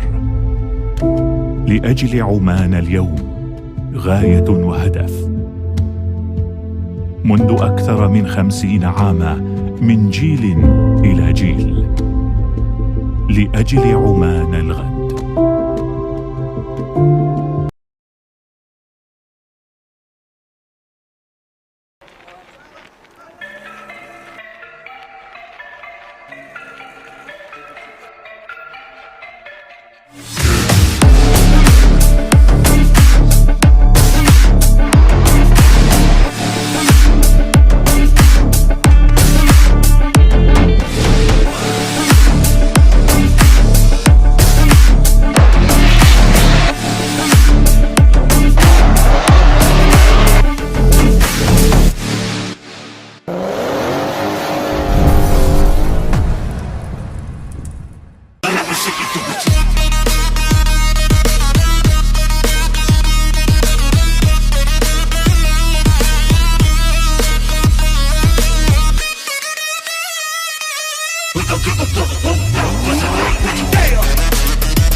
صبري. شوف طبعا هذه طبعا بادره جميله من الاخوه، ايضا في حق رساله انه ايضا اهتمام باصحاب الاحتياجات الخاصه، وهذه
المتسابقين وأيضا الصراعات جانبية وأيضا الروح الرياضية حضرت بشكل كبير في هذه البطولة. 60 متسابق شاركوا معنا في الجولة الأولى. اليوم وصلنا طبعا إلى التوب 32 وطبعا وصلنا إلى السباق الختامي وأيضا كل شيء توفر. بالتالي الآن ندعو طبعا كل المتسابقين وكل الجماهير للاختلاف بالمنصة التتويج. راح نبدأ إن شاء الله تتويج الفائزين بالمراكز الثلاث الأولى في ثلاث فئات. راح تكون معنا طبعا ثلاث فئات من الفائزين، طبعا اللي هي فئة المتسابقين المحليين او الناشونال وفيها ثلاث فائزين، وفئة طبعا متسابقين الشرق الأوسط وشمال أفريقيا فيها كذلك ثلاثة متسابقين وثلاثة متسابقين من الفئة الدولية. بالتالي راح يكون معانا هناك في البوديوم 9 متسابقين إن شاء الله في هذه اللحظة. بنكون معنا طبعا أنا وزميلي أيان في التعليقين. متى ما تكونوا جاهزين احنا جاهزين. لأن إذا كنتوا جاهزين كجماهير إن شاء الله راح نعلن عن أسماء الفائزين بالمراكز الثلاثة الأولى. نبدأ مع الناشونال. إذا الآن نبدأ طبعا مع فئة الناشونال وفئة المحليين. وفي سباق طبعا فئة المحليين احتل المركز الثالث أيها السادة الكرام في فئة الناشونال المتسابق علي الشيهاني.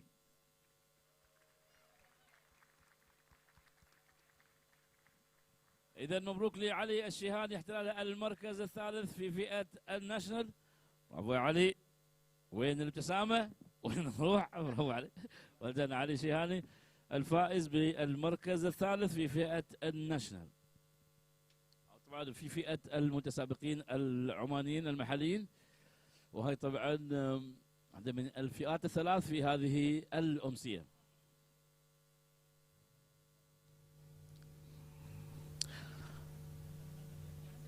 سمعونا كذا أحلى تحية للبطل علي الشيهاني. برافو يا علي. في محتل المركز الثاني في فئة المتسابقين المحليين المتسابق طارق الشيهاني.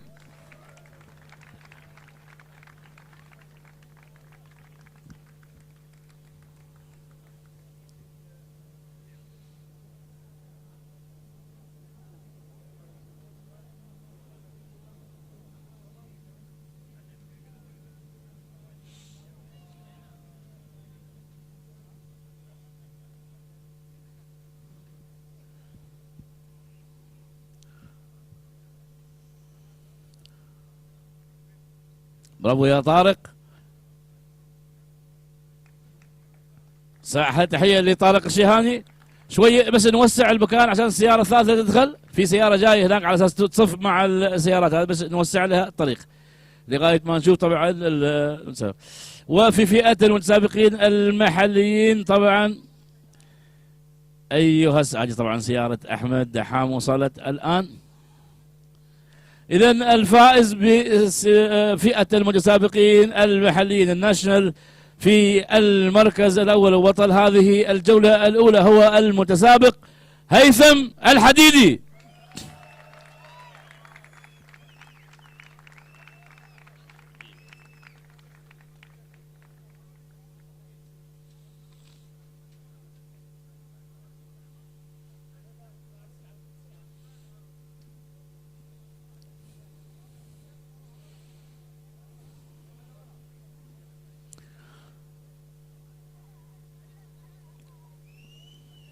وتحية كبيرة لهيثم الحديدي. برافو هيثم.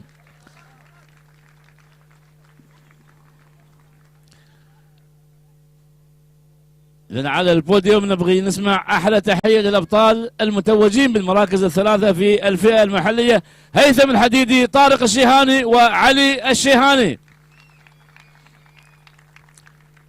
حلوين.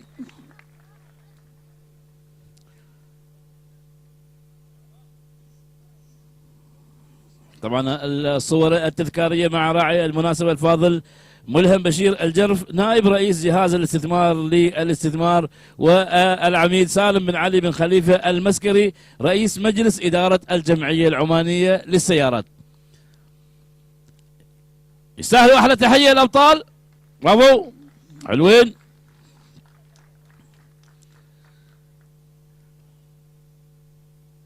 خلونا ننتقل مباشرة إلى تتويج الفائزين بفئة المينا أو فئة الشرق الأوسط وشمال أفريقيا.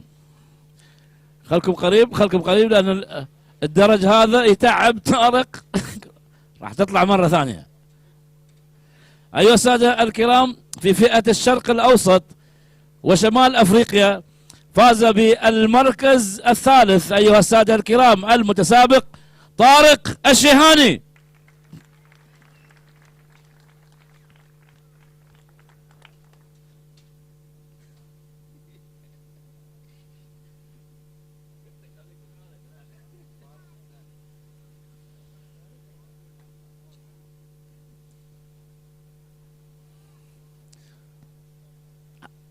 تحية لطارق الشيهاني المتوج بالمركز الثالث في فئة الشرق الأوسط وشمال أفريقيا فئة المينا. وتوج بالمركز الثاني أيها السادة في فئة المينا المتسابق هيثم الحديدي. لياقة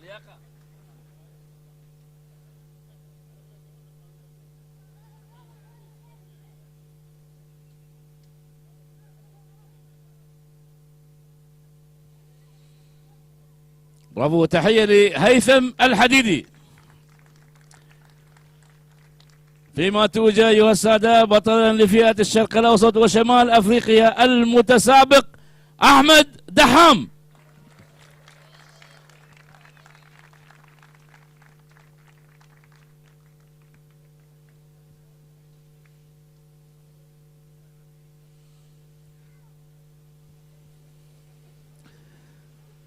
برافو، تحية كبيرة لأحمد دحام. برافو، سهل.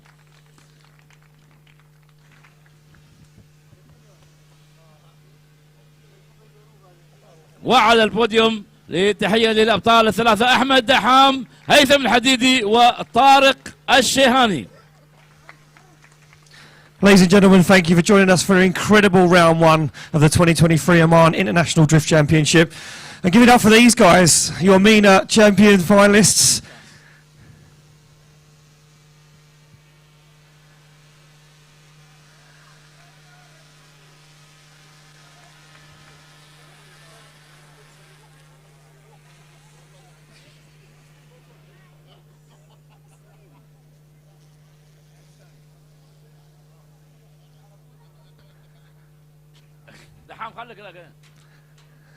So now it is with great pleasure that I can announce taking third step at round one of the IIDC 2023 Championship is Alan Hines.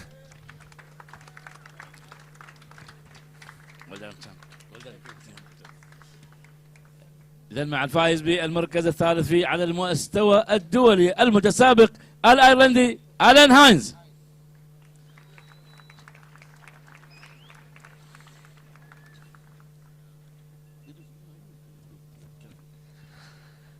Well, there we go. Alan Hines, ladies and gentlemen, takes third step on the podium here at round one. And with that literally explosive final battle, I can announce that taking second step on the podium, ladies and gentlemen, make some noise for the one and only Ahmed Daham. Whoa!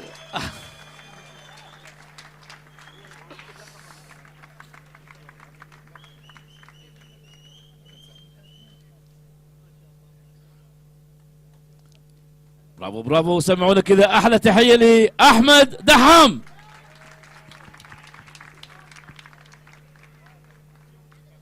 And that means, ladies and gentlemen, taking the win, the top step on the podium goes to the one and only Latvian lover. Give it up for Nicholas Knick-Knack Bartans. Ooh, bravo.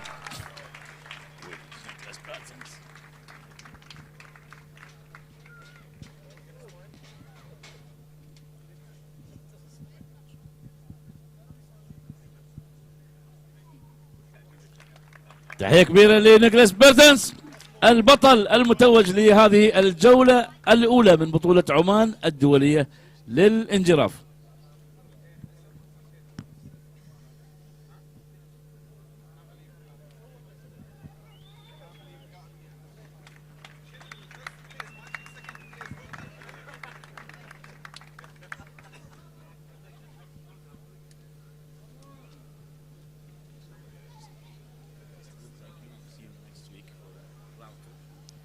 So thank you very much, ladies and gentlemen, for joining us today for round one of the IDC 2023. From me and Habib, we will see you next weekend for round two. You are not going to want to miss a thing. Thank you very much. Good night. Safe journey home. شكرا جزيلا لكل من حضر وتواجد في حلبة مسقط درفت أرينا بالجمعية العمانية للسيارات. نشوفكم إن شاء الله في الجولة الثانية يوم الخميس والجمعة 9 و10 يناير بإذن الله. إلى ذلك الحين السلام عليكم ورحمة الله وبركاته.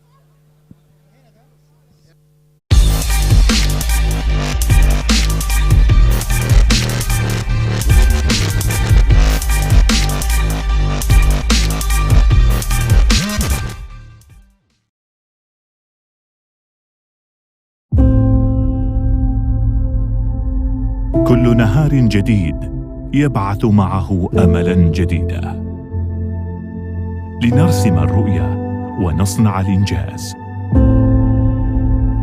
كل نهار جديد يبعث امجاد الامس وطموح امه تسابق الزمن بكل عزم واصرار.